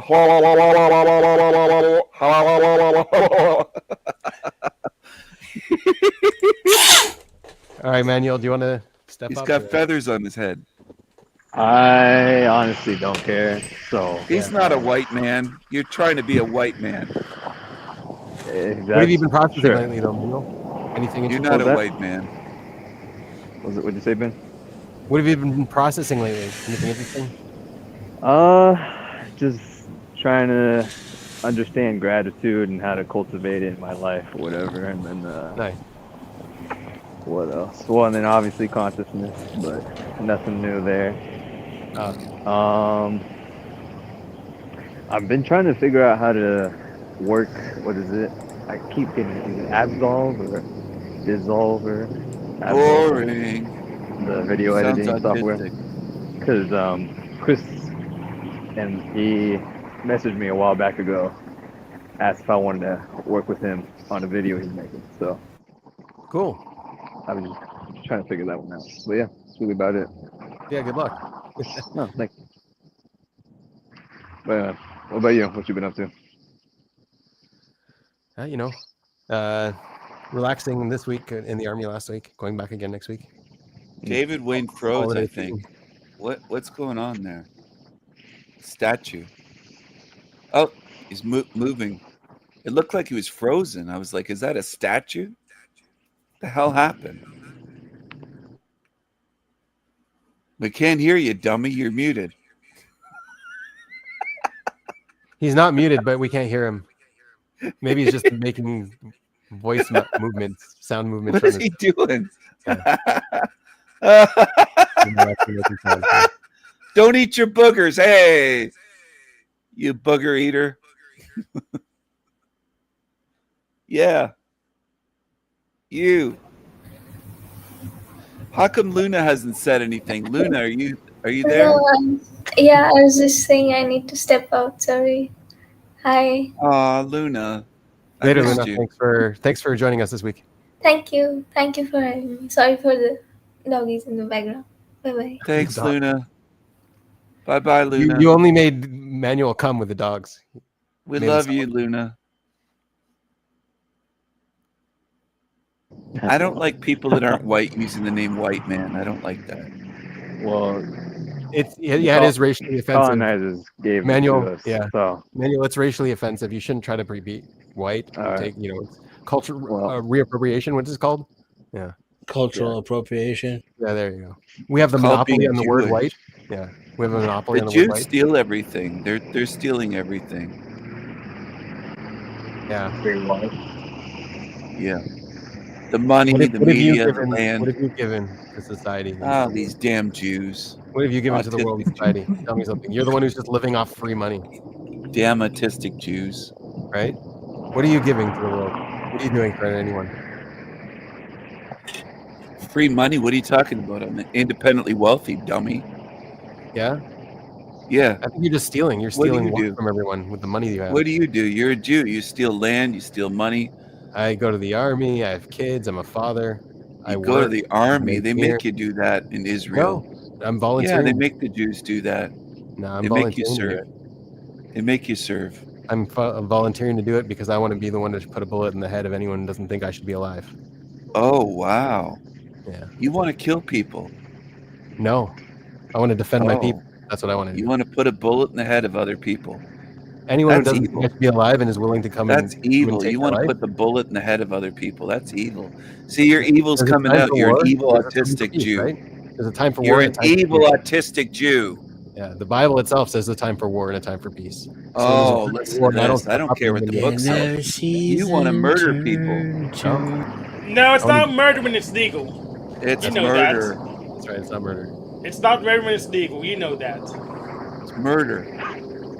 That's why I said you don't think I should be here. Come tell me that question. Get off that land. You stole that land. It's Palestine. Right? Come tell me that to my face.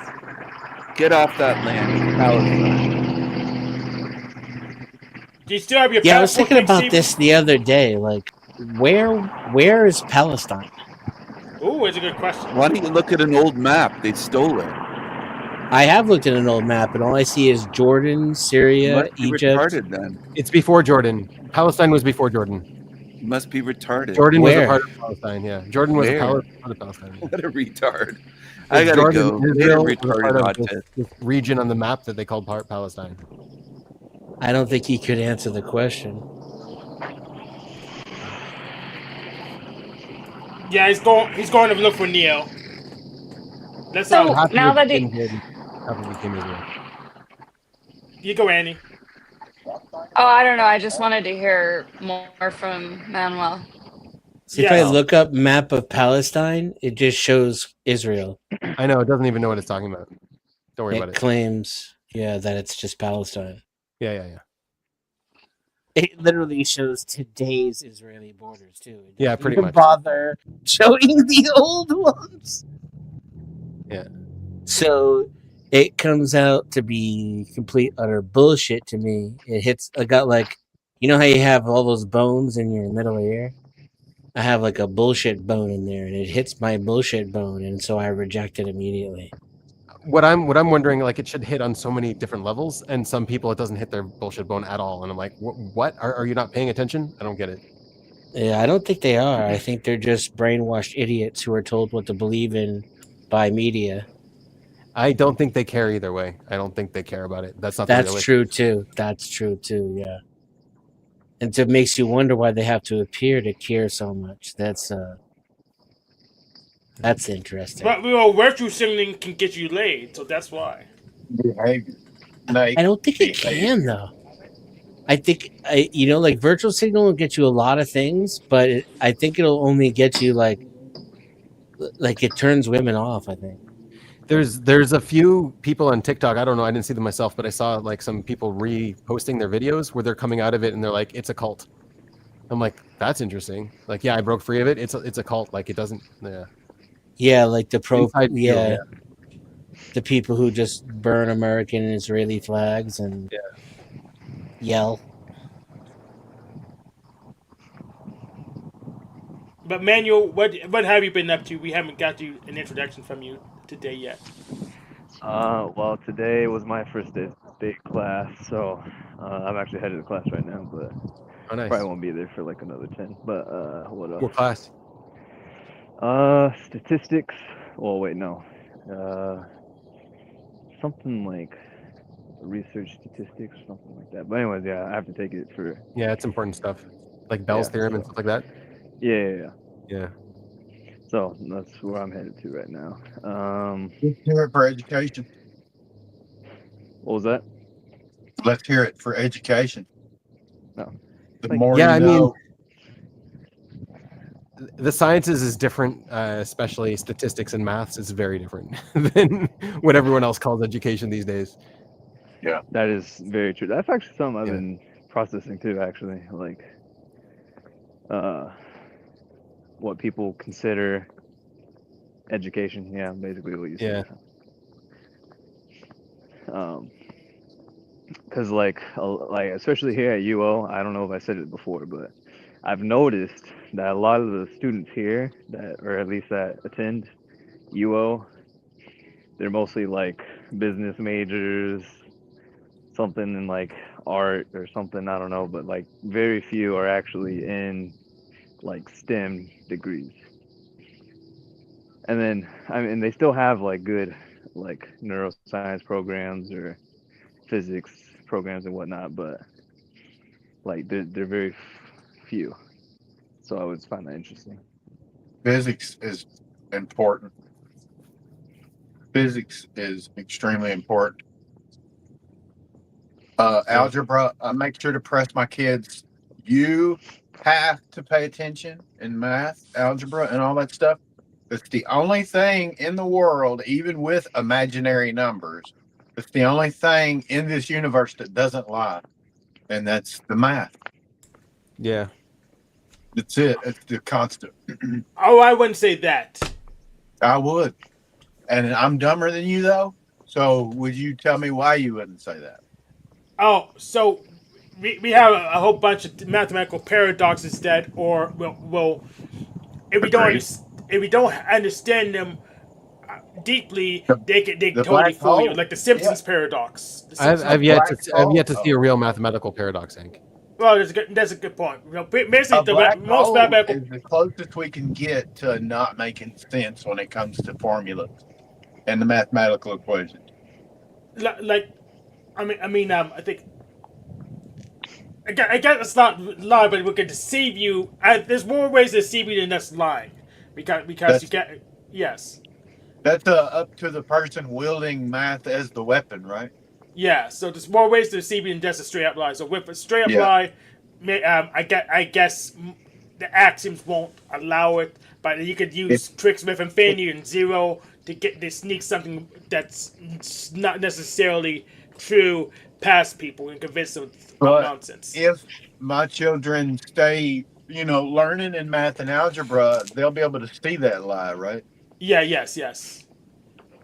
So they should learn it. That's where they can know when they see it, but you can totally lie with math depending on the context. Math is also a tool. Like, it's an incredible tool. And if you don't know it, you don't know where to use it or when to use it if you don't even know it. Exactly. Yeah. Right. Like for example, I'm skeptical of the Cantor's theorem. I'm actually skeptical of Cantor's theorem and trying to figure out ways to poke at it because What's that, bub? What's that? So that's the theorem where you can always build a bigger infinity by running the power set on it. The power set of infinity is a bigger infinity, and that makes me. I'm not convinced of that, and I'm trying to figure out how to what he's referring to, Hank. What he's referring to is what swallows what alive. Like what is so incredibly large compared to the other one that the other one is completely insignificant next to it, right? Right. And so he's figured out a way to conceptualize infinities where there's a hierarchy of those. Yeah, and I actually think that's nonsense. Actually, I think I need to. When I'm poking at diagonal argument, I actually think that's total nonsense. And I think there's a way to look at the math where all the things are the same as size. a mathematical tool, it works. I have to say. Yeah, it could work. As a mathematical tool. Yeah, it could work just fine. I'm saying there's probably a way where you could just keep all the things the same size and have that be false, and the math most of the math maybe all will work still. Maybe Hank, you got to go through it though. You got to prove it. You got to get your Fields medal. Yeah, I do have to do the work where I can get You the look into metal that, from Hank. Dick Care. I'll look into that.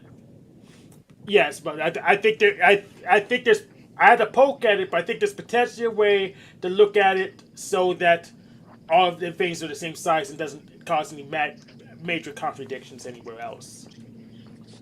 But that diagonal argument for sure, I that something's funky with that one. I don't trust it. I don't see bigger infinities as any contradiction in math. I don't know why you see it as a Wait, contradiction. well, it's not. We don't. It maybe not be a contradiction, but we could probably just not have them and still work. Because the only thing that's keeping that gets us from one infinity to another infinity is that power set. And I think we could just not do that. If we just said the power set doesn't make a bigger infinity, I don't think anything inform will break. But I need to prove it. In the as above, so below concept that I have, can I relate that to two Yeah, go black for it. holes circling each other? Yep. Okay. Okay. Yeah, two black holes circling each other, you said? Yes, sir. I was asking if that was kind of a good physical metaphor or analogy. No. Okay. So, okay. I'll look into that. I like digging. So one case of as above, so below, and I'm not saying this is how you define this concept, but one case that I really like to look at is the collective consciousness and how you could really see movements. Like we can all perceive representations of what's going on socially in our social climate today, right? We can see these different movements, these different groups, right? All of this stuff that's going on, yeah. So all of this stuff that's going on is like it's influencing the below. It's like some kind of above. It's some kind of meta consciousness that is interacting with itself and with each other, and right, some kind of unity that is actually acting in the world. It's layers. Yeah, okay, you're coming in quiet now. Oh. When okay, something happens in the spiritual, there's gonna be, if you have discernment, and you don't have to, be a Jesus believer to have discernment. I think Denison's got some good discernment, I agree. Something happens in the spiritual and it affects the physical. There are signs. I've got so many examples. Maybe one day I can explain it and show you from my perspective. Yeah, the But separation it's the between them is same an way illusion. it's the same way in the born from physical. Yeah, it's born If from the you- physical. If you You can't separate. The Yeah, battle is not Illusion with is the the separate. flesh. Gives me the concept that the spirit can affect. Okay, but you can. Yeah, the physical affecting the spiritual is anything from fasting to a demonic ritual. Yeah, I mean, I can give you an example. A church helping the homeless. There's a spiritual effect of the physical. Because the church is the organization of people, and then they gather resources to help the homeless. What? Spiritual affecting physical. I just gave an example. Confirming Can you David guys Wayne's hear me okay? hypothesis. Yeah, I can hear you. Okay. Can you hear me? Yeah, so I mean, anything we call spiritual is like within our unified realm, within our we're made up of the physical. Yes. Everything that we are is made up of the physical. The breath of life is the relationship, and so the relationship with the physical is between parts of the physical is what allows us to be, right? Yeah, the relationship between the physical is what we call spiritual in this context. It's the spiritual, right? Yeah. And so the relationship is such that we have such a thing called consciousness. It's been able to render this thing called consciousness, which is quite incredible, right? And so the spiritual is actually born from the physical, but it doesn't mean it's anything less real, and it doesn't mean that there's no or supernatural. Well, yeah, if there's a divine plan, the divine plan can be seen more in the spiritual realm than in the physical realm, even though they're both extensions of the same thing. Okay, as for the spirit, the as above, so below, the physical example of what I believe personally the spirit is, it's a parallel to the electricity. As far as okay, go ahead, run with that. No, go. You keep going. Okay. Why is it a parallel As to far electricity? as and I didn't understand, demonic possession, blah blah blah. How in the hell could a spirit get in there and make you do this and make you do that?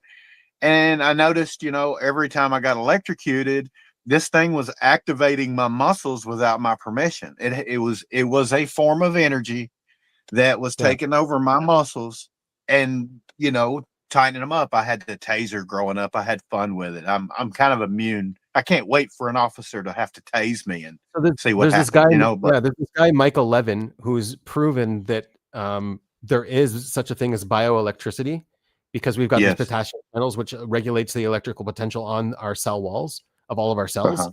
And our cells Yeah. actually communicate with each other and they tell each other what's going on with each other and what to do. Like they coordinate using this bioelectricity. And it's an interesting thing on like this relationship. Like we're born from this relationship of electrical communication between cells is where consciousness comes from. Like that's one level below us, right? And that's the only complicated part I have with convincing, cats like Dennison is the consciousness behind like a demonic possession or an angelic experience is convincing Dennison that there is a consciousness and an ancient awareness, old spirits that are involved. You know what I'm saying?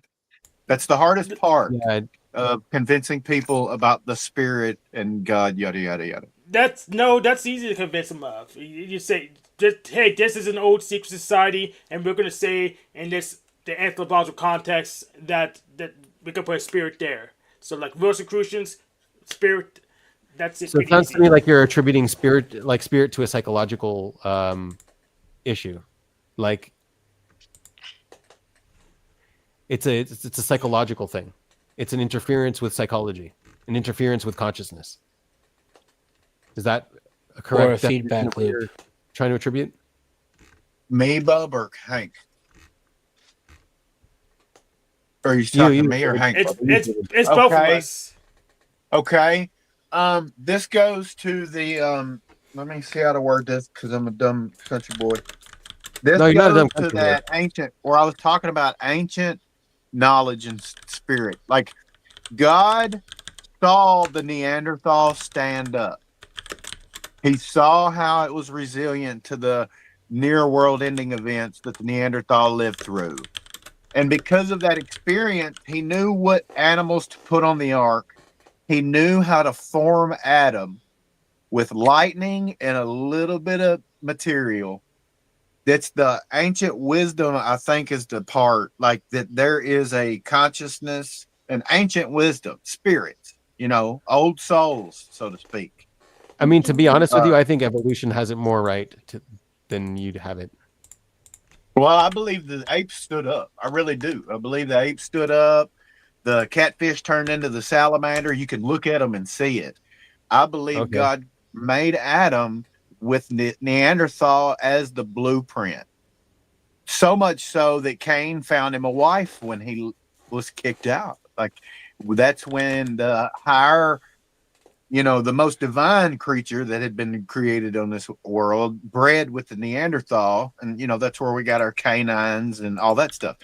And then it's really weird. This is kind of a side tangent on all right, creation. you need to write your own book because this is all completely original. This Look, I've never heard before in my life. This is incredibly creative. Let me tell you this. Do you know the story where it talks about Lucifer trying to build his throne over God's? Right, and God casting him out. That's the story of the Big Bang. That's the story of the Big Bang. All right. That's the Big Bang story in Scripture. Lucifer trying to build his throne over God and God casting him out.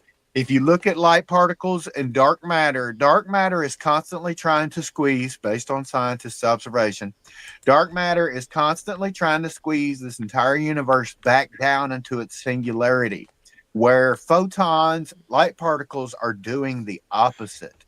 The story in the Bible where it talks about Lucifer trying to build his throne over God and being cast down was the birth of the physical dimension. Where is the story singularity. from? Where's the story from? Oh, man. You can't hit me with that. All right. Look, I'll have that prepared the next time you and I talk, and I'll make sure. You okay? Because this story sounds very like Greek influenced, whatever it is. I know. Was it I know written it by Peter? does. It does. I don't agree. know who was it written by. It sounds very Greek. Yes. I'm not the best with scripture, so usually my route is to suggest that if you're interested in scripture and I'm what's not. possibly factual, Wes Huff. All right. Look up Wes Huff whenever you get a chance or whatever. And okay, if you're not interested in scripture, that's different. No, I'm But interested just in saying- I'm interested in Torah, but like this sounds very Greek influenced. It doesn't sound like something. Like, it sounds like a what's it Yeah. called? Zeus A and mythology. Zeus It's and like those mythology. Yeah, if only King Yeah. Steven was here, he knows everything about everything somehow. I wish he'd come back without being racist. Yeah, that'd be nice. But I he's will too be demon prepared for that. infested. He's too demon infested. He needs to go get his mouth washed off with soap. And you can clip that part, King Steven. I do believe the Greek mythology. I believe the gods the Vikings believed in existed. I believe those entities was real. I mean, it's not that hard to think about Zeus being able to jerk lightning down from the sky when you're scooting your feet across the floor at Walmart and touch your partner or whatever and shock the fuck out of them. You know what I'm saying? One of the ones that I saw Exaggerated? recently. Yeah, one of the ones I saw recently was there's there's lineage in the Bible, right? There's a lineage of who Abraham's father was, who his father was, and it goes all the way back. And there's like other lineages. So one of the lineages there's someone called Tuval Cain, and he's like the beginning of Rome, I guess. And Tuval Cain, if you wanted to like say it quick in English, is Vulcan. Tuval Cain, Vulcan. And so Vulcan is actually the father of Rome. It's like this father god that was in charge of forging. I don't know, that kind of mythology, like the forge master. And in the Torah, it actually says he invented blacksmithing. So it's like a very interesting coincidence in history where this mythology completely lines up, and it's the same name. And Torah, will you please spell that? What? Torah? The Torah? Yeah. Here, let me pull Yes, up sir. some. Let me pull up some AI here. Yeah, I'm gonna look into that. Like I believe, like, it's crazy, but I believe I've figured out the connection with astrology and how that is a functional dynamic in our physical reality, which a lot of my Christian buddies disagree with because they think it's witchcraft. Oh, I figured out too. My hypothesis is that it's a calendar and things cycle. There is that. There's definitely that. That's Here. another So here it is. layer of it. Tuval Cain, the pioneer of metallurgy in the Torah. Tuval Cain, a figure mentioned in the book of Genesis, is recognized as the progenitor of metalworking, a skill that profoundly shaped the course of human civilization. A descendant of Cain, he is described as the forerunner for all instruments of bronze and iron, making significant advancement in early human technology. So this Okay. Tuval Cain I character have heard of matches that. up with the god Vulcan. I have heard of that. And then Cain had a child also that was a scavenger of weapons, right? Compare There this were to there were several of them. Vulcan. This is a refreshing part for my brain. Thank you. Tale of This Two is what our Swift. show's Tuval Cain, about. the Torah and the Roman god Vulcan. In the annals of human creativity and craftsmanship, the figures Tuval Cain from the Hebrew Torah and Vulcan from the Roman mythology stands as seminal figures of the forge. While separated by vastly different cultural and theological context, a comparison of these two masters of metalwork reveals intriguing parallels in their roles and symbolic significance alongside fundamental distinctions in their nature and narrative. Yeah, so like it sees the connection. AI sees the connection really quick. Yeah, it's pretty cool. Here, they've got Vulcan some like this. So, right. So Tuval Cain is the descendant of Cain, and then Vulcan is the descendant of Jupiter and Juno, God, right? See, I don't think those exist anymore, but right. Look, there's going to be physical imprint of this stuff that's in scripture if it's right. You know, there's going to be a physical footprint of where Sodom and Gomorrah used to be. Still looking for that. I'm not interested in finding Noah's Ark, although it should be well preserved with that stuff that he painted on the outside of it. The That Moses doesn't prove plagues. the Bible, though. Right. But the more physical, and the thing about it is, I'm still stuck with that shit, Denison. If I can prove God, where does faith go? And apparently, faith is one of the keys into heaven. Well, I'm fucked because I've seen shit on the demonic possession side. I've seen an angel freak me the fuck out. Like that makes it fact for me, right? So am I going to burn in hell because I don't have faith anymore? It's a reality for me. I guess so. I'll burn too. I don't really give a crap. I don't think you Mhm. ever need to worry about figuring it out so much to an extent where faith isn't required anymore. You're never going to I figure it out. agree, but somehow, for some reason, this is how my mind, since I was 13, it's constantly reeling. And if I don't appease that sensation a little bit here and there, it's just, what if, like praying to God, hey, did Adam have nipples? What kind of shit is that? And I mean, prayed it's good to be before. curious. Yeah. I've prayed before, like, how are you going to feel hellfire as a spirit when this meat wagon's gone? You don't have those nerves, and I don't get that. I don't think Again, we're all gonna. hellfire is a Greek concept. Hell, and hellfire, that's all Greek. Yeah, it is Greek. Yeah, but genjutsu, that's how. I think. Listen, I think Christianity. the lake of fire. I think the lake of fire is the sun, and it's telling a story of eventually the sun is going to swallow Earth. You know how when a star dies and it starts to lose its gravity and swells up, if it swallows a local body, it goes back down to normal, shuffling everything back in towards the middle a little bit more. I think the sun is the lake of fire, and if you're stuck here, you're burning. Probably a long time before it swallows it, but it's also in heaven because in the sky though. So I'm confused. Because the sky's heaven, but it's also the ground in this culture. I'm confused. We have a paradox. I'm confused. I'm gonna say goodbye now. I'm gonna go get my packages. Thanks for coming, Annie. It's about to start raining. So thanks yep. for nice to meet you. Good to see you all. Day, night. Take it easy. Yep. Have a good one.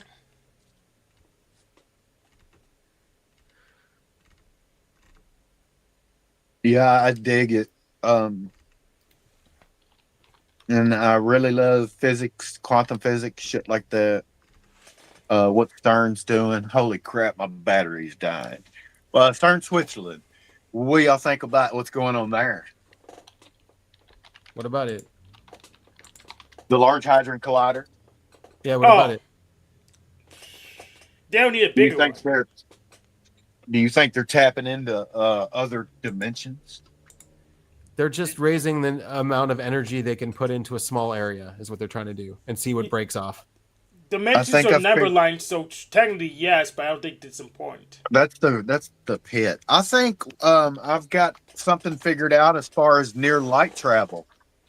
I think we won't be able to reach that as meat suits, but I think I've figured out near light travel and how we could do that. We already traveled with the speed of light. It's just a lot of time. Most of it's through time instead of space. So you don't have to do anything. We're done. No, I'm talking about jumping from galaxy to galaxy in moments. Oh, but that's faster than light.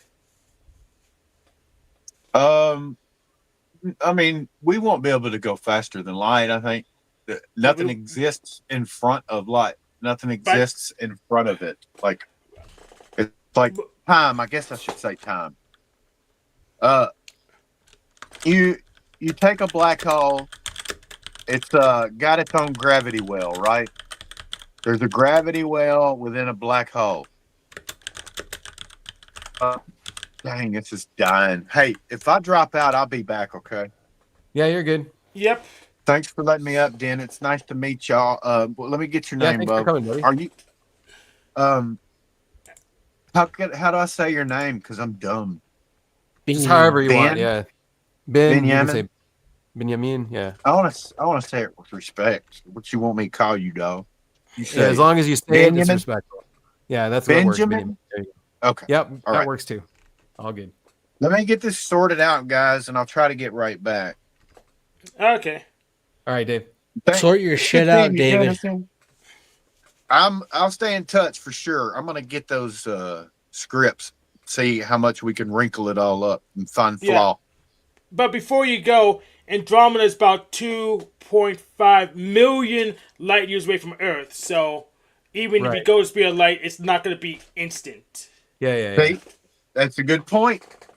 I need You have to my be able to theory. fold space. The light I need my they're getting theories from us to won't shine. involve humanity for another 2 million years. Black hole can, I think it's working. The black hole can fold space around it. The black hole is the secret. If we had a microscopic black hole and learned where the gravity well was and built our spaceship around it to where we could thrive in that, we could sling that black hole in any direction we want to and not feel it. You know what I'm saying? You have a very creative mind. And I'm skeptical of the existence of black holes. I love y'all. Hank, I'll be back. Awesome. But yeah, that's why I'm skeptical of infinities, because sure that will work, except if there's no black holes, you don't get the infinity to break the rules and do anything you want.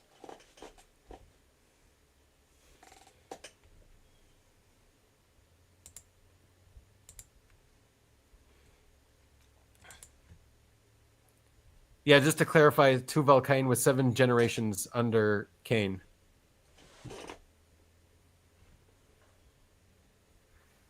So that means Jupiter and Juno can still be on that family tree, so that's possible still. Yeah. I mean, it's a pretty cool thing to be like, hey, this was the first blacksmith. He invented blacksmithing. Yeah, it would be cool. Yeah. I can't invent blacksmithing. Me neither. Yeah.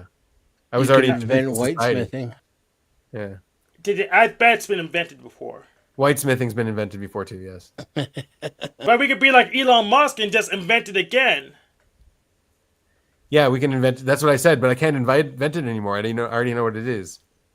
We could just be ignorant and then we or just lie like Elon did. Yeah, but why would we do blacksmithing now? Because we've got all these other processes, and we could just buy stuff at the store and 3D print.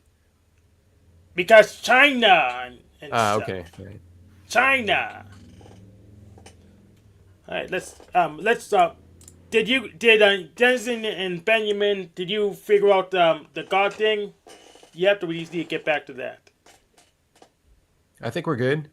All right, let's watch me win that blood sport real quick. All right. How about you do that, and I'll jump off too. Get some sleep. Oh yeah, what time is it over there? 12:30 a.m. It's too early yet, but yeah, I could go ahead and finish off this blood sport, and I'll go ahead and close the show up for you. All right, that's cool. Thank you, Hank. Appreciate it. Have a good one. Yep. If I created like a real God concept, I mean, I would let the cat out of the bag, right? As the creator of that concept, I don't really control it anymore. It takes on a life of its own. Like let's say the Doug phenomenon on Justin's deconstruction zone. Like I'm making up fake like scripture from Doug that it's mostly funny, but it's like what am I saying? You know, like you can make up the scripture. I lost my train of thought. Yeah, death of the author. That's called death of the author. So Death of the author. Right. Yes. Yeah. So then like you don't control the original narrative and it just flows on and right. So like Justin doesn't control it. And now like anyone can say like whatever meme on Doug there is, they can imagine. And then people in the future could be like, oh, let's create a real religion out of this and use this as our scripture. Yeah, people have their own private interpretations of the story as written. And some authors don't really like it, so they abuse copyright. Say, no, this is canon. This is also you should believe this, and that's not fun. Just put your story back in the page. I don't really want to know about it. You don't want us to have fun. I don't really want to know about it. All right. Well, I apologize for calling you a flat earther, so you can win that. Yes, the Earth is clearly a ball. Just go outside, look, take a picture with your phone, squash it. You can see the curvature. Yeah, I want to challenge any of the theists in our chat room who say they're Christians but don't believe the Earth is flat, because the Bible is very clear that God created a flat Earth. So I don't understand how they can be young Earth creationists. Keep in mind, and then this is a cut that topic one out. change. Topic changes can result in an unintentional concession, so be careful with the topic changes. Oh, sorry. Go ahead, Man, concede. Go ahead, concede. Thank you. I thought we were kind of over. Yeah, you already lost. Go ahead. Yeah, I already lost because. Oh, did you concede in the bloodbath? I suppose so. I don't really think there's much of a disagreement. Well, Hank thinks that a god can be made up, and then you wouldn't be an atheist, and you think the exact opposite. Pretty significant disagreement. Whoops! Let me reopen that tab. Sorry. I have too many tabs open.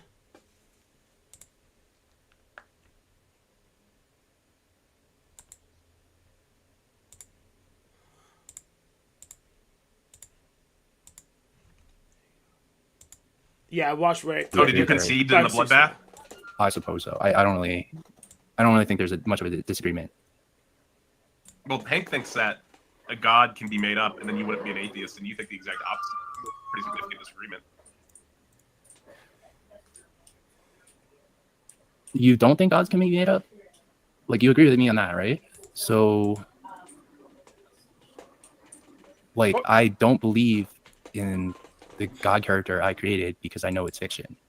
But once I create it, it gets out of my hands and people can create their own religion out of it. So I can be an atheist the entire time and people could create an entire cult out of it, right? Well, the book still exists though, so they had to reference it from somewhere. It got from you, right? I mean, yeah, I wrote the book, but Yes, and that god's a character in the book, right? Yeah, I mean, I would just, he'd be a character and I would just, I would have all these obviously fictitious elements like walking on water and resurrecting from the dead. And then, I just expect people to know it's fiction. Yeah, so a character exists in a book that exists. Yeah. They can welcome to theism. Well, the character is just a idea in the book. Yeah, that's fine. So it's not really, like, it's not a god like a thing that created or anything. It's not like what the theists are claiming their definition of God is. Did the character create anything in the story? Oh, in the story? Yes. Oh, you're saying I would be like a theist to the. Yeah, in the context of the story. In the context of the story. Stuff. Yeah, in the context of the story. Yeah, but do I even exist in the context of the story as the author? It depends. Not really. Yeah, even if I'm writing in like first person, it might not be me, right? Yeah, it could not be you, but it could be you. The author has decided. I just think we can very clearly separate the difference there, and like adding or trying to like semantically swirl this in is not really like talking about God. Like we tend to talk about it. Why'd you test with divinity then? A test of divinity? Yeah, how we know the God's a God? If it's impossible. If it's an impossible story made up by humans, then it's a divine story. So it's God's only exist when they're impossible to exist. You're just defining God as a paradoxical entity. Well, they are just characters in books. So, like, how many properties can you give a character in a book? An arbitrary large number of properties. An arbitrarily large number, yeah. So, like, why focus on just one? Yeah, that's my point.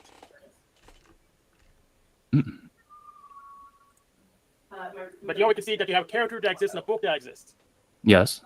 Welcome to theism. Okay, sure. There you go. I won. Good show. All right, we have an official winner of the debate through concession, Hank Oflameo. Congratulations on your victory, Hank. Hank, what verse of the Bible would you like read for you? Isaiah 45:7, my favorite verse in the Bible. Isaiah 45:7. No, Isaiah 45:7, KJV version, please.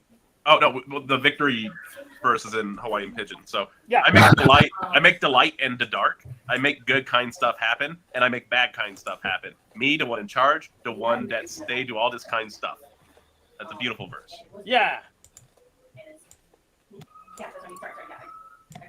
And Cody commented on that. This combo is like my last two brain cells fighting for third place. Yeah, that's probably a pretty good time we tried explanation. chat to you This guy how has to never create heard. the universe. Travis, have you heard of Hank Oflameo? So, do you have a question about theism? Yes, why are people so stupid? Because it's easy for them. That's a good answer. Why do I always do things the hard way? Technically, you don't always do them the hard way, but sometimes the easy way is actually harder long term. You don't want to do that. but sometimes you just have to play around with it. I guess it's a True. play thing. So you're just trying to find a way to make it easier later by making it harder now. Yeah.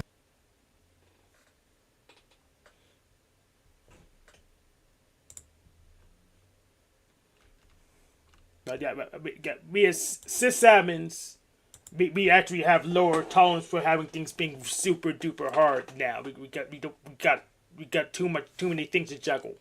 But if we were just doing one thing, then we could focus on this one thing because someone else will clean up after all that other stuff. But if we were just a developer, it's like we're living in Norfolk, so we just have to worry about staying alive. But since we're trying to clean up after everyone else, then we don't have that patience to just focus on this one little thing. So we need a lot of things to be much easier. So we don't pour our hair out. We don't have to waste our time on call, fixing Emily's password or something dumb like that.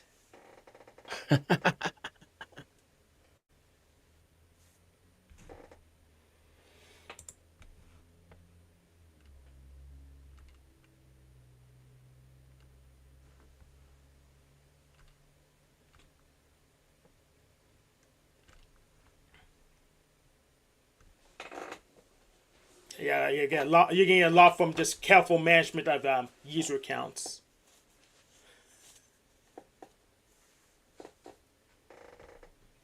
Like for example, I have all my guess R or greater rated games or on a different user account than what I stream on to YouTube. That way, I don't have any just misclick malfunctions. I had to purposely find that stuff. It's not just right here there. Just because it's in another account, another hierarchy. So no accidents like 10th Man has done himself. No wardrobe malfunctions. Oh shit. He porn bombed himself. Yep. But I won't do that because I purposely gave myself some I guess doing S&M on myself, so it's much harder for me to do that. And that's how you have to think about things. Just figure out what the stupid is and make it too hard for you to do. Yeah, I think about shit like that too.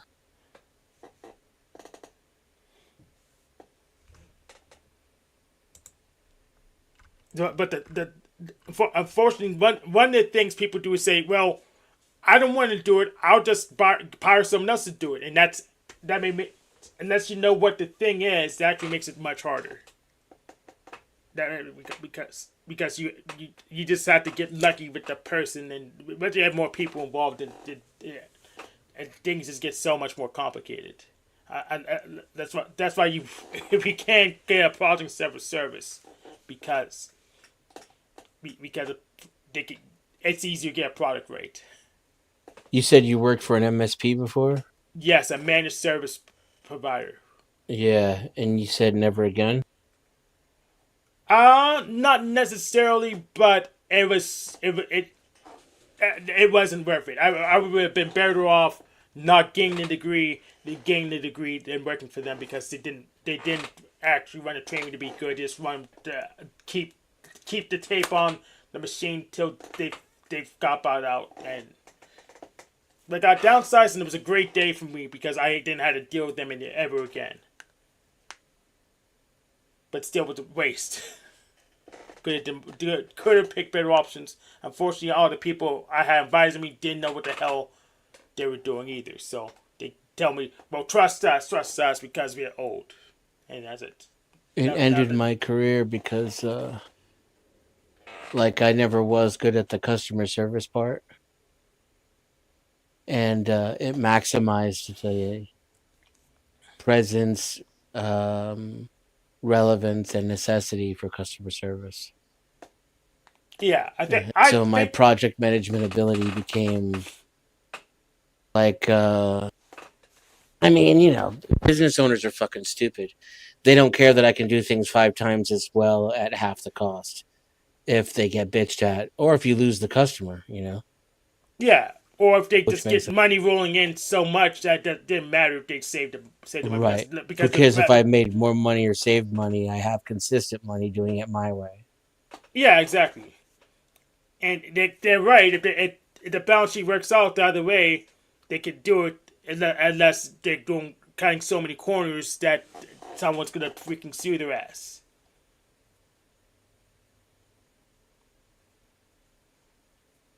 Yeah, I had customers who were literally happier when their shit broke all the time and they were losing money and frustrated at the computer and couldn't get anything done. But they had someone to vent to that would be like their girlfriend on the phone. And I didn't have any tolerance or patience for that. I'd fix all your stuff, you know, so you don't have to call me anymore. But Yeah, I'll that's not fire all good those enough. people. Hate them. I don't want to work for them. I was dead ass. I don't want to work for them.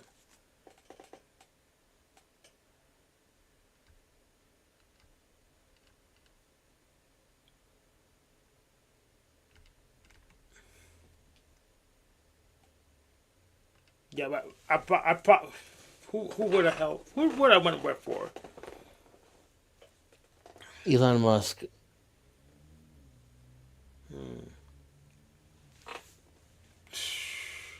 Well, he's kind of prima donna, but I guess he needs someone to play those video games for him so he can claim those high scores. So You don't think he does it himself? I'm sure he doesn't do it himself. You're sure? Wow. How much time we had to do himself when he's knocking up so many women? So how when he's gonna find the time? But that's just it. Elon does everything on the surface. So it doesn't really take much time, right? Like, he doesn't build rockets. He walks into the room where they build rockets. And he's like, no, I don't like that. No, change that. Whoop-de-whoop. And then it's on to the next thing. Same thing with women, I would presume. Still, I can't imagine it be all that easy. Yeah, it's pretty easy to get laid. Yeah, kind of. And then if you're rich, you're a billionaire. Yeah, it gets way easier. If you're rich, yeah, you get women that are worth putting your dick into at least. But the women at the cheap level, they're so high on all kinds of concoctions. I don't want I don't want to bother with them, and they never shut up either. Oh, my health problem, my health issue, my kids, and I don't, no, thank you. It's also like a get out of life free card. If Elon knocks you up, yes, then you don't ever have to work again. And if you wanted kids, then it's kind of like a no brainer. It is.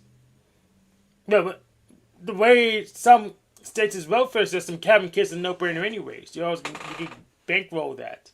It's the feminist dream if you think about it. You can have your kid and you don't even have to deal with the dude. Exactly. Just like the talking horses. That's how they do it. The horses. How you have a matriarchy.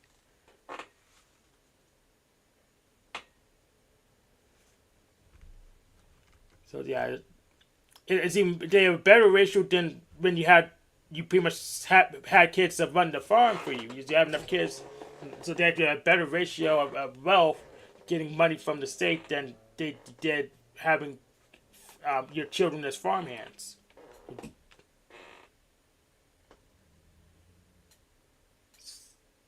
So depending on where you are, having kids is a no-brainer for a female if it comes to finances. If you just don't have a whole lot of options. I think I heard about some studies that just welfare to salaries. I guess a household would need like $80,000 with what was it, $95,000 to equal like the welfare support. Yeah, like for some women, getting knocked up by Elon's like hitting the lottery. It's probably better than hitting a lottery.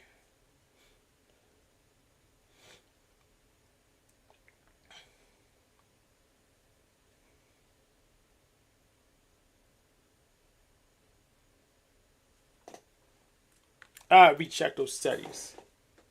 Now I kind of want to be knocked up by Elon. Yeah, I don't know how you're gonna figure out the logistics for that. Yeah, steal someone's body first. Make sure they're female and fertile. I don't know. The president told me men can have babies. They had to be female men. Female men. Alrighty. So yeah, they could identify as a man. They would grow out their beard, but they had to be female. They had the innie and the eggs, or it doesn't work. No, all I've got is a butthole and a pee hole, unfortunately. Yeah, that's what I was trying to tell King Stephen earlier, but he just didn't get it. He doesn't know how sex works. Yeah. But I mean, Noel he's a can train him. 50-year-old virgin. Yeah, Noel could show him the ropes. By biting on his dick, which I'm not sure, I'm sure he'll like it. To each his own, I guess, but that seems pretty extreme.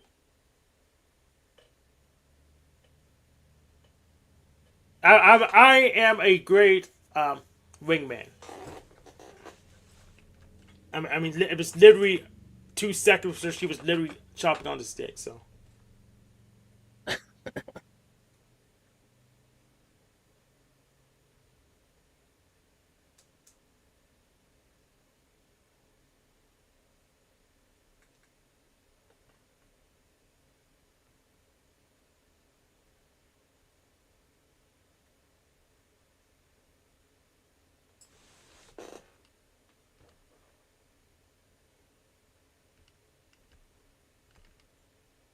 So, what's it called? I don't have a Facebook account, but I noticed that Facebook has a lot of good, I guess Linux infrastructure. Like they have a new PHP engine that's run faster. They maintain BTRFS, which is why Fedora has it, and Red Hat Enterprise Linux doesn't.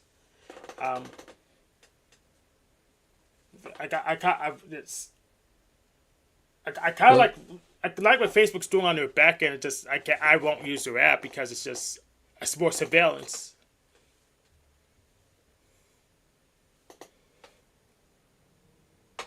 It's dumb surveillance. I don't need to argue with people and on the net and on the website. But I already have X, which I don't really use anymore. I have Discord, which I use to maintain. Then I have YouTube where I argue with people. Then I have Reddit where I argue with people. I don't need to argue with people and make it easy for people to find me.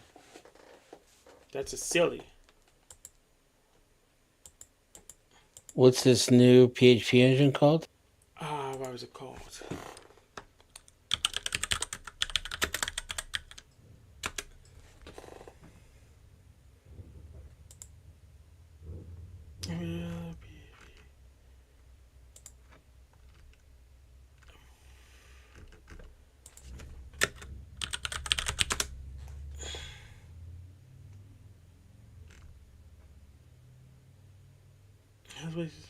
Well,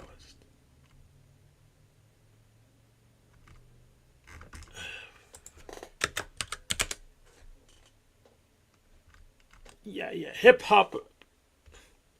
Yeah, there he is. Let me share it. So it's not brand new, it's from 2010, but not everyone knows about it, so the hip hop VM, I think.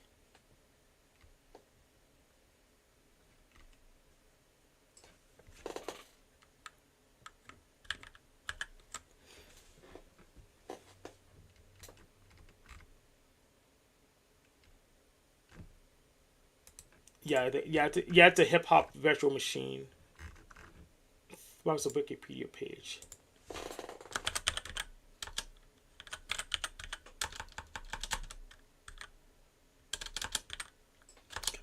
type.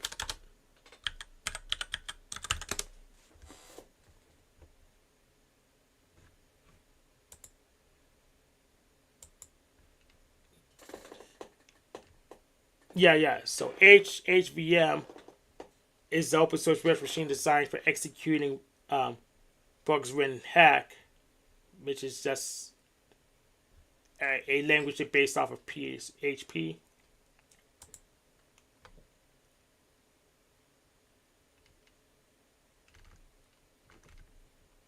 But yeah, hack is pretty much the extended PHP, and they have their own. Pretty much you use HHVM as a PHP runtime. Not if you want to understand the context. Yeah.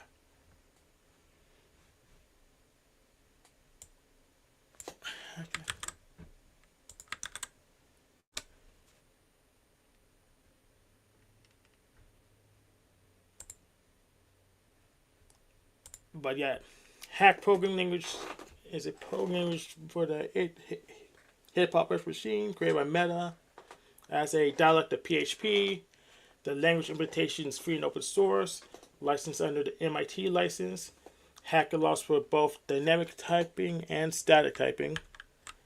This kind of type system is called gradual typing, which is also implemented in programming languages such as ActionScript.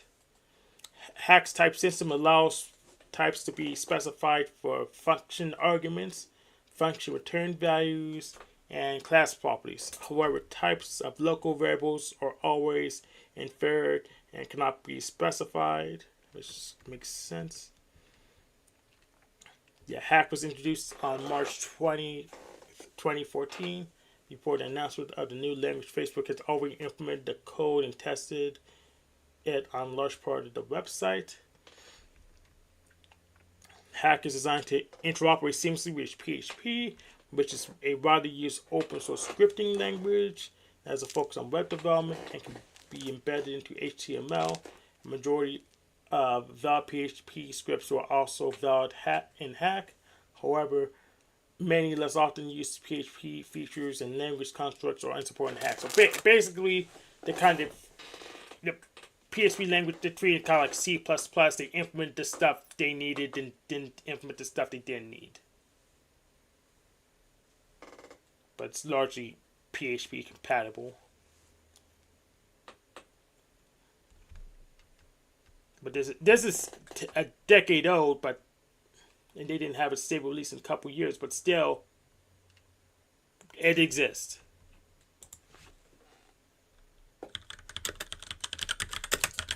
I'm actually going to check what's in my repository now.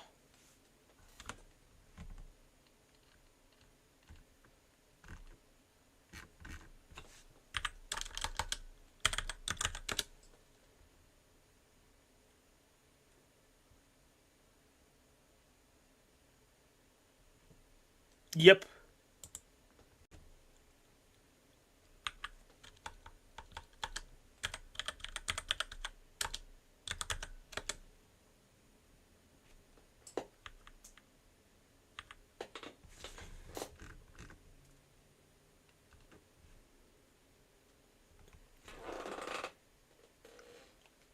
I forgot PHP 7 was out too. I forgot about that. I know. Forgot PHP 7 even.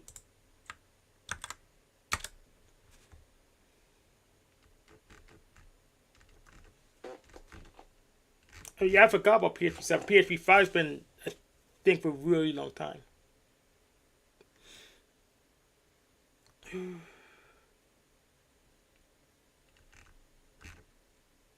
Oh, there's an 8 now too.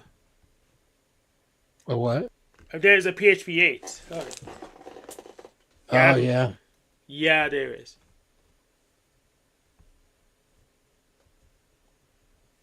But yeah, I think 5 was the last one I used. Yeah, 5 was Maybe the last. 6. Yeah, 5 was the last one I used too. I haven't been doing much deployment stuff since I wasn't in technology. That wasn't where I was getting my bones from. But PHP 8 exists now, so.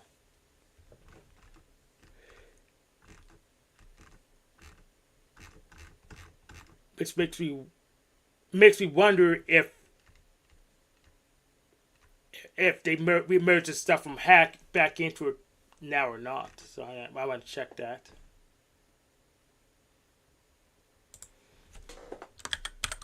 Because the way the languages work, they usually branch, they forked and branch back in the improvements.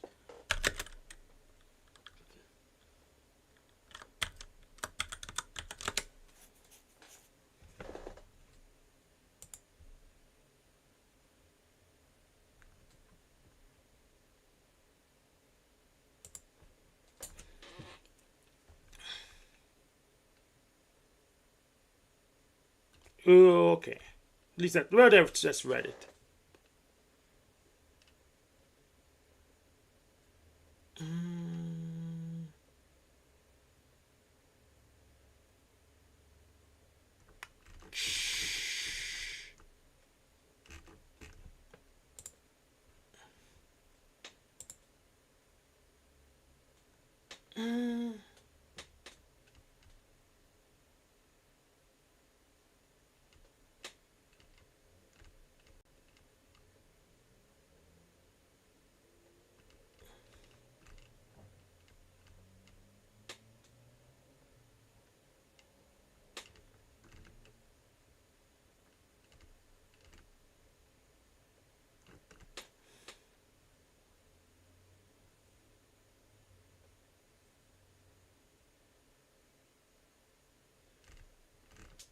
Okay. It looks like the improvements got into the mainline PHP, but Facebook still has to use Hack because of Craft.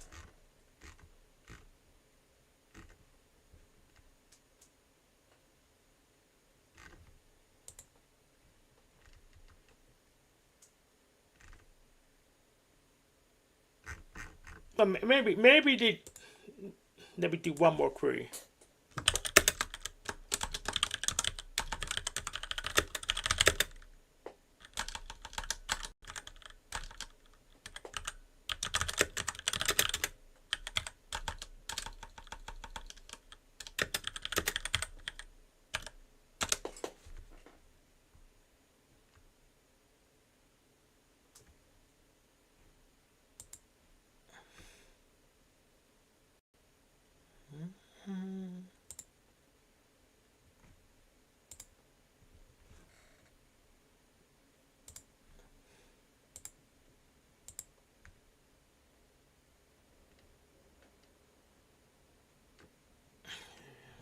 Thousand easy to use.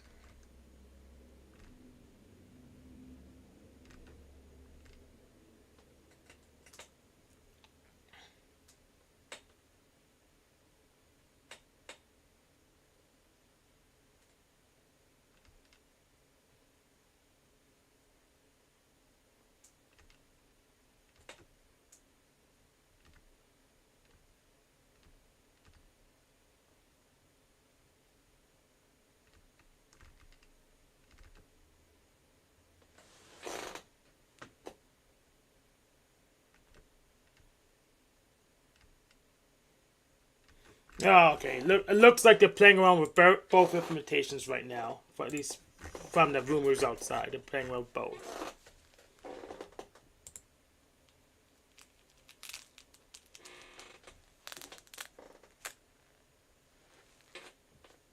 But I don't even know how people stay pro in technology and stay competent, because if you the thing is too much stuff to learn.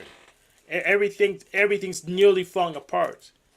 And I kind of don't understand how this old desktop is just fine it's ancient, and it runs all my applications is fine, so I don't need to buy even a newer one.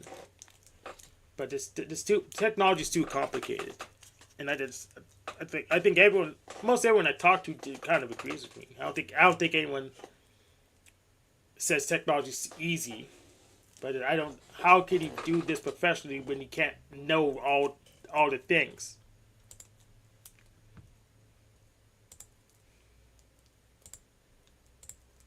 I guess most people scam or lie, and just claim it and just just hope for the best.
Yeah, I don't think I have anything else right now.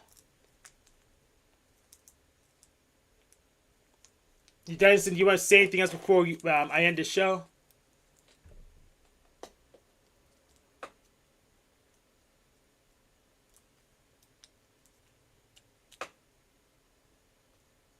He's probably on another show.